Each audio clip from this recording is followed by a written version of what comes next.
recorded live. Welcome to the Lost Lowdown, podcast number 57, with your hosts, Claude and Justin. What's up, guys? We are talking about episode 508, LaFleur. Oh, yeah. Who could that be? Well, whoever it is, I think it's a pretty little flower. Oh, he is a pretty flower. Oh, with glasses. Yeah. Well, so what a crazy episode, huh? Fucking crazy. I don't know what they're doing. I shit my pants like 8 times. Well, that's one of the numbers. Yeah, of course. I only did 4. Nice. I feel sorry for the person who did 42. Yeah. Ouch. Yeah, ouch indeed. I think I remember saying a couple of episodes ago how, just to paraphrase, Lost is crazy, just going off the rails at this point, and all you can really do is just jump on the train and ride. Yeah, I think they proved my point with this episode. Yeah. That whatever you thought the show was going to be about, or whatever you thought the kind of stories they would tell. Yeah, you were wrong. Right. Whatever like future you envisioned for the show and the characters back in, season 2 or 3. Yeah, whatever you thought season 5 was going to be about, or season 6, it's not about that. It's not about that anymore, no. This was, no one would have ever thought or speculated in their wildest crazy theory of the week or whatever, of, whatever crackpot theory you could come up with. Yeah. No one would have said, I think in Dharma's heyday, Sawyer was a leader of their security team. Yeah, that's my theory. Thanks, guys. Love the show. No one would have ever said that. That's such a crackpot theory. There's no way. I wouldn't even dignify it by laughing at it. Yeah. It's a ridiculous, absurd theory that's absolutely correct.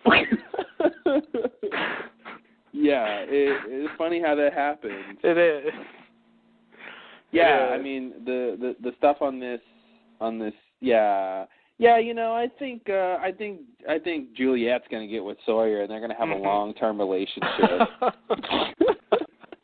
It's laughable. That's not the most crazy thing you could speculate, but there was really no basis for it. Absolutely not. No. They didn't really. They didn't really seem like the obvious pair. No.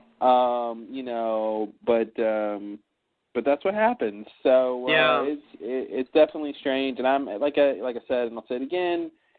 Just strap on your seatbelts, folks, because I think I really sort of, to a certain degree, think the days of speculating are over. Because now it's about watching how the story ends itself. Yeah. Because I think we've sort of I feel like we've set up all the circumstances for the rest of the show pretty much. The things that are going to lead to the end of the show. Yeah. They're just working towards resolving that now, and so it's hard to sort of speculate when they're going to be adding so much new stuff and going in such a crazy direction. Yeah.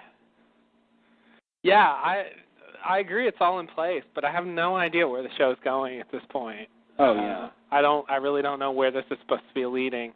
Even when I thought, even when I realized that at some point these people on the island, ended up in the Dharma era and went and, infiltrated or whatever they did and ended up working there, this is not how I envisioned it playing out at all. If you asked me to describe what it would be like, it would be nothing like this. Yeah. Because I just didn't, I wouldn't have seen this coming. This is not what I thought life in Dharma was like.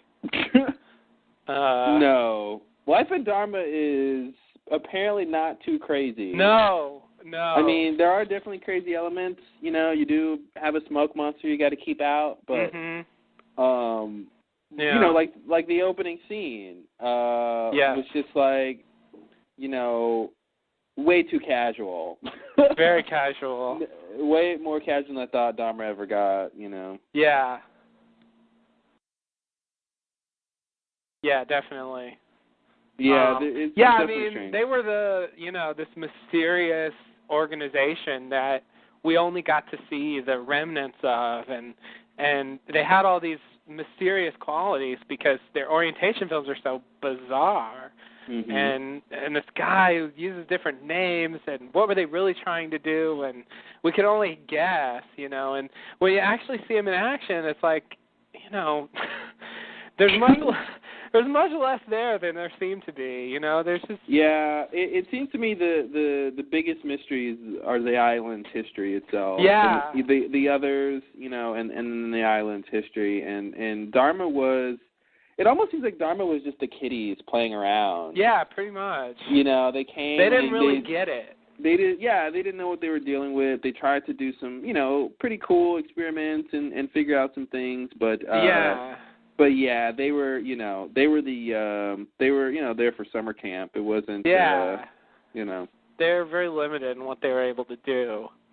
And at a certain point, I mean, it just seemed like they had figured out a lot more about the island than it seems like they actually did now.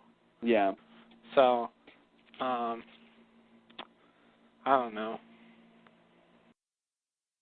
Yeah, and I think, you know, it's really hard to make peace in my head with the fact that, you know, the Losties, you know, every episode we realize how involved with Dharma and with the history of the island that they are, you know. It's, you know, the scene with Juliet talking about how she used to live there, you know, it makes me, it boggled my mind to think, you know, you know, for her, she could be thinking, you know, man, you know, before, like in season 3 era, what, you know, the sort of time when she was on the island in the future, you know, when she first gets there, you know, she's in a place she's already been. Yeah. And she has no idea. Like the Juliet that's there in the Dharma camp in the 70s could potentially, you know, write a note or put, you know, the house she's going to eventually live in, she could carve something into the wood that her later self could find. Of course, she sort of can't do that now unless because she didn't already did it, you know. Yeah. But just the fact that you're at a certain point in time and you don't know that you've already sort of been there, or you could have this sort of affect change at that point, and that's got to be strange. It is, yeah. You know, it's really strange, and you're right. They are really tied into everything, and it makes me wonder if they're going somewhere with that, like if that's going to be a thing in the end. You know, that they're. I think it will. I think it's not a coincidence. You know, and I think it makes sense in a way that, you know, it's not a show about these sort of people who are just mixed up in all this craziness. They're a part of it, and I think it makes sense to make them a part of it. You know, as crazy as it is with the time travel, you know, would you rather see the history of Dharma play out with these new characters you have, you know, nothing about, or would you rather see it play out with the characters you know? Well, see, my answer would be actually I'd see it with characters I don't know. That personally, like that part of it, it's cool in a way, but in a way in a way it ruins it. Yeah. Because it just makes it too mundane. Because they just get in here and they're just working for Dharma like everybody else, and it's just it just takes away some of the intrigue. Because they don't know anything. I think the intrigue is an illusion because, I mean, here's the thing: to a certain degree, if the Losties weren't there, Dharma wouldn't be any more interesting. You know, like. It would just be someone else head of security, or you know what I mean. Like, you know, Horace isn't that interesting of a guy. You know what I mean? Like even so, so you can have these things play out with new characters that that aren't the Losties. You know, and I think it doesn't mean it would be more interesting. I think it'd be less confusing, but I don't think it'd be necessarily like more intriguing because that just depends on what the writers have in store for the history of Dharma. You know. Or the history of the island. But I think having their idea of what Dharma was doing, and then putting the Losties in there. I think in terms of a TV show, the idea is it connects the audience to all of this. So it's not like we've got to go back and relive this time period, because they really wouldn't show us that. I mean, they don't have the time to focus on showing us the history of Dharma and it not include the regular people, Yeah. Because they'd have to make whoever the main characters of that storyline be important. Right. We'd have to care about them as characters. So they kind of don't even have time to do that if they want to show that much of it, Yeah. So it's like I can see what they're doing now with that whole thing, but it's definitely still weird, and it's there's still things I don't want to believe. Like Sawyer was there when Claire gave birth, and just he's hanging out watching. Yeah. Yeah. Yeah, we just have to believe that now. And the thing I was going to say about the idea that that they participated in a lot of these famous, well, maybe not famous, but pivotal island events. I mean, and then how that's going to tie into the show in general, and about why they're there in the first place. But I mean, it kind of seems like they're only there because they crashed there. They only were there because they crashed on the island. They couldn't have ended up there if they hadn't crashed on the island in the future. Yeah, totally. So it still goes back to that. If they had just somehow been there. Well, but that's the thing. They wouldn't have been on the island in the first place if they hadn't crashed there. Yeah, I mean, if Desmond hadn't not pushed the button, just none of that would have happened. But isn't that sort of the point of I feel like some of that is their point. Yeah. Is in this whole thing about time being sort of locked is, it was always going to happen anyway. Right. But yeah, that's the thing. If Desmond didn't if he would have just pushed the button and, it would have been fine. Yeah, that's true, but you can say that about any event, the cause and effect of any situation. Well, but that one was particularly pivotal. Yeah. Well, and if he didn't get on, if he didn't meet Penny, he would have never went down that whole line to figure out that he wants to do the solo race. Right. And then you can go back. I think. I mean, obviously that's a big one. That's a direct cause and effect there. Yeah. But you can keep going back further with that. If Dharma would have never come there in the first place, he wouldn't had the button. If they didn't have that clever fellow who. Yeah, the clever fellow who found the island. Yeah. And hey, maybe, if Widmore's the guy who started Dharma or funded it or whatever, that might have not have happened if Ben didn't trick him off the island. Yeah, and then Ben wouldn't have been there. Yeah, that's the whole thing, You can keep going back with it. Horace is responsible for Ben being there, and God. And then because of Ben, this happened, and then because of that, this happened, and I guess that's supposed to be the point. No, and actually, I think a step closer in terms of responsibility, I think, it's not Desmond pressing the button, but them leaving the island was really the cause of them going back in time. Because, presumably if they didn't leave, they wouldn't have been time-shifting. I guess we're supposed to believe that. Well, I guess too. That's what they're saying. That's what they're presenting. It kind of seems like, from what we've seen, it kind of seems like the problem was when Ben turned the wheel, he didn't turn it right or something, and it got Oh yeah, that was the other thing of the.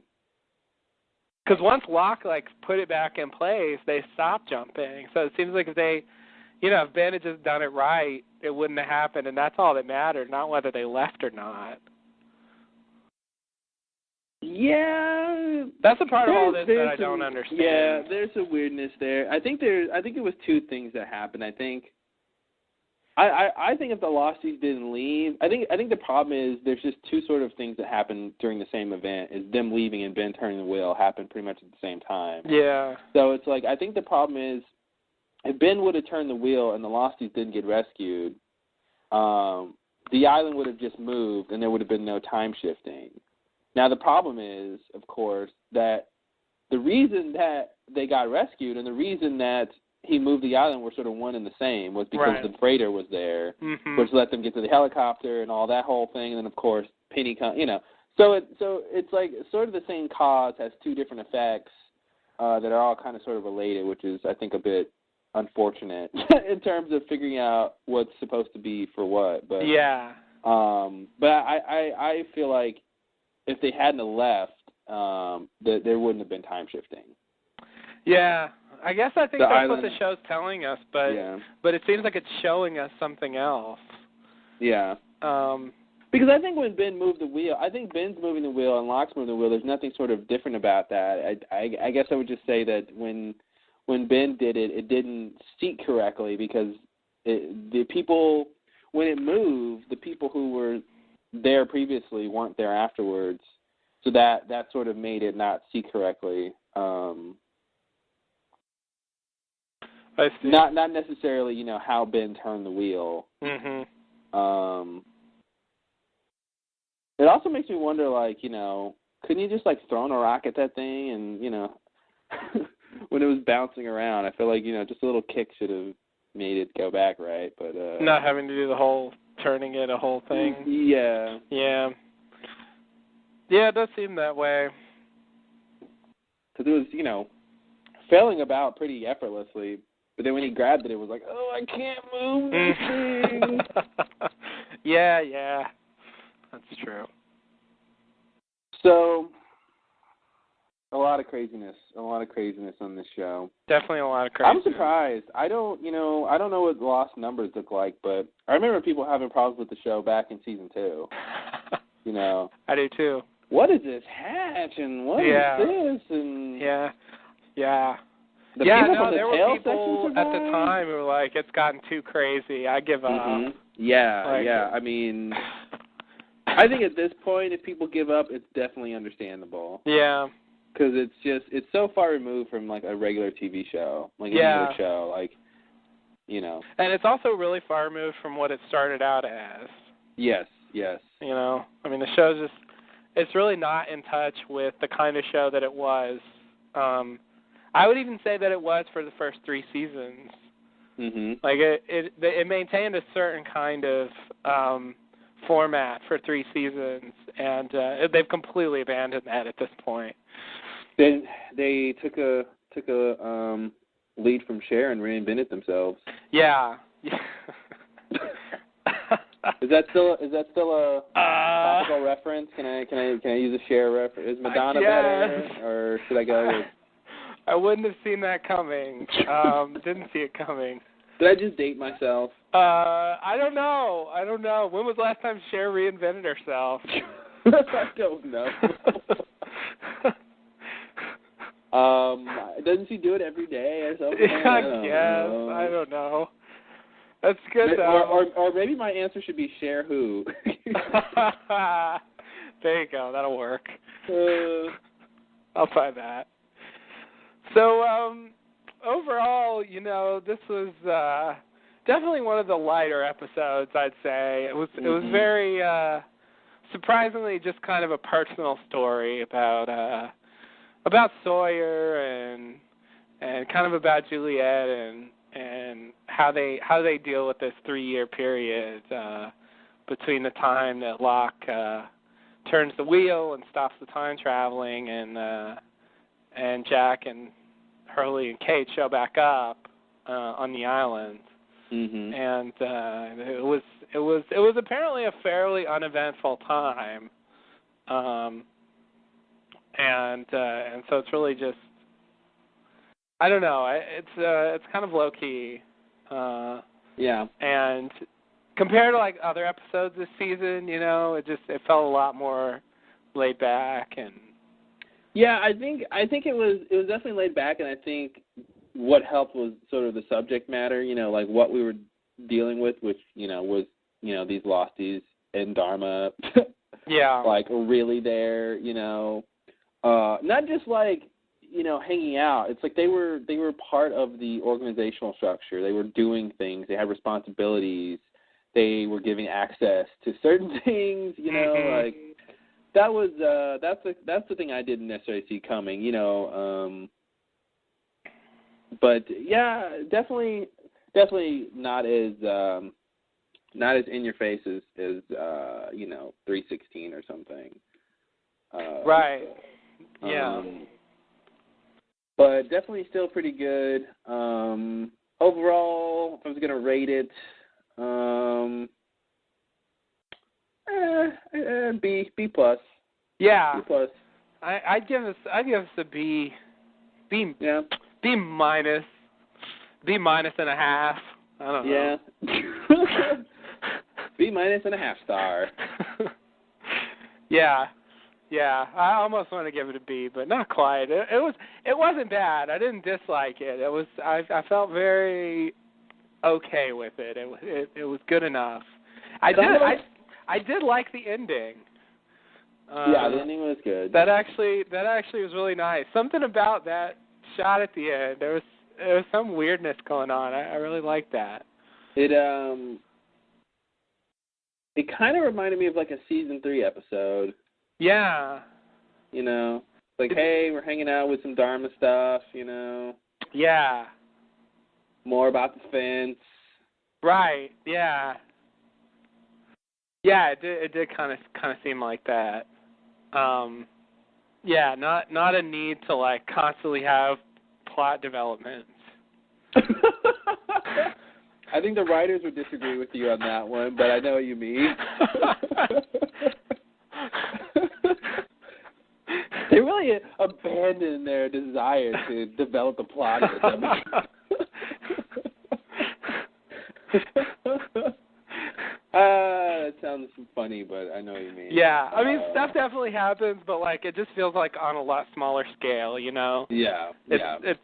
It's personal developments, and I mean they used to do episodes like this, and so yeah, it does feel like kind of a throwback. Mhm. But something about that shot at the end was just weird. They all look weird. Like there's just something. Yeah, what got me with the shot at the end is I guess I just forget where Kate is. Like, yeah, we'll talk about it. We'll talk about yeah, it. Yeah. We'll talk about it. That was probably, I wasn't sure I felt about it, but when I watched it again, I was like, yeah, I like that shot. I like that ending. Yeah. It worked for me. Okay, so yeah, you know the title. It's Sawyer's assumed name. Mm-hmm. Who saw that coming? Not me. Not me either. Although the last episode, the title was a pseudonym too. So. Oh, you're right. Look at that! Wow. Of course, in that case we already knew who it was. Yeah. So yeah. I mean, yeah. We'll talk about it. Yeah. Okay. All right. So we're gonna get started on this. Jump in. Journey. Okay, so we pick up. We basically pick up where we left off. An episode.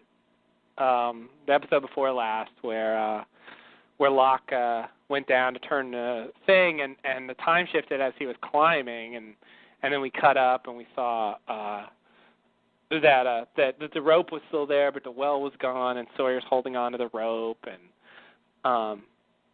he wants to go down and help Locke, but I guess Julia thinks they can't help him, and he's gone, and the well hasn't been built yet, and then when she points that out, Miles chimes in and says, "Yeah, I'd say way before," and then they all turn and start to look at something. What could that something be? I don't know. And they're all quite transfixed by it. And it turns out to be, oh shit, it's a big statue of something. And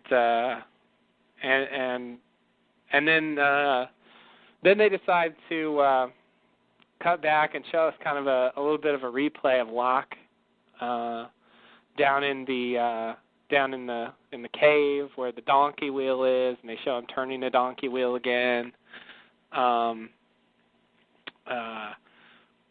pretty much just a replay. And then once that happens, they cut back to them, and the flash starts again, and they all kind of collapse, and then the flash ends, and they wake up, and they think that it's over. Their noses aren't bleeding, and it seems to be the time flash seemed to be over, and so then Jen asks, now what? And Sawyer says, now we wait for him to come back. Juliet says, for how long? Sawyer says, as long as it takes. Dun, dun, dun. Oh, no. 3 years later, but we'll get to that in a minute. They like using those title cards as punchlines. Yeah, it's like, as long as it takes, and, people are like, oh, maybe it'll be like 2 weeks. Yeah. And it's like, 3 years later. Oh, well, yeah. I guess we're not done there. They do that same thing later with Juliet and Sawyer on the dock. Mm-hmm. Just 2 weeks, that's all I'm asking. Okay, 3 years later. 3 years later. Yeah. So, this is the first new development we've had on presumably the four-toed statue since the season 2 finale, where it made its debut. We don't get a lot on it. We pretty much just get to see what it looked like originally. But we have no sense of who built it or why it had 4 toes or anything like that. But it was cool to see it. I definitely was very surprised that they showed that. Yeah. So. Yeah, it was one of those moments when Miles was sort of the one pointing out whatever they're looking at, and I saw the camera switch, and I'm like, well, that camera's on a crane. They're gonna pan out here. Oh no! They're looking at something big. I'm like, this is the statue. This is the statue. It was the same moment when right before you kind of realize that, oh, this is Rousseau's team and all that. One of those like, holy crap, they're gonna bring up this big thing again. It was pretty awesome to see the statue, and I love that they only saw the back of it. I love that it was just like it's so much more mysterious than if they just like saw the front of it and it was like, and there it is and that's all you have. But yeah, it was a lot more interesting that you only saw the back of it. A lot of people have I'm pretty convinced figured out what the statue is of. The fact that it has 4 toes, the fact that it's apparently carrying 2 ankhs and an ankh in each hand. We know that the Paul character has an ankh necklace. We know there's hieroglyphs on different things throughout the island. There's a very obvious Egyptian reference here. Yeah. So the prevailing theory is the statue is of the Egyptian god Anubis. Uh-oh. Yes. Okay. Interesting. Who I believe was the god of the underworld. And like the afterlife. I guess I can read Wikipedia here. And we can read Wikipedia just like anybody else can. Anubis is the Greek name for a jackal-headed god associated with mummification and the afterlife in Egyptian mythology. I see. So, okay. So if that's the case, what does that mean? Glad you asked, Justin. But teacher, I don't understand. This isn't Egypt.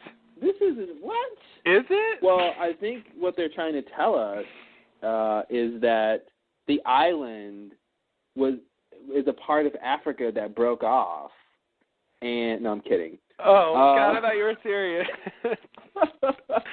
Because they did have that whole thing about Tunisia and Echo's plane, and it does seem like there's some connection. I thought you meant it, but you didn't. Okay. I just kind of made that up, and now that I say it out loud, if it happens, we'll see. We'll reevaluate. Right.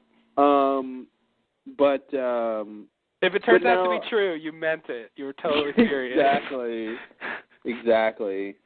No, I was going to say, to me, the sort of simple explanation is that Egyptians were on the island at some point. Okay. Now, yeah, I wasn't thinking about how, but I'll go back to my the broken piece of Africa theory. Yeah. Interesting. Yeah, I mean, because I guess I didn't know. When I read about that, I just didn't know what we were supposed to draw from that. If the idea was that it came from there, or we're supposed to think like Egyptian culture came from the island. Yeah, like if they're going that way with it. No, I definitely wouldn't think they're trying to say that. That's a little ridiculous. Yeah, it is a little ridiculous. I think something along the lines of I think the Egyptians had I believe they had boats. Mhm. So, yeah, I think they had boats.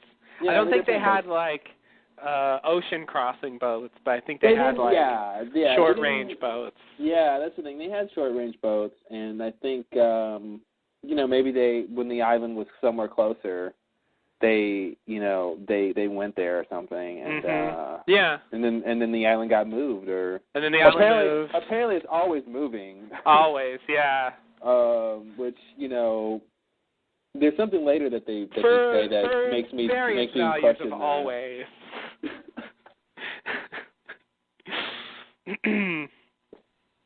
Since it seems that it hasn't moved in maybe 30 years. Yeah, always moving. Possibly longer. Yeah, always moving though. Always moving. That does seem like a plausible theory.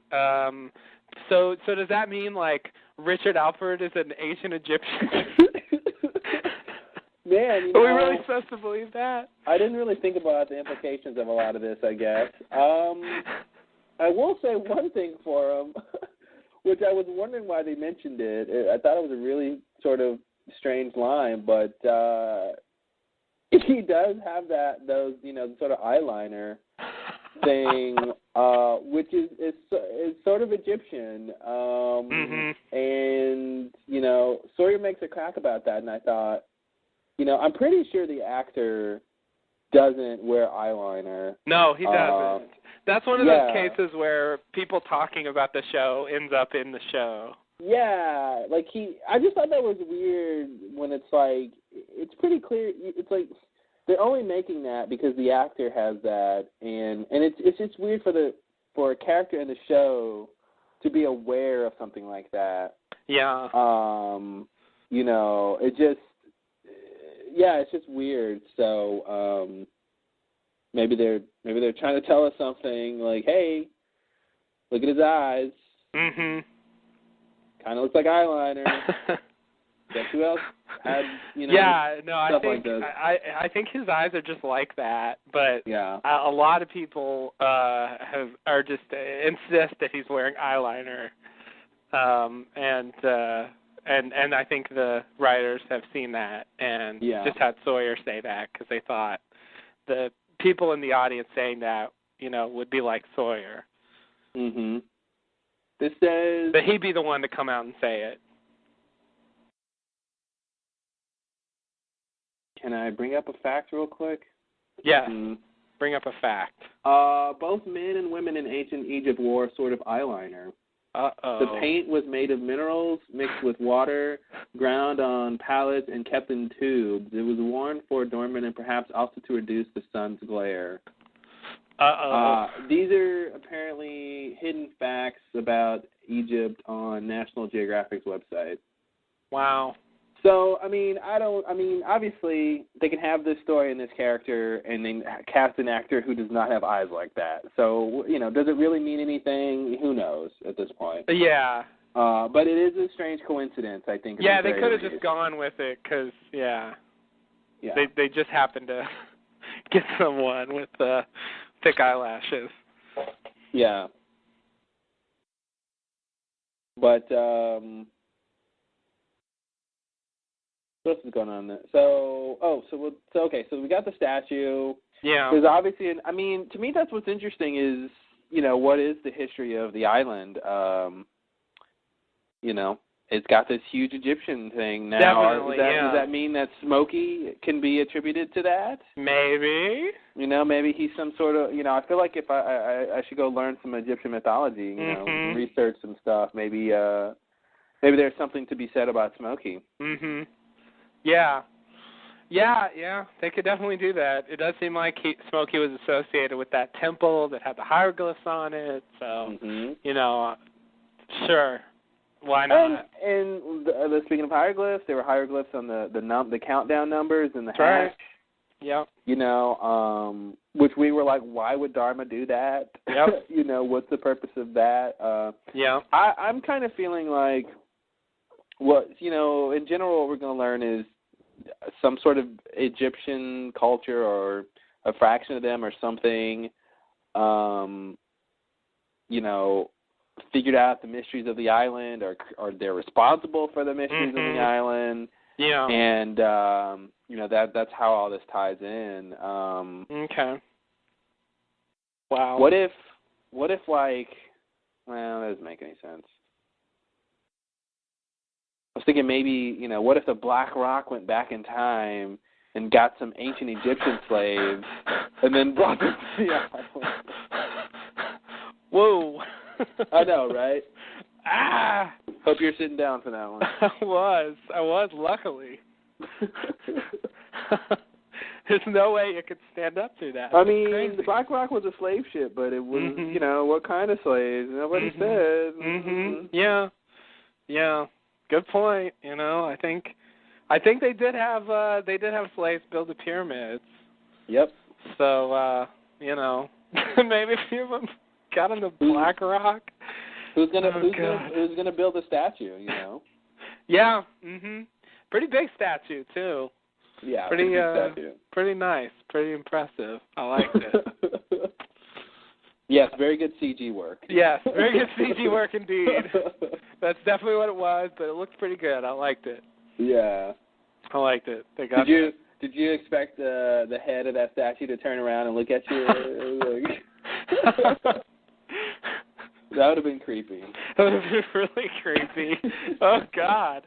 Turns around, looks over his shoulder, and winks. I don't think I could handle that. That's too much. Yeah, that's too much. That would be crazy.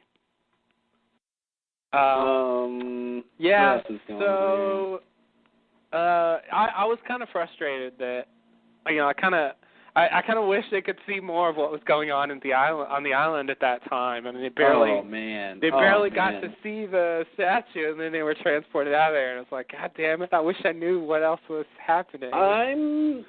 I feel like the sort of ultimate history of the island will be season 6.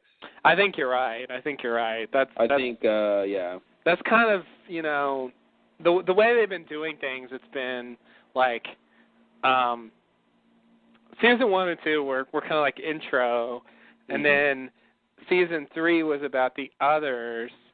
Season 4 was about I don't even know what season 4 was about, but it seems season 4 was about like them after they left the island. Yeah, I guess that's what it was about. Yeah, and that's the point at which I think they started going backwards with the story and the timeline. Yeah. But season 4 was not about the history of the island. No. But in this case, like, it seems like a lot of the season's about Dharma. And then going back from there, would probably be whatever was sort of there originally. Yeah. So yeah, because I think once we learn like the old history of the island, like we're getting pretty close to the end. Yeah. Because I feel like that's going to reveal things about the island that you can't do until you get pretty close. Yeah, that's once if they explain Smokey in that context, it'll make more sense than if they just tell you now like what it is. Yeah. So I feel like they're just giving us a little setup for whatever they're going to do with that in the future.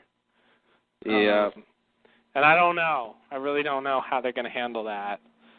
That's crazy. I think it's weird to have this Egyptian thing, though, just in terms of, that being a sort of, obviously real culture and real sort of outside of the lost universe. Right.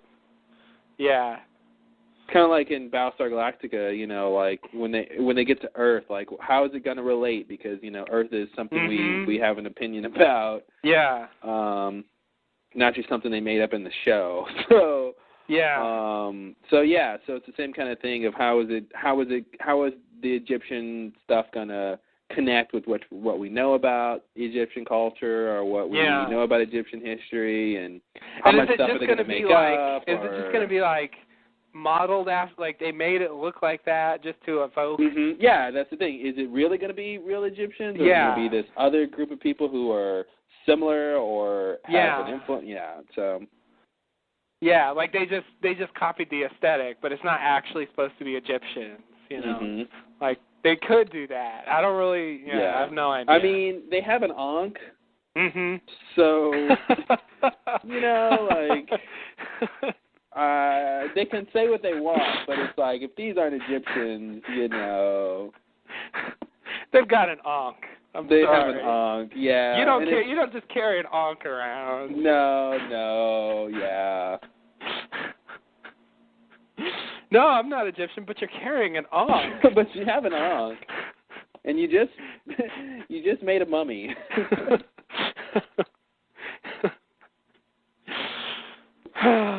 Yeah, I don't know. It's good though. Yeah, definitely good. I like the waiting for Locke to come back. You don't really know why Sawyer thinks he needs to wait, but he's gonna wait. Yeah. I think Locke told him that they were gonna come back, and that's why he was leaving. Well, he said he was gonna, get the others to come back. Yeah. Yeah. I guess the implication is he's gonna come back too. Yeah. Which he is, sort of. He is, sort of, yeah. Whatever that means. Okay, so anything else about this first bit here? It was interesting how they cut together Locke turning the wheel without showing Christian there. Yeah, I love when they do that. That was some good editing. They managed to, because he's like screaming for help, and then the next cut is just him getting up and going over. And it just seems like this is what it would have been like if he did it himself. Right. If like Christian wasn't there. They managed to cut it where you just don't miss him in that scene. Action wise. Yeah, they made it work. It's kind of weird. I was surprised that they did that. I guess they just wanted to reemphasize what was going on. But plot. Yeah, I don't think they wanted to have him talk and be on screen because first of all, they did that before. Yeah. We've already seen this a couple times. Yeah, they already showed it again. And I think focusing on Locke turning the wheel and its effect on Juliet and Sawyer and those guys, I think was the point. So. Yeah, and probably like putting Christian in there would have been an unnecessary distraction. Yeah, definitely. Because it shifts the focus. It's supposed to be just about he turned the wheel and here's what happened to them. Yeah. Not like and Christian was there and all that. That's just sort of distracting. Yeah, definitely. So, but it was kind of odd. Like for a second there, I thought like, are we supposed to believe that he wasn't really there or something? But no, I don't think that's the case. No. But yeah, editing, it's magic. Editing is magic. My hats off to editing. Awesome. Yeah. All right, so you ready for the next scene here? Oh yeah. Okay. So in the next scene, it's 3 years later, as the title card indicates. 3 years later from when? We'll find out, I guess. So we see a little reel-to-reel tape machine, and someone starts up some music, and then we see a guy in a Dharma suit dancing with some woman. They're yucking it up, and then suddenly another guy in a Dharma suit comes in, and he's upset. that they're screwing around, and he talks about says that they could get in trouble for doing this. LaFleur might find out, and the other guy says he's not going to find out. And as they're bickering, Rosie notices that on the one of the monitors in the room there that someone is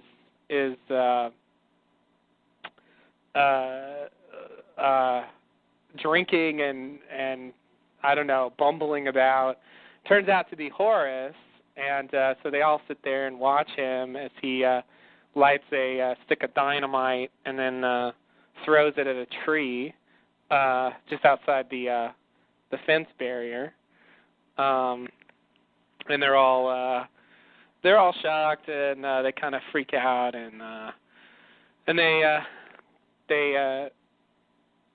they got to get LaFleur. They say they got to get LaFleur, and they're afraid to wake him up, but they decide they have to do it anyway because of what Horace is doing, and so they run outside, they go over to LaFleur's house, and they knock on the door, and we hear a mysterious voice say, "What?"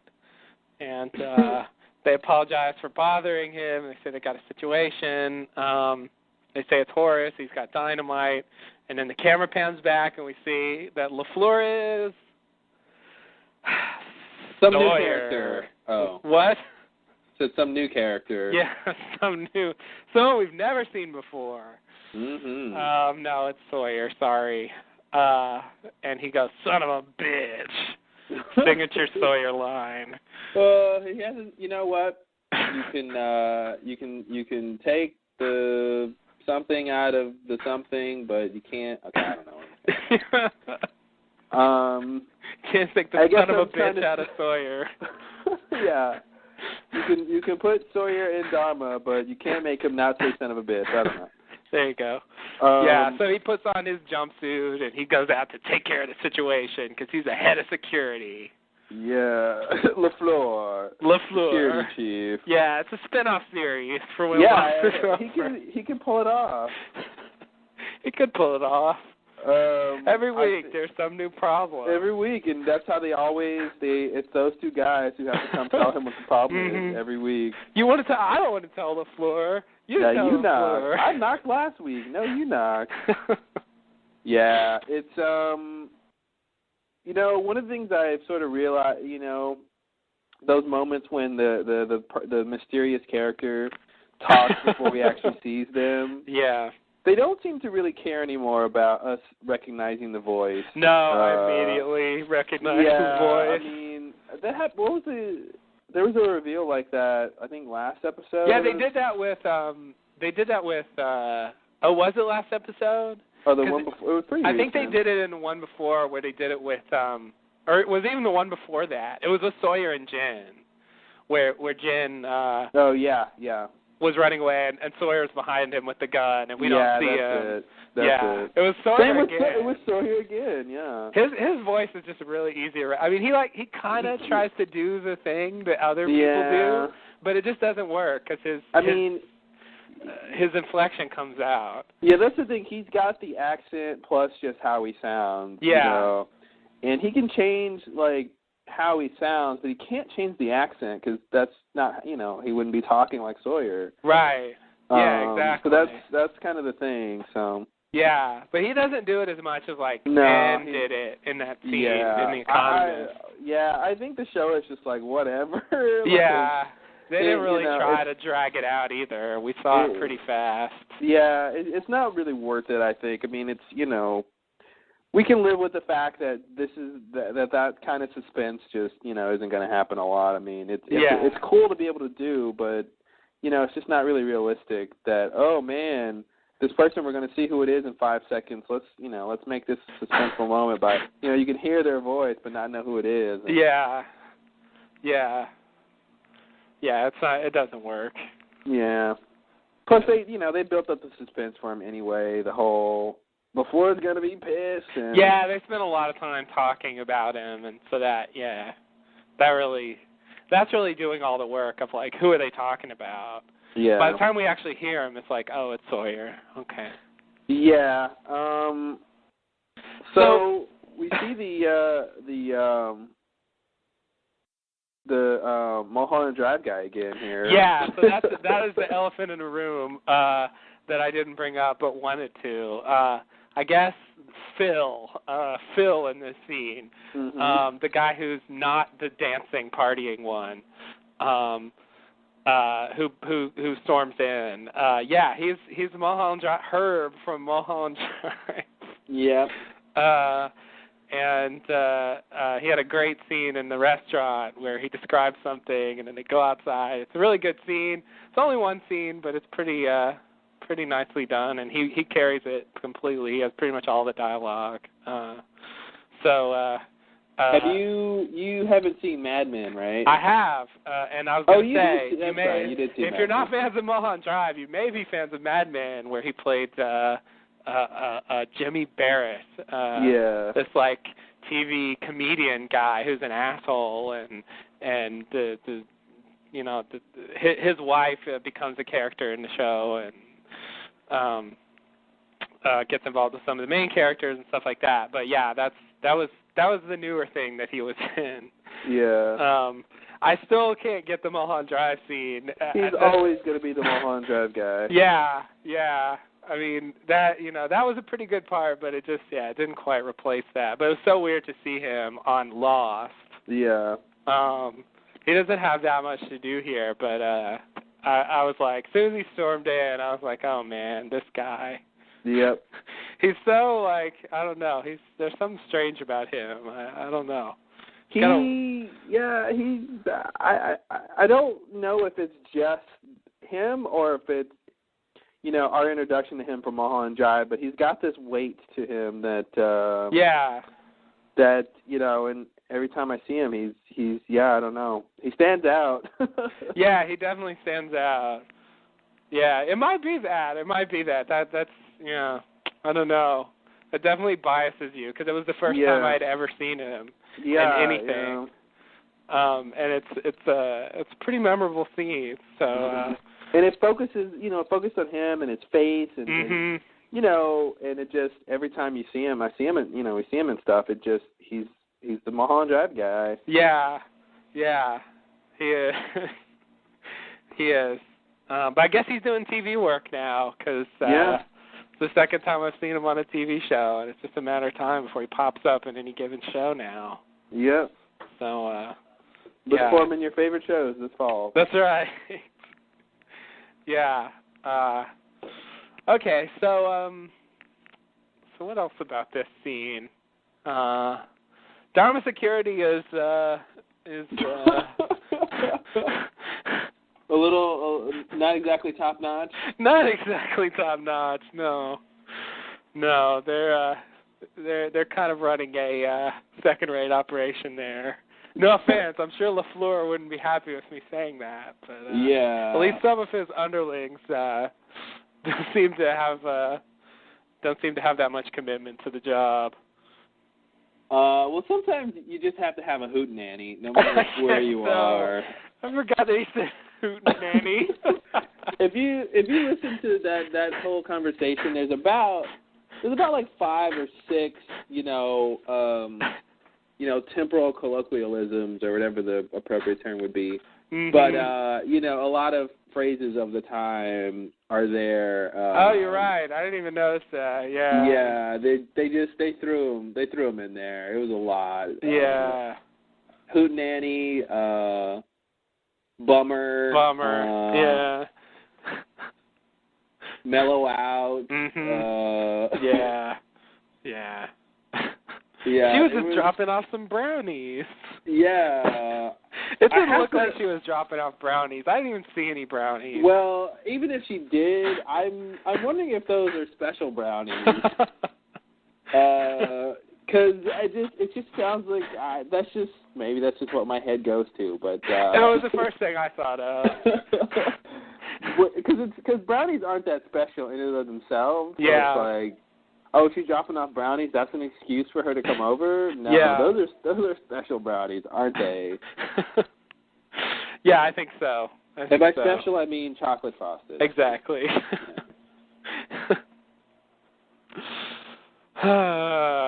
Yeah. They have walnuts.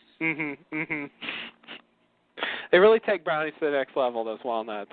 They really, really do. I can't live without them now.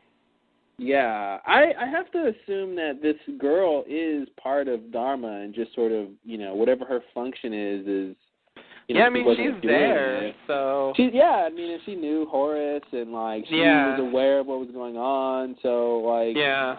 And obviously she has to live at this camp. Yeah, she must, yeah. So presumably this is just her off hours from whatever it is she normally does.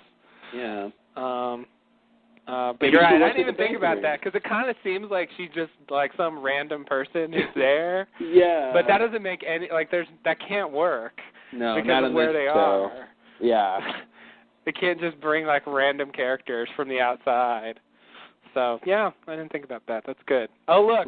Yeah, I don't notice anything, do I? There I go again. Not noticing. Mentioning how I don't notice anything. All right. Yeah.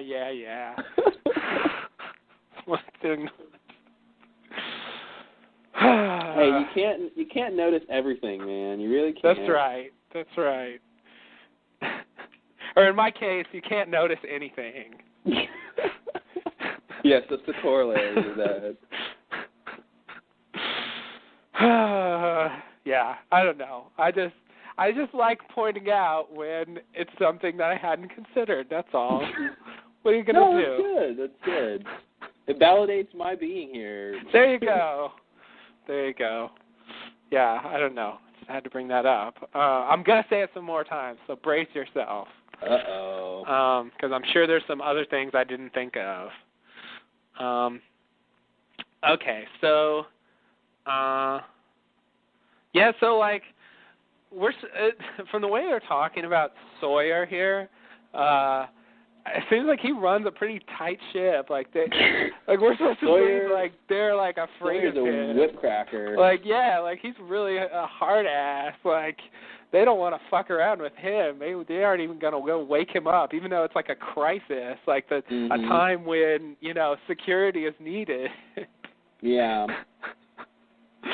So I just find that odd. We don't see him, how he interacts with them. I mean, I guess we see, a second, and he isn't particularly, mean to them or anything. So it's just, I don't know. I just think it's kind of odd the way they built him up. That's the thing. I don't know if it's just for the drama of their introduction to LaFleur, we'll make him this badass character, and people are, because it builds up the drama. Yeah. Or if it's really that, for whatever reason, he's a whipcracker, and, if we see in the past, we'll see him being a hard ass about it. He didn't, what I sort of think is, I could see Sawyer being, being a hard ass or whatever, just because he's in this situation, of sort of pretending to be this other guy, And the fact that he did work his way up to the head of security, I think that might go hand in hand with him being sort of aggressive or something. Yeah. He sort of had to take charge. He sort of wanted to put himself in a certain position for this whole operation. Right. And he sort of had to be, he had to be a certain way to get there, in his opinion. So that aggressiveness came out to sort of get there or something. But yeah, it is definitely strange, and only time will tell. If we see him, instances of him being a hard ass and other things with his job, then it'll be validated. But it does seem to sort of lean more towards it works well for the introduction of LaFleur, Yeah, it's better than, I want to wake up LaFleur. No, I want to wake him up. He's so much fun. Yeah, why didn't we invite LaFleur over for brownies, Yeah, exactly. Maybe he wants to dance with this girl. Yeah, it doesn't really, it's not very dramatic. No, it's not. So yeah, I definitely feel like that. But it's just, I was trying to imagine Sawyer just really cracking the whip on these guys. But Sawyer isn't, you can definitely see Sawyer being a hard ass, right? I mean, that's not. Yeah, I guess so. Yeah. He's pretty ornery. Yeah. You know, and I think in that kind of situation, I can see him definitely being a hard ass. Yeah. Yeah, I'll buy that.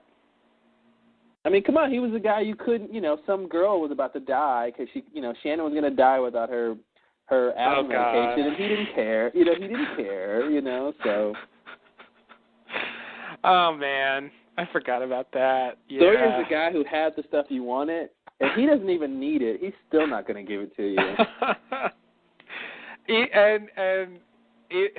He didn't even have it. He didn't even have it, and he went through all that. That was so ridiculous. Oops. That was that whole thing where Saeed had to torture him, right? Yeah. Oh, man. Wow, that seems he like went through all years that. ago. That was so long ago. That was a really long time ago. Yeah. Wow. I mean, I do feel like he's changed since then, but I agree that, like, he can be very stubborn. And yeah, he's got that in him. Yeah. Yeah. And I could see working for him being, like, you know, an intense experience. Yeah. But I guess just because, like, I know him, you know, he doesn't seem as bad. Yeah. But, yeah. Okay. So we see in these scenes the sort of new Dharma logo. I mean, maybe we saw it last time when we saw Jin in the outfit. I don't remember how it was shot. But, yeah. But the Dharma logo, the star, the security logo, I guess. Oh, okay, yeah. Dharma was just making up logos left and right. I think any little thing they had to do, they're like, hey, let's have a logo for that. Yeah. They got a pawn shop press to make up a little logo. Oh, man. It looks like there's 20 identified Dharma logos at this point. Yeah. 20 logos. Nice. And some of these might be out of canon, I think. Yeah, some of them are questionable. I definitely think the logo on the fake door is questionable as a real Dharma logo. The Fogo on the 4. Yeah, there you go. That's for the old school Lost Lowdown fans. That's right. Nice. If you laughed at that, you are an old school fan. You might be an old school LLD fan if. Yeah, we could rattle off some things. Yeah, the Fogo. And the Famp and the Fadge. The Famp and the Fadge. Don't forget the Famp and the Fadge. Oh, the good old days. God. I remember when that was a great mystery. It was. That boggled my mind for a very long time. It all seems so useless now. Yeah, they just did it because, oh, well, who cares? Yeah, that was pretty much the resolution. I don't know why I felt the need to obsess about it so much. Well, because it was there to obsess about. I guess so, yeah. Yeah, I really thought it was a big deal, though. And the furniture in the room where they took Claire, that blew my mind. Oh, in maternity leave? In maternity leave, yeah. I remember that was a whole thing of how they got furniture. They got the furniture, and they got the plane that was playing the lullaby. We had a whole thing about, well, maybe some company photos and and then of course, like that was the mobile she saw in her dreams. Mm-hmm. Yeah, it was not cut and dry, but apparently they just ordered it on Amazon, or like they took the stuff to IKEA in Tahiti or something, or I don't know. Pretty much, yeah. Yeah. And the fact that it was similar to her dream and it happened to have that song in it, all that was just, coincidence. That was it. Yeah. I mean, they had to get some kind of crib and they had to get some kind of mobile for it, so, there was at least some non-zero chance they'd get exactly that one. That's true. So, there you go. Oh, well, mystery solved. Oh. Anyway, yeah. As much as we're seeing Dharma now, it's really gives me a different perspective. So we have Horace out here, freaking out, throwing some dynamite around, and I'm really thinking, oh man, whatever he's upset about, it's going to be crazy. I can't wait to find out. Wow. There's some big revelations coming. Like, I've got to sit down for this one. And we all know where it goes from here. And your hypothesis was true, right? Yeah, exactly. He had a fight with his wife. Mm-hmm. What the fuck? That has never happened on TV, ever. This is the first character to have a fight with their spouse and to get drunk and throw a tantrum about it. And I'm going to say it. Lost is just breaking new ground. Yes, they are. I guess because Horace is, he appeared to Locke in that vision and Cabin Fever, and I guess, I'm still a little sketchy, but I guess it was revealed there that he actually built Jacob's cabin. And so with that, I guess I was thinking that, he was upset about some larger plot thing. I built this cabin and then this ghost took it over. Now he won't let me in. All right, so that makes it sound really crappy, but sure, why not? Something like that, maybe. Yeah, something like that. I thought it was a bigger deal, but yeah, he was just mad because we'll find out later, but yeah, exactly. Muddle. Yeah. I guess I just feel like we're getting more on him at some point, and it's not this episode. It's definitely not this episode. Because I really want to know how he builds Jacob's cabin. Yeah, I mean, at this point, I just sort of assume he just builds a cabin. He wants a place to himself, or I always wanted a cabin, or something. And, yeah, that's pretty much what he says. Yeah, he builds it, and at some point that becomes where Jacob calls home for some reason. Yeah, and that's all there is. Maybe that's the part I'm missing. I always want more, and it was just a nice cabin. He just wanted to move into a nice cabin. That's all he wanted, is a nice cabin. Yeah, that's so wrong. For himself. What's wrong with that? Yeah, I don't know, but I still kind of expect that there's something more to him than we get here, and so I hope that comes to something here in the future. Well, I think the big thing we learned in this episode, I believe, is that he's sort of the leader of the others. Yeah. I don't think that was really clear before. Yeah. And by the others, I guess you mean Dharma? Yikes. Just want to make sure. Yeah, I mean Dharma. I feel like, yeah, okay. I was thinking from the others' perspective, the other others, yeah, which is Dharma. Right. But yeah, he's the sort of leader of Dharma, at least on some level. Something like that, yeah. Although it kind of seemed like Candle was in charge in that earlier scene, but maybe he's just like a sub in charge of his thing. Yeah, I get the sense Candle was in charge of that operation and the sort of the science end of it, and Horace seems to be in charge of the managing sort of what's going on here. Yeah.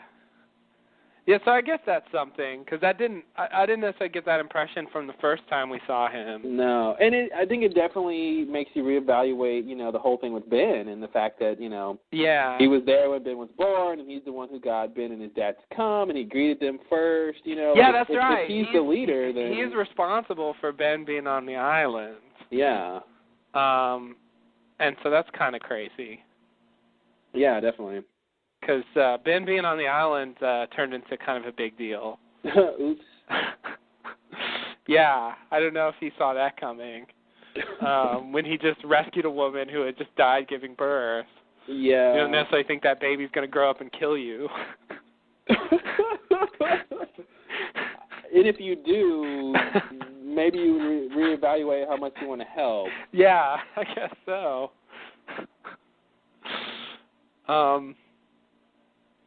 Yeah. Yeah, you're right. I guess we do learn something. But I guess I don't know. I always want more. I always expect something else. Well, don't. Yeah, okay. I guess I'll stop doing that. Really simple solutions here. Wasted my time.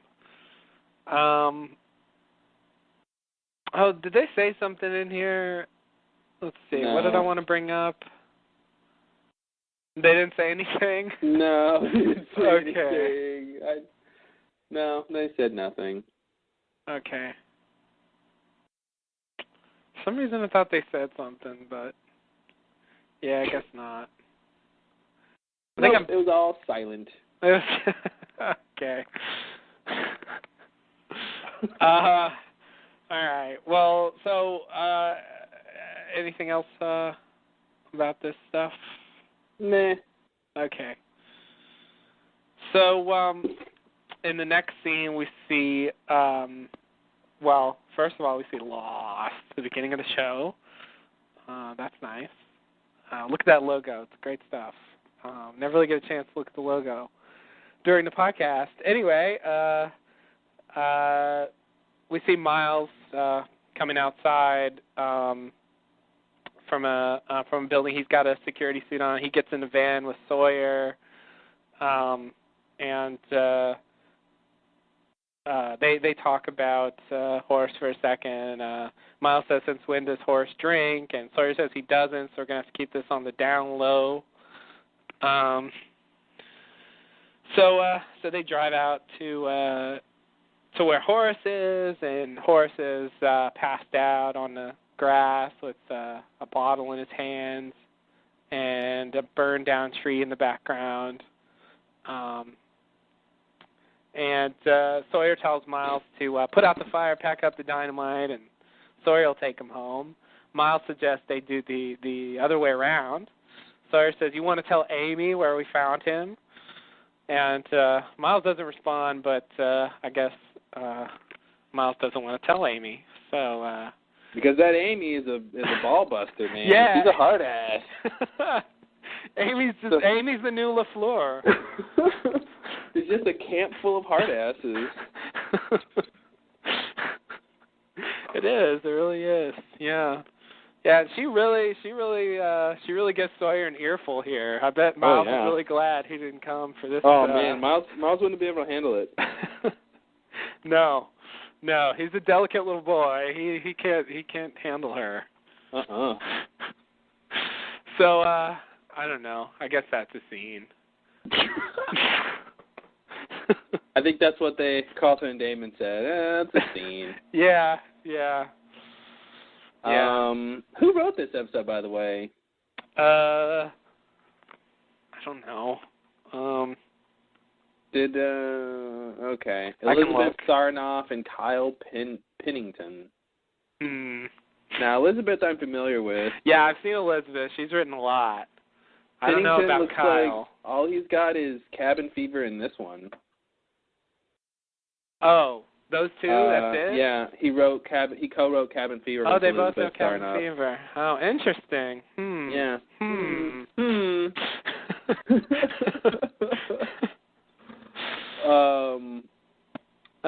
She wrote Abandoned. Wow. Yeah. That one. Okay, so she goes back to season 2, I guess. Hunting Party, Whole Truth, Two for the Road, Further Instructions. Yeah. Stranger in a Strange Land. Wow. Yeah, she's got a couple stinkers. Eggtown. Oh. The biggest stinker of them all. Yeah, with Gregory Nations. 2 G's. Oh, man. 2 G's? An egg has 2 G's. Look at that. There you go. Does that mean it's not short for Egbert? I don't know how to answer that question. Yeah, I don't. That is the answer, I think. If you actually answered, I don't know what would happen. Exactly. But definitely some good ones in here. Yeah. Jughead, Cabin Fever, as you mentioned. Me, Kevin Johnson. So, anyway, Kyle Pennington, I guess he's new. Relatively new. Yeah. So this was a weird one. But, of course, they all come up with the story collectively, so yeah, we can't blame them for the story. We can just blame them for, how the individual scenes play out. Yeah. Character things. Yeah, totally. Lines and stuff like that. But, D&C approved the story, so. Yeah, they did. They approved the script, too, And the script, you're right. At the end of the day, they are to blame. Yeah. They see this from the beginning till the end, to when it's edited and everything, so. They do. Their show. That's right. We're just watching it. Exactly. Oh, that's interesting. According to Lostpedia, this is the first Sawyer-centric episode since season 3 is Every Man for Himself. I was going to bring that up. I was going to say, when is the last Sawyer episode we've seen? I guess that's it. That was a long time ago. Yep. God damn. Yep. Wow. I didn't even realize. I guess because he's been around. It's not like he hasn't done anything. No, he's been around. He just hasn't got his own episode for a long time. Yeah, that was that one where he was in prison and he found out he had the baby. Yep. Yeah. Baby in prison. Baby in prison. That's what it was about. Oh, man. I remember that episode was weird. It was just...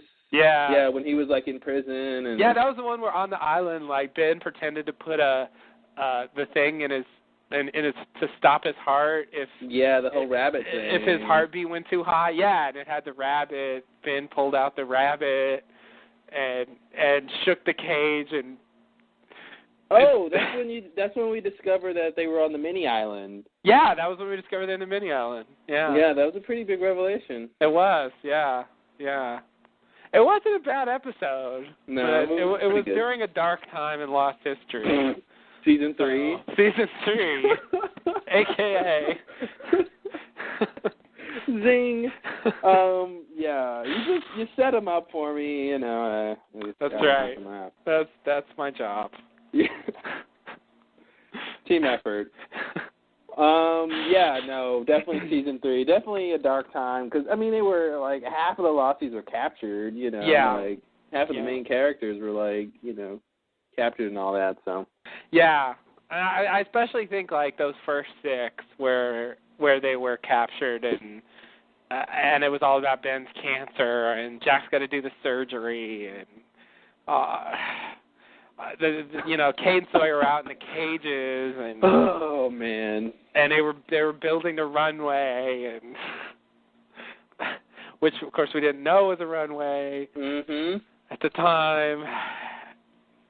So that was hard to rewatch when I rewatched it the one time. So anyway, I don't know. That was a different chapter. Definitely, yeah. Okay, so I guess Miles is just working in the security thing with Sawyer here. Yeah.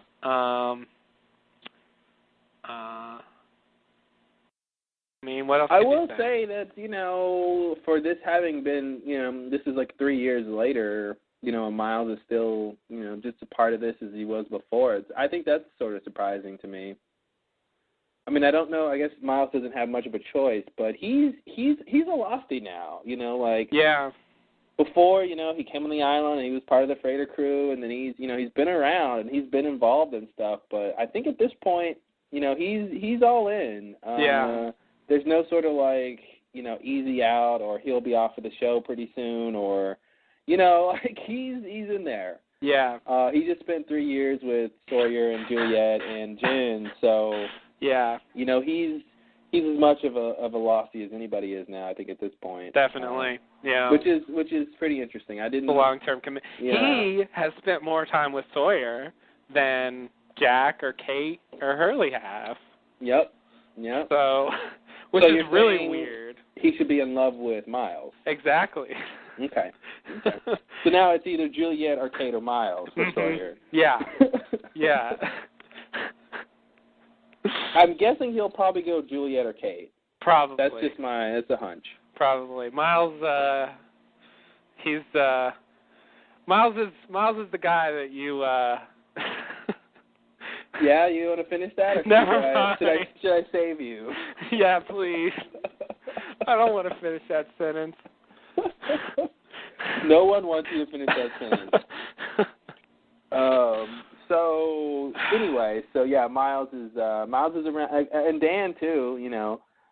Presumably Dan's around doing something. I guess he's working. Maybe that's the thing. Maybe Sawyer and Miles and those guys obviously are in the security wing. Mm-hmm. Juliet's sort of in the motor pool. She's like helping with the autos or whatever. Right. And I'm assuming Dan is in the sort of science area, working on those projects, which is good. I think that they sort of split up in a way. And, it seems like Dan just got on the construction crew at a certain point. Yeah. He's definitely. I don't think he's really like high up or anything. Yeah, but we don't see him in the future in this episode. No. So they don't really. He's kind of just in the background. A lot of the time here, so it's not quite clear what he's supposed to have been doing this whole time. But we do know at a certain point he's helping with the construction of the orchid. So I just thought of something. Oh, okay. Yes. What is it? What if Dan is helping with the construction of the orchid and all that stuff, and maybe he works his way up a little bit. He makes some comments, and Candle hears that he's just not an ordinary, construction guy. He's got some. I know. Anyway, somehow Dan is in a position where, maybe he turns the wheel, or he gets down there or something, and then he goes, to a certain point in time to which he can end up being the smart fellow. The clever fellow. Yeah. Because, hey, think about this. They're in the 70s right now, right? Yeah. So if he turns the wheel now, he would presumably just go to Tunisia in the 70s, right?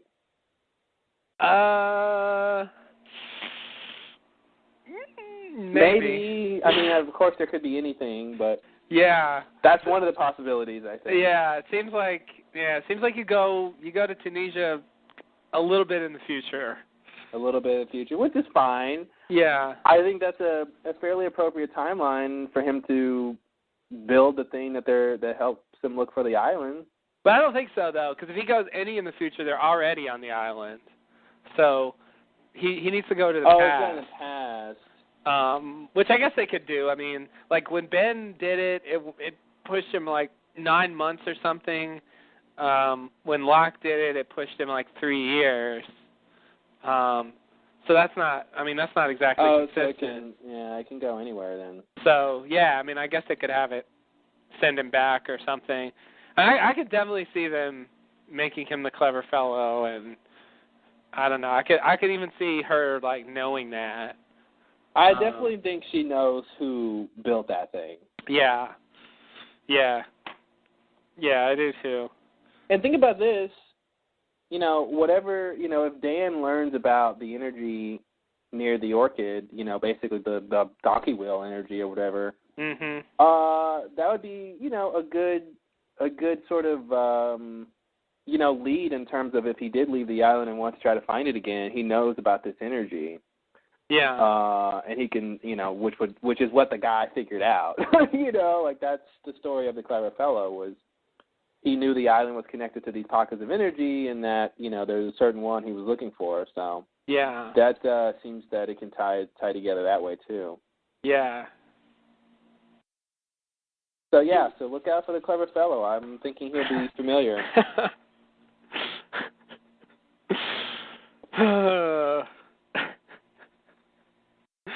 Daniel Faraday is the clever fellow. The clever fellow. This fall on ABC. Yeah. I don't want to toot my own horn too much, but I am a little bit proud that when we first saw Dan at the beginning of the season, this sort of thing is exactly what I thought was going on. And so for once, I actually had the right intuition about what something meant. What do you mean? What sort of thing?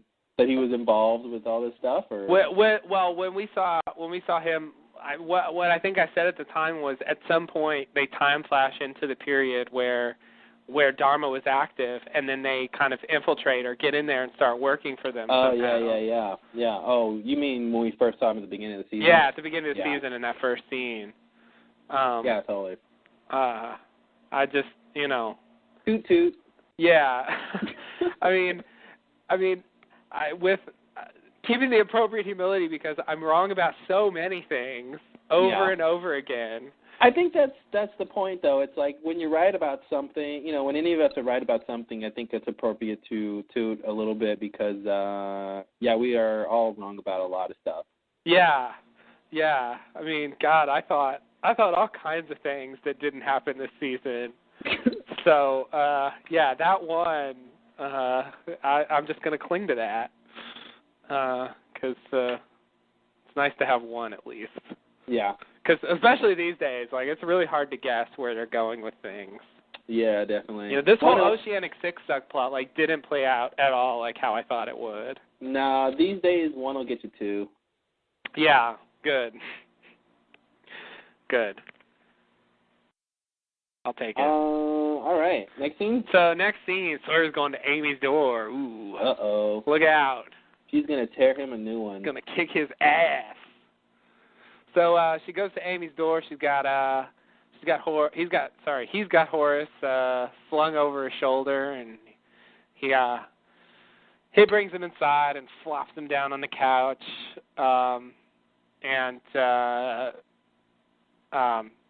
Amy asks where they found him, and Sawyer says by the flame blowing up some trees with dynamite. Sawyer asks why.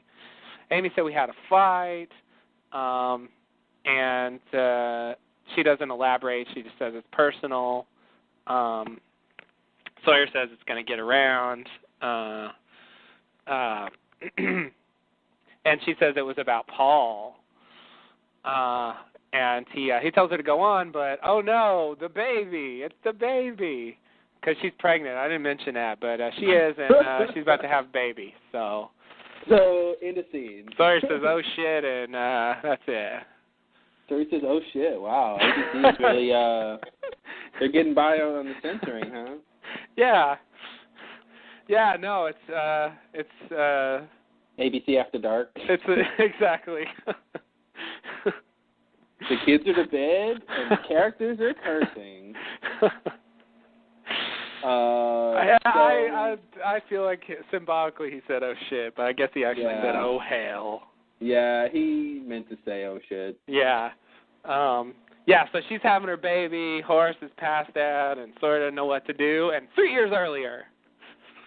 So this is the 85th baby we've seen on the show? I would say at least, yeah. 85th would be a lower estimate, but definitely a good starting point. Somewhere between 85 and infinity, I think. Yeah, definitely. That's a very good estimate. Yeah. Very accurate. Can't beat that one. Yeah, you're right. It really has been. I think there was another round of Name That Baby. Yeah. Right? Every 3 episodes, we get a game of Name That Baby. Yeah. Whose baby is this? Who's that baby? I want to know who the baby is. Yeah. So yeah, we got a baby. I guess this is Horace's baby. Horace and Amy. Amy as heretofore unknown character, but at some point she had a baby, and I guess we're supposed to speculate about who this baby is. Do you think they want us to try to guess? I don't know. I don't know if we're supposed to or not. I don't know if this baby is supposed to matter, but maybe they're. I mean, all babies matter. Okay, sorry. How dare you, sir? You're right. Sorry, no. All babies are important.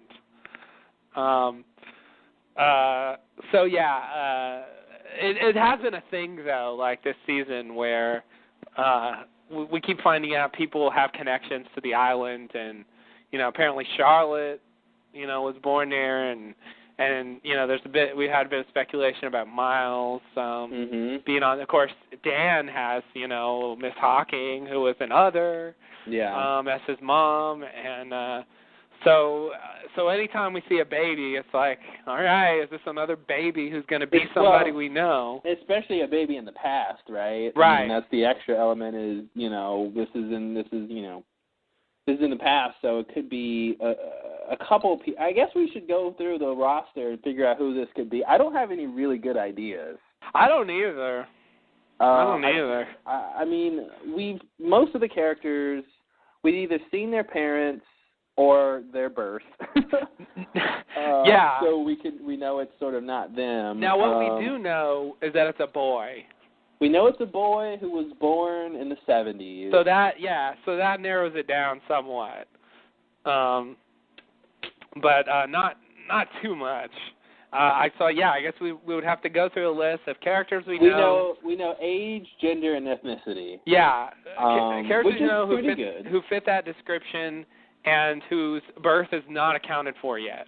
I wish we could just plug in these values into a machine and it would tell us who, just weed out all the ones that can't be. Yeah, you're right. That would be easier. So let's see. Who could it be? Who do we have? Okay, maybe we should say who it's not. Okay, see sure. who's left. I'm on the Lostpedia page. I'm on the characters page. Okay, I need to look follow at that. along. Yeah, we need to go through this. Let's see. I guess we should point out this is going to be a tangent of sorts to figuring out who this is. So I don't know how long we're going to be on this, but yeah. Fair okay. warning. All right. So I'm here. Let's go. It's not Jack. It ain't Jack. We know his parents. We can skip over all the women, right? We can skip over the women. Skip over all the women and non-white males. That's right. So it's not Jack. It shouldn't be Sawyer. Yeah. We saw his childhood. And his parents are accounted for to some extent. His parents are accounted for. Hopefully that was really them. Yeah, it should have been. Shouldn't be Locke. It's not Hurley. We know his parents. Yeah. Now Locke. Could it be Locke? I mean, I don't think so because Locke. I don't think it could be Locke because he's too new, and we saw Locke's birth. Besides that, yeah, that's the thing. We saw his birth, and he's too young. So or too old, or whatever, depending on who you're talking about. Yeah, exactly. The baby or Locke. It's not Said or Jen. Could it be Charlie? That would be weird. Although we kind of know his parents, so yeah. Unless that was a lie. I mean, there's always the lie part. If people are lying, I mean, I guess it could be Jack or Sawyer. It can't be Jack, though. I mean, Christian has to be his father. If Christian isn't his dad, that kind of ruins I mean, come on.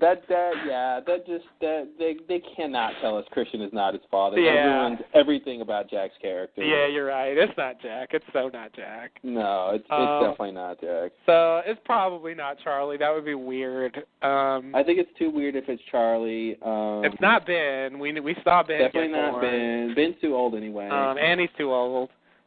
It's now what about Desmond? Could it be Desmond? I think Desmond might be a little too old, but that's sort of minor. He's in the range. I don't really think it's Desmond though, but he's definitely, I think, on the list because we have not seen his birth. Yeah, I don't think we've seen his parents at all. So yeah, and he's special. And I have to say, he and Horace have similar hairstyles. There you go. They both like the long hair, so like father like son, I guess. There you go. I don't know how he ended up in Scotland, but Charlotte had her thing, so. Oh, totally. So there's no reason that couldn't happen to him as well. So. Yeah, so he's in there, I guess. He's an actual real candidate. I think Desmond is the first real candidate. Yeah, I'll buy that. Because he's in the age range. We haven't seen his birth or his parents. Right. And okay, like you were saying about the special thing. I mean, the fact that he could have been the last child born on the island before Dharma and the others or whoever couldn't have children anymore. Oh. I didn't think about that. Because they brought, Juliet brought that thing back up of the inability to have children on the island. So.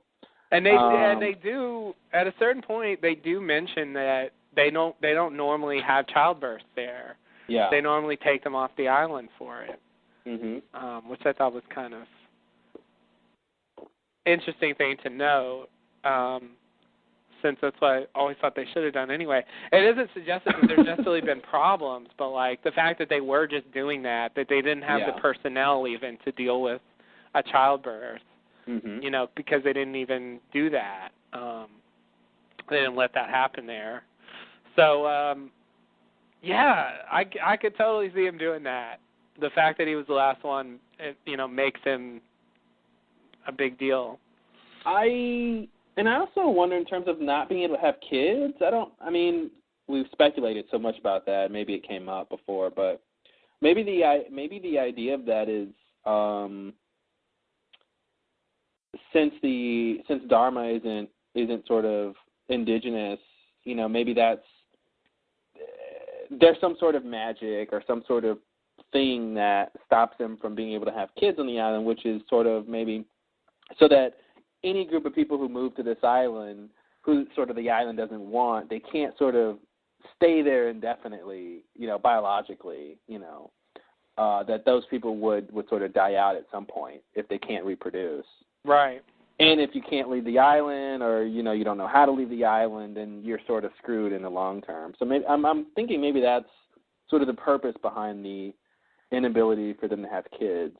Because it kind of is a way of saying, well, you got here, but, you won't stay here forever. Right. Yeah. Sorry to bring that up. Yeah, okay. So, it can't be the rest of these. It's not Boone, right? There's no way it's Boone. It's Booney. Let me see. Who else is on here? And it's not Dan. Not because we're pretty sure we know who his mom is, and it's not Amy. And we know his dad is Whitmore, right? And his dad's Whitmore, so yeah. So, and it's probably not Paulo. Oh, it's Paulo, of course. That would be weird. But I don't think it's Paulo. All right, let's go to supporting roles. I don't know if anyone in here is worthy of being on the list, but I'm afraid to even look. There's a lot of people here. Yeah, that's what I was afraid of. So many supporting people. Maybe it's Frogert. Oh, God. Or ours. Ours the is Marshall? Too old. Yeah, the Marshall, oh, God. Vincent? Maybe it's Krasinski. Oh, no. Now we're just making up stuff. Yeah, it's getting crazy. Oh, Nathan? That guy? I forgot about Nathan. Who's Nathan? The guy who seemed like he was another but wasn't really. Oh, Nathan. He got the short end of the stick. The guy Goodwin killed. Goodwin killed him because, oh. Yeah. Poor Nathan. What if it's Kimi? He just looks so suspicious. Oh, no, not Kimi. God, that'd be really weird. I forgot about a lot of these people. There's a lot of people who are just not relevant anymore. Damn. Now, here's a real one. Could it be Ethan? Oh, God. Does that make any sense? Let's see. Yeah, maybe. Maybe. And he ends up joining the others later? I mean, they could definitely do that. Yeah. He doesn't have an origin to speak of, so. And he, we saw him with all the Dharma stuff, we did. With Claire and all that, so. Mhm. Yeah, I mean, the others kind of just did that, but, yeah. Could it be Carl? Is he too young? He might be Carl's too young. Too young. Carl's definitely too young. Yeah. I'm going to put Ethan on the list with Desmond. Yeah, I agree. Yeah, I think he's worthy. I agree. That seems like that could work. All these people. I don't think it's Danny. Oh, you mean Pickett? Yeah. Pickett, yeah. No, Pickett's too old, I think. Pickett or Goodwin. Goodwin, I don't think he's relevant enough for it to be Goodwin. Yeah. Poor Goodwin. Yeah, I know. He tried. He did try. He was a very solid other. Yeah. Solid. Good stuff from him. Yeah. Yeah. None of these French people, they're too old. Yeah, the freighter crew, none of those guys. All these family. God, there's a lot of characters. There's a lot of characters. It's ridiculous. Oh man. I don't think it's anybody else on this list. Yeah. The psychic Malkin. Yeah, it's totally Malkin. Yeah. Is he ever going to appear again? Are we done with his ass? I think we're done with him because Claire is pretty much done at this point. I think we'll see Claire again, but we probably won't see the psychic again. I think Claire's about something else now. Yeah. I think when we get back to Claire, it'll be about something else. They might say, well, this is the reason why all of that stuff with Malcolm. Why he said that and why, yeah. Yeah. Yeah, it does seem like they'll try to make that work, but. Oh my God, look at this. Oh my God, this makes me want to blow my brains out. If you go on Lostpedia and under characters and under Dharma, guess who shows up? Oh, Sawyer. no. Sawyer and Miles and Juliet. Oh, God. Now and Jen. Look at them. That is so awful to me. That seems so wrong. They put, wait. They put Charlotte and Dan in here? Like, why would they put Dan? Well, I mean, not Dan. Dan makes sense. We see, he infiltrates. But Charlotte? I guess because Charlotte grew up there. Yeah, but it's under employees, though. Oh, it is under. They put Annie under employees.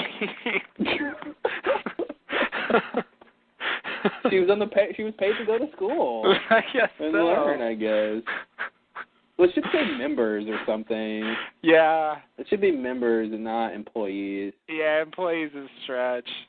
But anyway, that's weird to me that now Sawyer and these guys, the Fierce. And they got Chang Baby on here too. Chang Baby? Chang Baby. Where's Chang Baby? Under C for Chang Baby. Chang Baby Chang. Wow. Employee of the Dharma Initiative. Man, from birth, he was, his retirement package is going to look pretty good. That's right. He's been putting in some time before he can even speak. Oh, what? You were just born? Whatever. Get to work. Get to work. Your job is to goo and gah and poop a lot. Oh, God. Oh, Redzinski. Who's Mike? I don't even know these people. Oh, okay. Yeah. Wow, these are some obscure characters. Yeah, these are people who are like in one shot. Yeah. And somehow had a name. Yeah, I guess that's it. That's all you need to do. Because I don't remember a lot of these people. So we pretty much went through everybody, right? I mean, we pretty much narrowed it down to Desmond or, Ethan or something? Desmond or Ethan. Yeah. Yeah, and I could see him doing either one of those. That does seem like, with what we know so far, I think it would fit. Yeah. Well enough, at least. So, I think, we don't have a lot else to go on, so I think that's pretty good. Yeah, I can see it being, definitely either one of those. I think it could be, if it's Ethan, I think if they don't want it to become a huge deal, to lead to a whole bunch, and they can make it Desmond if they do want it to lead to more things. Right. Yeah. Because the island isn't through with Desmond yet. That's right. And it seems like, Charlotte was born there, and she came back, and Miles seems to have been born there, and he came back. I mean, it seems like, you got to come back. Yeah. Come back and won't let you leave. Come back and stay and die, I guess. I don't know. Yeah. It's your destiny. And it's calling. Do we know nothing about Desmond's his birth and stuff like that? He's never talked about that, I guess. I don't think so. I don't think we really know anything about his background before. I don't think we've seen anything from those years. How convenient. Let me make sure I'm not forgetting anything. I don't think so, though. Because I think all we've seen was from, pretty late in his life. Oh man, I'm on Juliet's page on Lostpedia, and it has family members and Edmund Burke, ex-husband, Goodwin Stanhope, ex-lover, James Ford, boyfriend. Man, that's weird. Oh, Juliet! Wow. Man.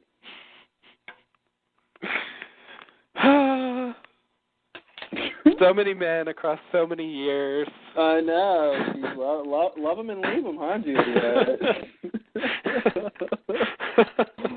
I mean, I guess to be fair, it's only 3, but... Yeah, it really isn't that many, but somehow it seems impressive. Hey, man, show me a man who wants to come to the one-quarter pucker, and... That's right. She's got it. Yeah. Poor Edmund. He got hit by a bus just because he was an asshole. It looks like Desmond had 3 brothers. That's all we know. Did he actually say that at some point? That's what this is. According to Lostpedia, he didn't graduate from university because he had to support his 3 brothers after something happened involving his father. Really? I don't remember any of that. The cause of Elder Hume's departure remains unknown. Well, that's interesting. Something with his dad, Horace, maybe? Uh-oh. His dad, Horace, died, though. Yeah. On the island. Well, maybe that's it, though. Oh. Maybe he had to support his brothers after his dad was killed in the purge. Like maybe, I don't know. Yeah, because if he's on the island, I don't know. Maybe that detail's just not true. Much like the biography that Ben gave for Charlotte wasn't true. Yeah. What did he say about her? He said she was born in Essex, and That's the whole thing. Now, all he's got to go on is files, right? All someone has to do is type something into a database, and that's your truth, because you read it somewhere. But Charlotte was even told that the island didn't exist, that she was never there, Yeah. Like if they did that, then maybe Desmond wouldn't know about it. Oh, totally, yeah. And if he left at a younger age or something, no memories of it. It certainly doesn't seem like Miles remembers being there. Oh, totally. So yeah, they could do that. I mean, anybody else, and I think it'll just be crazy. Yeah. It'll be somebody we wouldn't know or wouldn't guess ever. I think it's either one of these two guys or both of them. No. Or both. Why not? Didn't you know your baby was two babies in one? Yeah, it's either those two guys or one of those two guys or somebody that's just like, hey, here's a new person or something. Mhm. Yeah.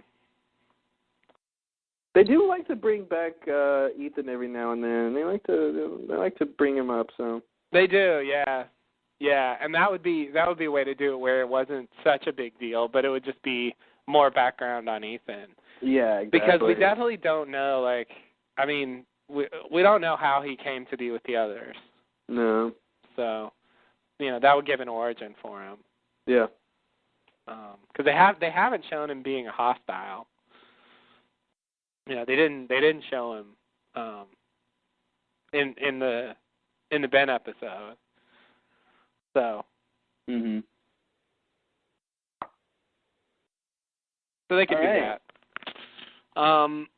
Okay. So next scene. Yeah, next scene. Okay. So in the next scene, it's 3 years earlier. We're going to be jumping back and forth a lot here.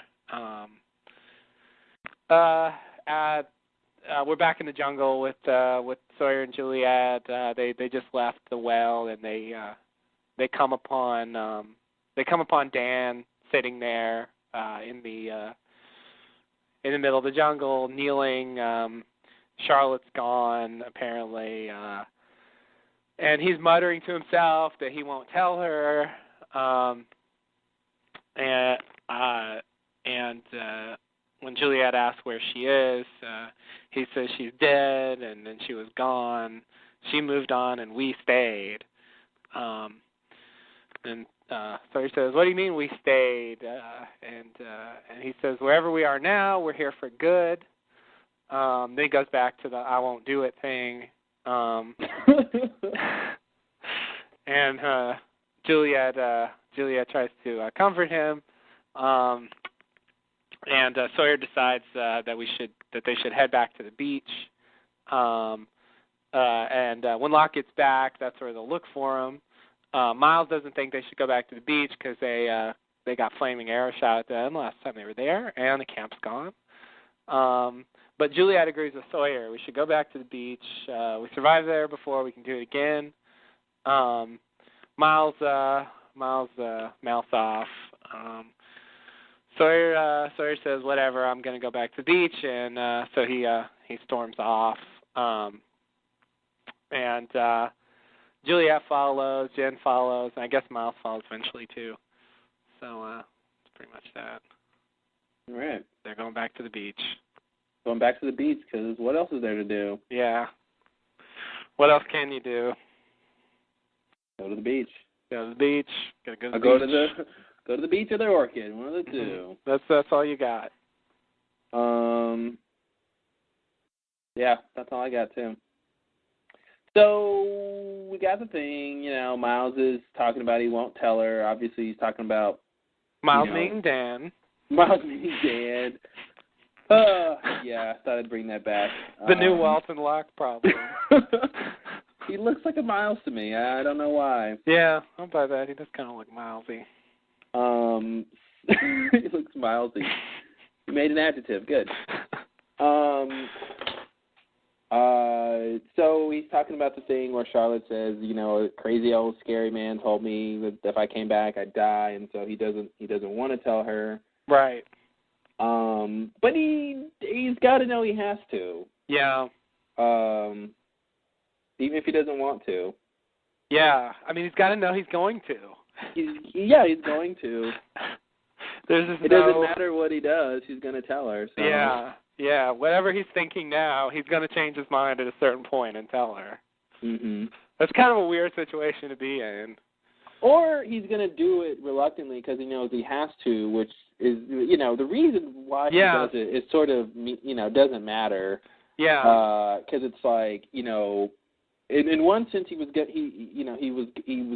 to do it anyway, so he did it. In another sense, he's only going to do it because he knows he has to. Right. So, but it's sort of the same. But then that's the reason why he did it originally. So yeah. Exactly. It's a crazy world we're living in now.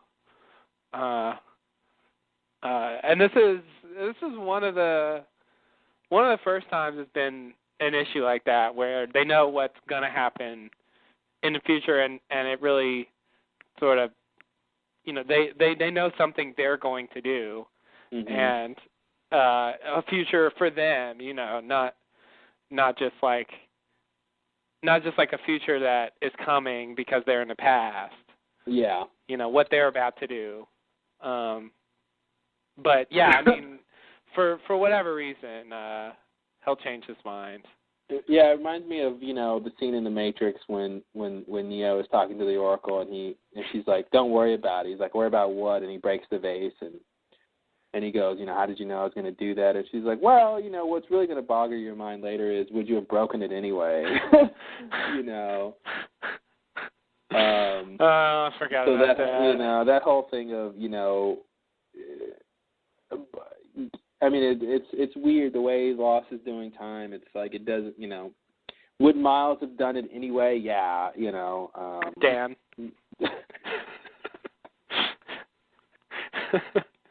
Oh, thank you, brain.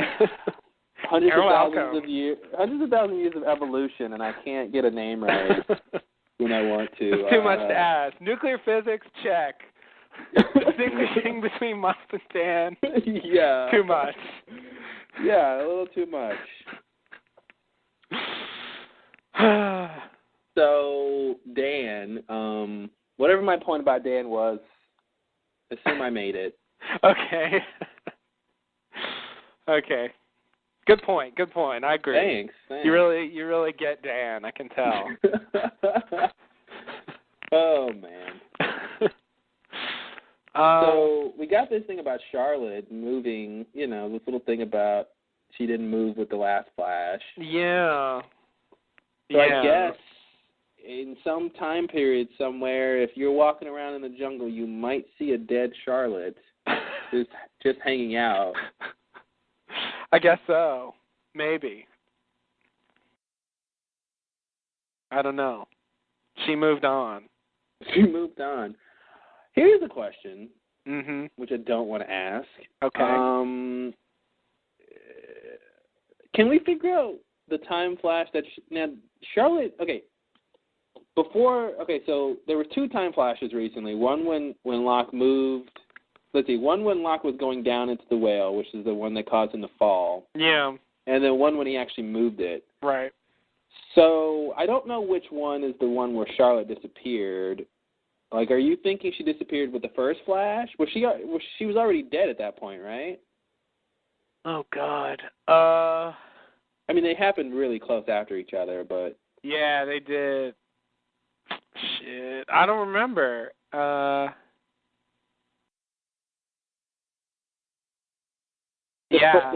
Before the flash, like the time period when Locke is actually going down there, do we know when that was? Roughly, do we have any sense of when that was? When the well's there and stuff? Yeah, I don't know. Yeah. I don't know. Although I do think it was before the Orchid was built. So that so that's the thing. So it's before the Orchid, but relatively recent because they built the well there. Yeah. And the well wasn't always there. And then that's of course right. they flash, at some long period of time back when the statue was there. Right. So either her body is in the time period when the well was there, or it's in the time period when the statue was there. Yeah. I guess we don't really know when her body disappeared, but yeah, I can't. In the scene where they show her dying, I can't remember how many flashes we saw and how that was cut with the other ones. So, like, it might be possible to tell which one it was, but it's been a while, and so I don't remember. Yeah. Okay. So that was interesting, though, that dead people don't travel, I guess. Yeah. I guess I want to say that, let's see, what do I want to say? I guess I want to say that she's in the long ago time.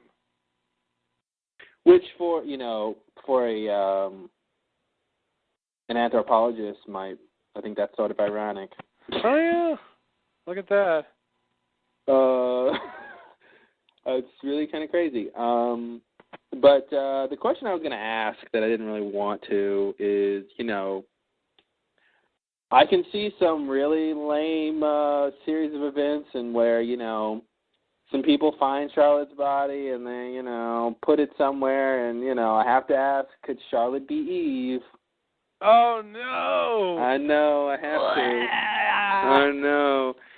Or, could Adam and Eve be the result of something like that? Someone dying in some period and sort of going back, or, any of the people, I guess, who died during the time flash could be Adam and Eve. So the theory that I've heard about read about Adam and Eve is as follows.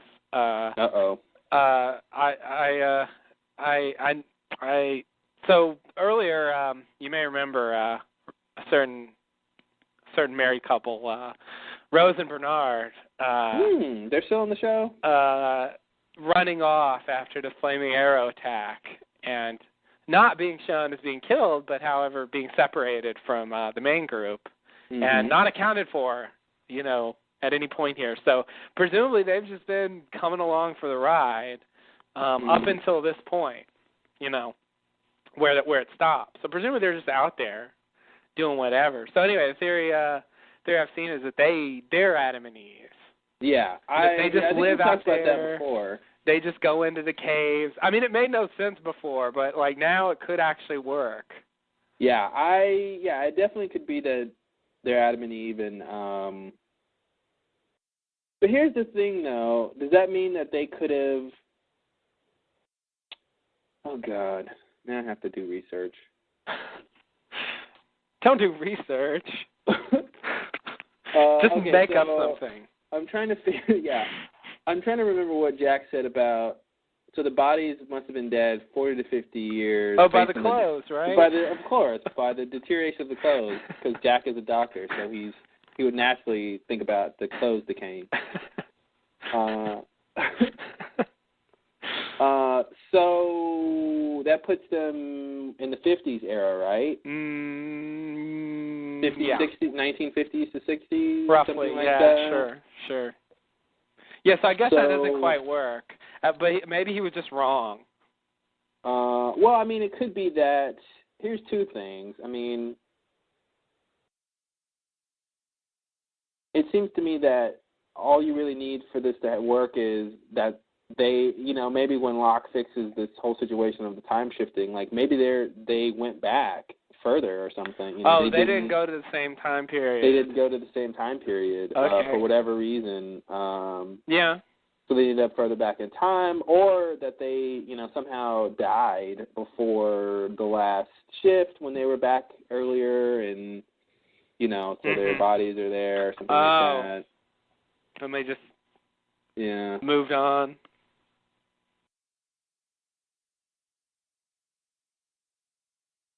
Yeah, that could work. Let's see, this is... Locke says normal clothing would decompose within 2 years. Why is Locke making this judgment? That was about the plane, right? Yeah, the guys from the plane. The high quality polyester on the Nigerian smuggler would take 2 to 10 years to get it to its current condition. Oh, Locke. Yeah, like what? I remember that. He just came out with that out of nowhere. That was really weird. And I think, in terms of Adam and Eve being Rose and Bernard, I think the cave is somewhere they would go. Yeah. To live out there, to relative safety and live out, comfort. They've been there before. Mm-hmm. Yeah. Yeah, that's interesting. I mean, I think, those are the two. That's the best theory I've heard. I mean, Jack and Kate, I guess. But yeah, they're Jack and Kate. It's sort of a lame ending to me, Yeah. Their body's just like, that's them, I'm great. And if it's Charlotte, then, you'd have to wonder who Adam is. Oh, no, you don't. Okay, well, you don't have to, but... Yeah, no, you're right. You got to talk about Adam. And I don't think it's Charlotte. That doesn't make any sense. Because that would just mean someone else picked up her body and moved it there, Mm-hmm. That's just weird. Yeah, that doesn't seem like what Adam and Eve were about. Yeah. Seems like they live there and just, whatever, just had a little cave life. Caving it up. Mm-hmm. Getting cavey with it. Yeah, they're going off the cave. So, what else is up in this scene? That's it, right? Yeah, pretty much. I mean, what else is there? They're going to go back to the beach. All right. But I have a hunch they're not going to make it. I don't know. We'll see. You know what? I think they're going to get back to the beach and everything is going to be fine. Okay. All right. Locke's going to be there waiting. All their stuff's going to be there. Okay. You know, it's really, I think this show's almost over. Okay. I think this is the last episode, actually. Wow. Yeah. I think they're gonna wrap it up here. Okay. All right. Well, we'll see if you're right. All right. That's just my crackpot theory. That's a good theory. And don't try to tell me, like, you know, there's an episode in a couple weeks coming back on, and they've got more episodes this season. I would never try to tell you that. They have a contract with ABC to do a whole nother season. Mm-hmm. Like, all that's red herring. I'm telling you. That's all red herring. Yeah. This is the last episode. Because, you know, and then you might want to say, well, why would they put the last episode in the middle of a season? Because it's a surprise. Hello. This is a That's show why they call it a surprise. Exactly. That's why they call it a surprise. Okay, so in the next scene, they're going back to the beach. They're all walking, and Sawyer thanks Juliet for backing him up. Sawyer says, "You should thank me because it was a stupid idea." Juliet says that? Yeah. Sawyer says, well, why'd you agree with me? And she says, any plan's better than no plan, and we just argued about it. And Sawyer says, well, I'm open to suggestions, but they're interrupted by some gunshots. Oh, no, there's gunshots. What could that be? So they, oh, wow, some interesting detail here in the transcript. Anyway, so they go to investigate the gunshots. They run over and they see we see a couple of men standing there, and there's a woman there yelling, and there's a man there who's dead, and then they put a bag over her head, and they've got a gun on her, and meanwhile the Losties discuss what they should do. Miles asks Dan. Miles says to Dan, "We shouldn't get involved, right?" And Dan says it doesn't matter because whatever happened happened. And Sawyer decides he's just going to go over there, and he asks Juliet if she's got his back, and she said, "Yeah, absolutely." So Sawyer heads over there. The woman's got the bag on her head, and Sawyer emerges, and one of the guys pulls a gun on him, so someone shoots him, and it turns out to be Juliet, and then Sawyer shoots the other guy who's about to shoot him, and so the crisis is averted. And so they go over to the woman who's saying, "Oh God," and she's got the bag over her head, and so they take the bag off. They say she's okay, and then she says, "Who are you?" Lost. Oh, and it's Amy. Oh, and it's Amy. Forgot to mention that. Oops. I guess we know Amy at this point. Yeah, we do. The thing I didn't say was these rifles are the rifles from taken from Widmore and Ellie back in 1954. I did not remember that. What? Yeah. Oh. That's where they got the rifles. You know, I was thinking about that in this episode about the the weapons and where they get certain things from, and trying to trace that. Because I was wondering, I guess I was wondering about the rifles myself. But all right, so they're old rifles. Yeah. I was just like, whatever, they have guns. Of course I didn't pick up on that. They sort of always have guns. Yeah, they do. There's always a way to have guns. There is. Even when the guns have been hoarded by one person and hidden somewhere, they still have guns. Still have guns. That was a whole issue for a while, but then at a certain point, it was like, whatever. Yeah. Everybody's got a gun. Have gun, will travel. Mhm. So we get this scene. Yeah, this is a scene right here. And we got it. We did get it. So what do you think about all this? I don't know. The others are just like killing these people. They just grabbed them. They're just like, we're just gonna shoot you guys.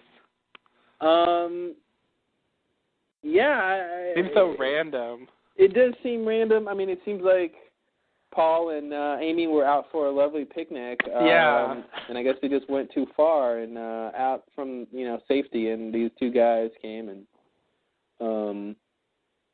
it came across as just like random violence. It didn't necessarily seem like these guys had any sort of real point. Yeah. And there's supposed to be a truce, as we find out later. Yeah. Maybe Paul and Amy were just, they crossed the boundary of the truth, territorially or something, or they didn't know where they were and they got, you guys were on our territory. Oh, God. So, something like that. You come into a man's house and take your shoes off. And What's that from? Hunting Party. Oh, yeah, that's right. I knew it was something from... Classic Tom. Yeah, classic Tom. Back when he was scary. Mhm. Good old days. I think it's something like that. These others are probably already offended that that Dharma's there, and these are Dharma people, and yeah. So they already don't like him, obviously. Right. They don't need much provocation to attack them. Yeah. Yeah. I definitely do like, as much as we talk about the whole, how time travel works in Lost, it is really nice, like what Dan says, is like, it doesn't matter what you do, it happened, so you can just do whatever you want because you're not going to ruin anything, and that's kind of nice. Yeah. It is kind of nice in a way. We don't have to sit and worry about should I intervene in this situation? Should I not intervene? Like, it doesn't matter if you intervene or not, just like in any other situation you come across. Like, whatever you decide to do is just as valid as any other situation. Yeah. It's not going to create an alternate timeline and all that shit. Where we have to worry, like, oh, if they do this, then maybe the plane doesn't crash and, all that, so... Yeah, I agree. It is nice. It makes it easier because they can just do things and not, it doesn't have to always be about that. Yeah. Again, I gotta laud my girl Juliet. She's a quick shot. Oh yeah. And in this scene when or maybe I guess it's the next scene. But when Juliet's talking to Sawyer, if you notice, she's she's searching the dead body for things. It's a nice little bit of business that she's, being helpful and like trying to see what this guy has on him and stuff like that. It's pretty cool. That Juliet, man, I think I said it before, but she's just sort of consistently a good character. I haven't seen them write her and her just be really boring, Yeah. Or not contributing in some way. Right. When she's around, she helps. Unlike some people. Who you can name quite a few. Yes, you certainly can. You're right, and she's part of the group now. I mean, there's no way around that. Nope. I really didn't think that's necessarily where her character was going when we first saw her. When she was making those sandwiches with toothpicks for Jack? That's right. Loves those toothpicks. They're burned sandwiches, but they got the toothpicks. You got a toothpick. That makes what up else do you for it. want? There's nothing else. It's a little bit fancier. It is, yeah. And it's grilled cheese, so it doesn't need a toothpick, but that's the best part. That is the best part. It's a garnish. Yeah, the extraneousness of it all. It just makes it taste better. Artful in a way. Yeah. Yeah, no, she's good in this scene. Yeah. I mean, she shoots that guy before Sawyer could pull the trigger. Yeah. And he's like, wait, I didn't shoot him. Yeah. Who shot this guy? Yeah, she's good at that. She will definitely shoot your ass. She will.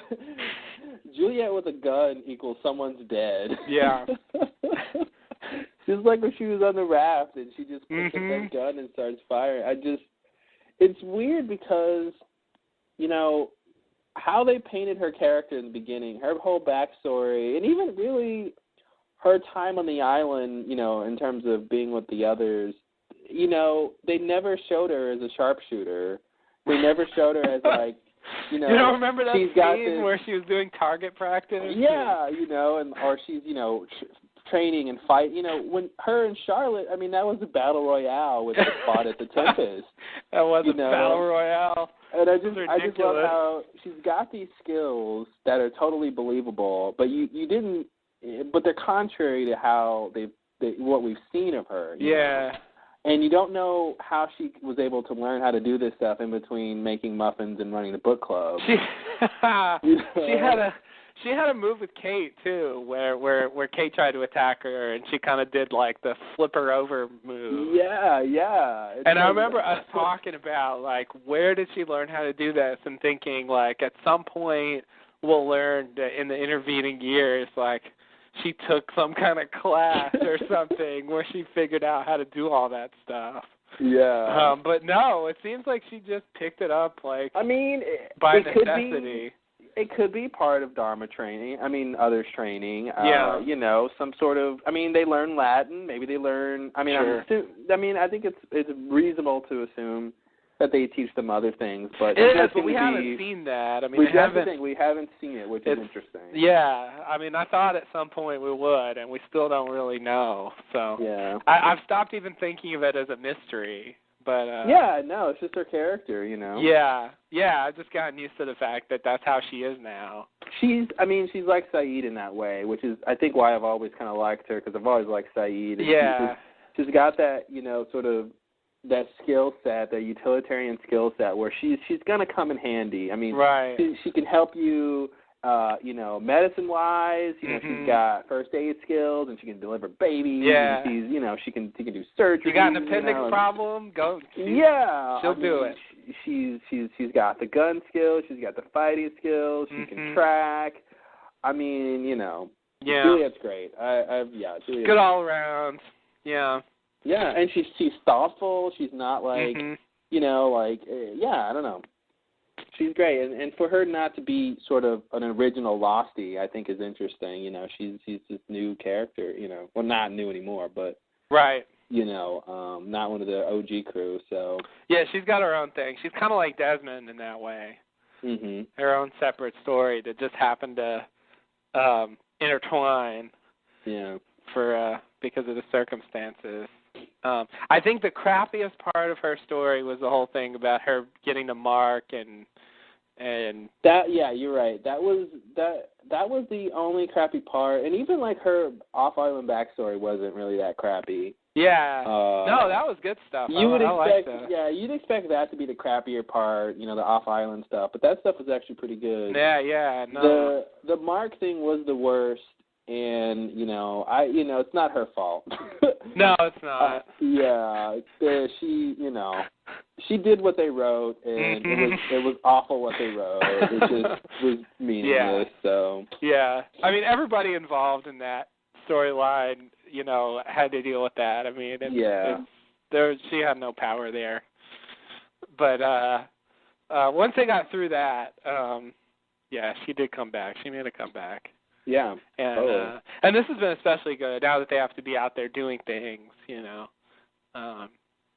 because for a while there, she didn't really have that much to do. Because there wasn't much to do. They were all just kind of sitting around on the beach waiting to get rescued.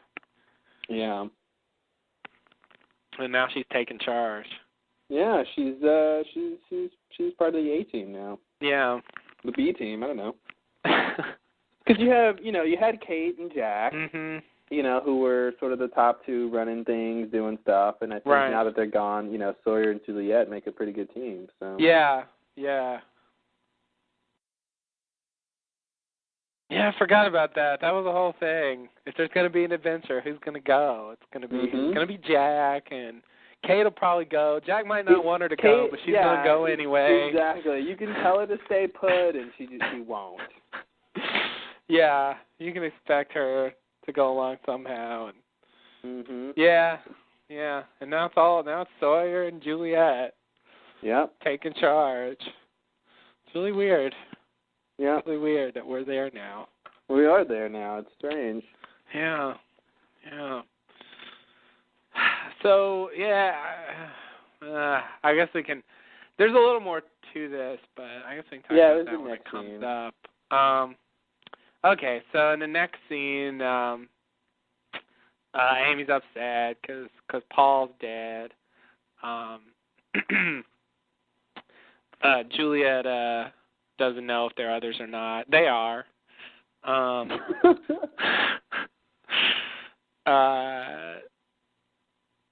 Let's see. They Jen pulls a walkie-talkie off one of them, gives it to Sawyer. Juliet says we need to go, so Sawyer goes over and talks to Amy and says they have to get going because they could have the two guys who shot Paul could have called, and so they might be coming back. And then Amy says we have to bury them because apparently there's a truce, and I guess they're not supposed to kill the others. So she also says we have to bring Paul back with us, and she weepily begs for them to do that, and so Jen steps forward and volunteers to carry him. I'm the most muscular here. I shall carry the dead guy. So Sawyer agrees. They're going to bury the guys, carry Paul back, and Amy reveals that Paul was, in fact, her husband. What the fuck? I sort of assumed that. I did too, but it was weird when, your friend, he wasn't my friend, he was my husband. If you listen to the music, the music kind of here comes a mystery, and then she says it, and then they don't make a big point of it because they realize most people probably assumed as much. Yeah, that's what I thought. I would have just said that and then expect her to say he wasn't my husband. He was my uncle or something. Yeah, exactly. He was Jacob. Yeah. Uncle Jake. Uncle Jake. You're just having a picnic. What's your problem? Never had a picnic with your... Yeah, no, that was a weird one. That was a weird one. All of Amy's, this other scene coming up where she has to be devious, it just... let me say, this Amy, the actress who plays Amy, she looked really familiar to me, and I just now looked up where she's from. I saw her on ER for a little bit. She had a recurring role on there, and I knew she seemed really familiar, but I don't know about her, and I don't know about this Amy character. I don't want to say I don't like her character, but there's something there that I'm not sold on, and I don't know if it's the actress or the character. But yeah, the thing in the next scene, I heard some other people complaining about that. Yeah, it's Amy's weird. Amy's a weird character. Yeah, she is. She is. I don't know what to do with her. So, any other stuff in this scene before we move on to the next related scene? I don't think so. I don't have anything else. Oh. Well, we learned about the truce. Yeah, we learned about the truce. That's right. I didn't in this scene, I didn't catch that they were burying them because of the truce so much as I thought. I was thinking, oh, they have to bury them because, either because that's, culturally that's what they would do or something. Mm-hmm. I didn't really know the reason, but of course we realized it's so that the bodies won't be found. Right. And then they want to bring Paul back. Yeah, so I guess maybe I want to ask, does she want to bring Paul back for personal reasons, or does she want to bring Paul back for some other reason? I think it's personal reasons. I think, at first I thought it was going to be more about, what we saw a long time ago with the others in their funeral process. Mm-hmm. I thought it was going to be, well, we got to do this to the body and send it off and do all these sort of things that, I guess that was the others and not Dharma. Yeah, that was the others. But I was thinking about, I was thinking that in that realm. But really, they have to bring them back so that they can give them up later. Well, that's what I was going to say.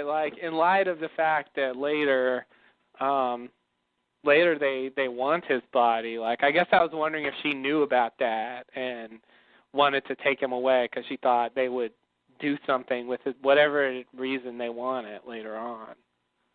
Yeah, I don't really think it's that because I don't think they're going to do anything malicious to the body. I think the only reason they want it is so that the others won't be upset. So they can be like, hey, 2 of our guys are dead, but one of their guys is dead, and here's the proof, kind of a thing.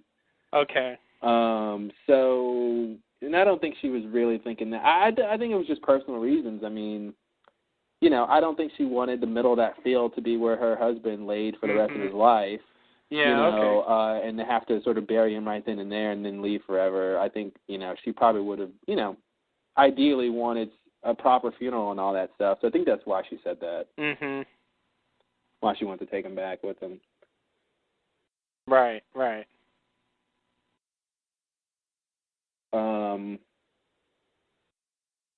I forgot to mention that Sawyer tells a story about how they're shipwrecked there.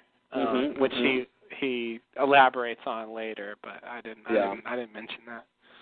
That's the thing I wanted to bring up about the island moving. The island's always moving. Well, back in the 70s, it was near Tahiti. In 2000s, it's near Tahiti too. How much is this island really moving? And that was the thing when Sawyer said that. I'm thinking, you say you're on your way to Tahiti, but he doesn't know that the island is necessarily moving all the time and all that stuff. But he could have easily said something that, depending on where the island is, didn't make any sense. Yeah. Right. Luckily, that didn't happen. But, luckily, yeah. But that's what's weird is, the island's always moving, yet it's near Tahiti in 2 extremely long periods of time. Yeah. And even in the 50s, it was in the Pacific because that's how the military found it. That's right. So, that's right. Maybe she means it's always moving in time. Something. Maybe that makes sense. I don't even know if that makes any better sense. But, yeah. Because I guess what isn't moving in time, right? Yeah. I don't know. Sure. All reports we've had of the island put it in roughly that sort of South Pacific location. I mean, all that we have as far as it not being there are some of the things we've seen the effects of. Like the plane, and oh crap! I just realized that's probably that explains the plane, right? Now we know why the plane landed on the island. Yeah. I thought we established that. Did we? Well, or maybe we didn't. I don't think we made the connection. At least I don't remember making the connection between the mystery of the plane being so far away from where it took off from. Yeah, I thought we did. I at least thought it, but I may not have said it. So the idea is when the island was time shifting, it was moving too. Yeah. And somehow moved to a closer place where the plane was, and then it went down, and then the island moved again when the plane was on it. Yeah. Something like that? Exactly. Something like that. Presumably something like that for the Black Rock? I was going to say Black Rock, too, yeah. Yeah. I mean, maybe, for all we know, the period of time when they went, when it flashed to the statue being there, you know? Yeah. Black Rock. There you go. I don't know. Yeah, so I do think that mystery is solved. They haven't exactly made it explicit, but it's a pretty good explanation, I'd say. Yeah, it definitely works. Yeah. And they probably won't explicitly explain everything, so some of the stuff we'll just have to fill in ourselves as time goes on. Yeah. There's always, well, I don't know. I don't know where I was going with that. There's always the next scene. There you go. That'll work. So in the next scene, let's see, what happens in the next scene? I guess Sawyer's saying that to Miles and Juliet, he's going to do the talking. He's going to try to convince them they were in a boat wreck. He's a professional. He used to lie for a living. Suddenly, Juliet yells out. Says it on his business card. Suddenly, Juliet yells out, "Daniel, stop!"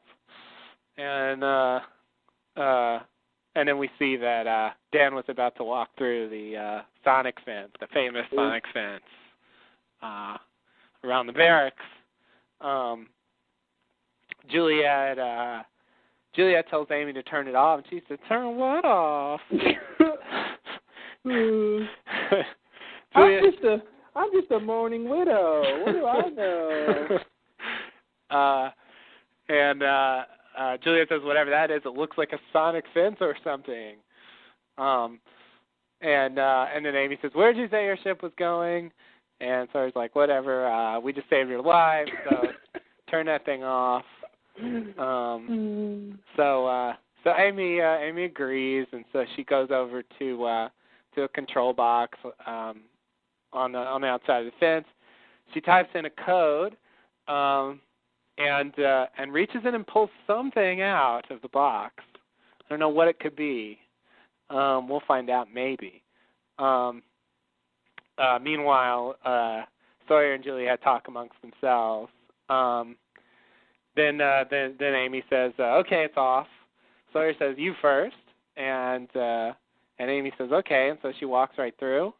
Says, "Oh, look, no problem, it's fine."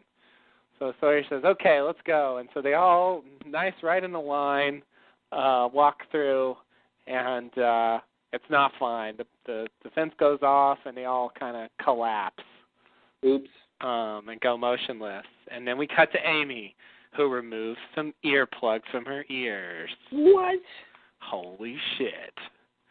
Fastest hands in the West. That's right. She can put some shit in her ears and you won't even know. You won't even be able to tell, even if you're looking at her, right, gang? Seems like a tough one to pull off, but Amy can do it. Yeah, I was laughing at a couple times during this recap because just the whole circumstances when she's like, you know, Juliet says, "It looks like a sonic fence or something." It just was so spot on. Yeah. You know, like the sort of quasi ambivalence. Like it looks like, you know, just it's like looking at something really specific and just saying it looks like this really specific thing or something. Right. Yeah. It's like someone playing the piano and that was a Beethoven's Fifth Concerto in C minor. Or something. Yeah.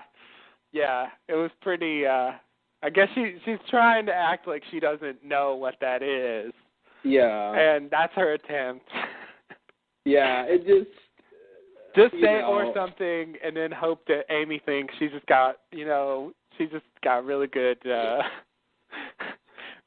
fence identification skills. Yeah, she didn't say, like, it looks like a barrier or a defensive barrier or something. It looks like a sonic fence. Yeah. And then Amy says, where did you say your ship was going? And when you were recapping, I'm thinking, Juliet's like, I said my ship was going to kick your ass if you don't turn that thing off. But yeah, it's so she goes and she presses the code, which I was thinking, Juliet probably could have turned it off herself, but I'm thinking maybe the code might be different. It's been, a lot of years. There's that, and I think she didn't want to. And of course, she didn't want to give away the gag. Give away. But yeah, it was weird when Amy reached into the box, and I saw that, and I'm thinking, there's no need for her to reach into the box. And then of course we don't see what she pulls out and all that stuff. And then she walks through first, and we're thinking it's fine. Yeah. The first thing I thought was, when they all walk through and they fall out, I thought, oh, there's a program on the fence where you set up a program where it'll let one person through, it'll delay basically. It's a delay thing. I thought it was a cool idea. It's like, oh, here's a delay mechanism. Yeah, something you could imagine they would have a use for. Yeah.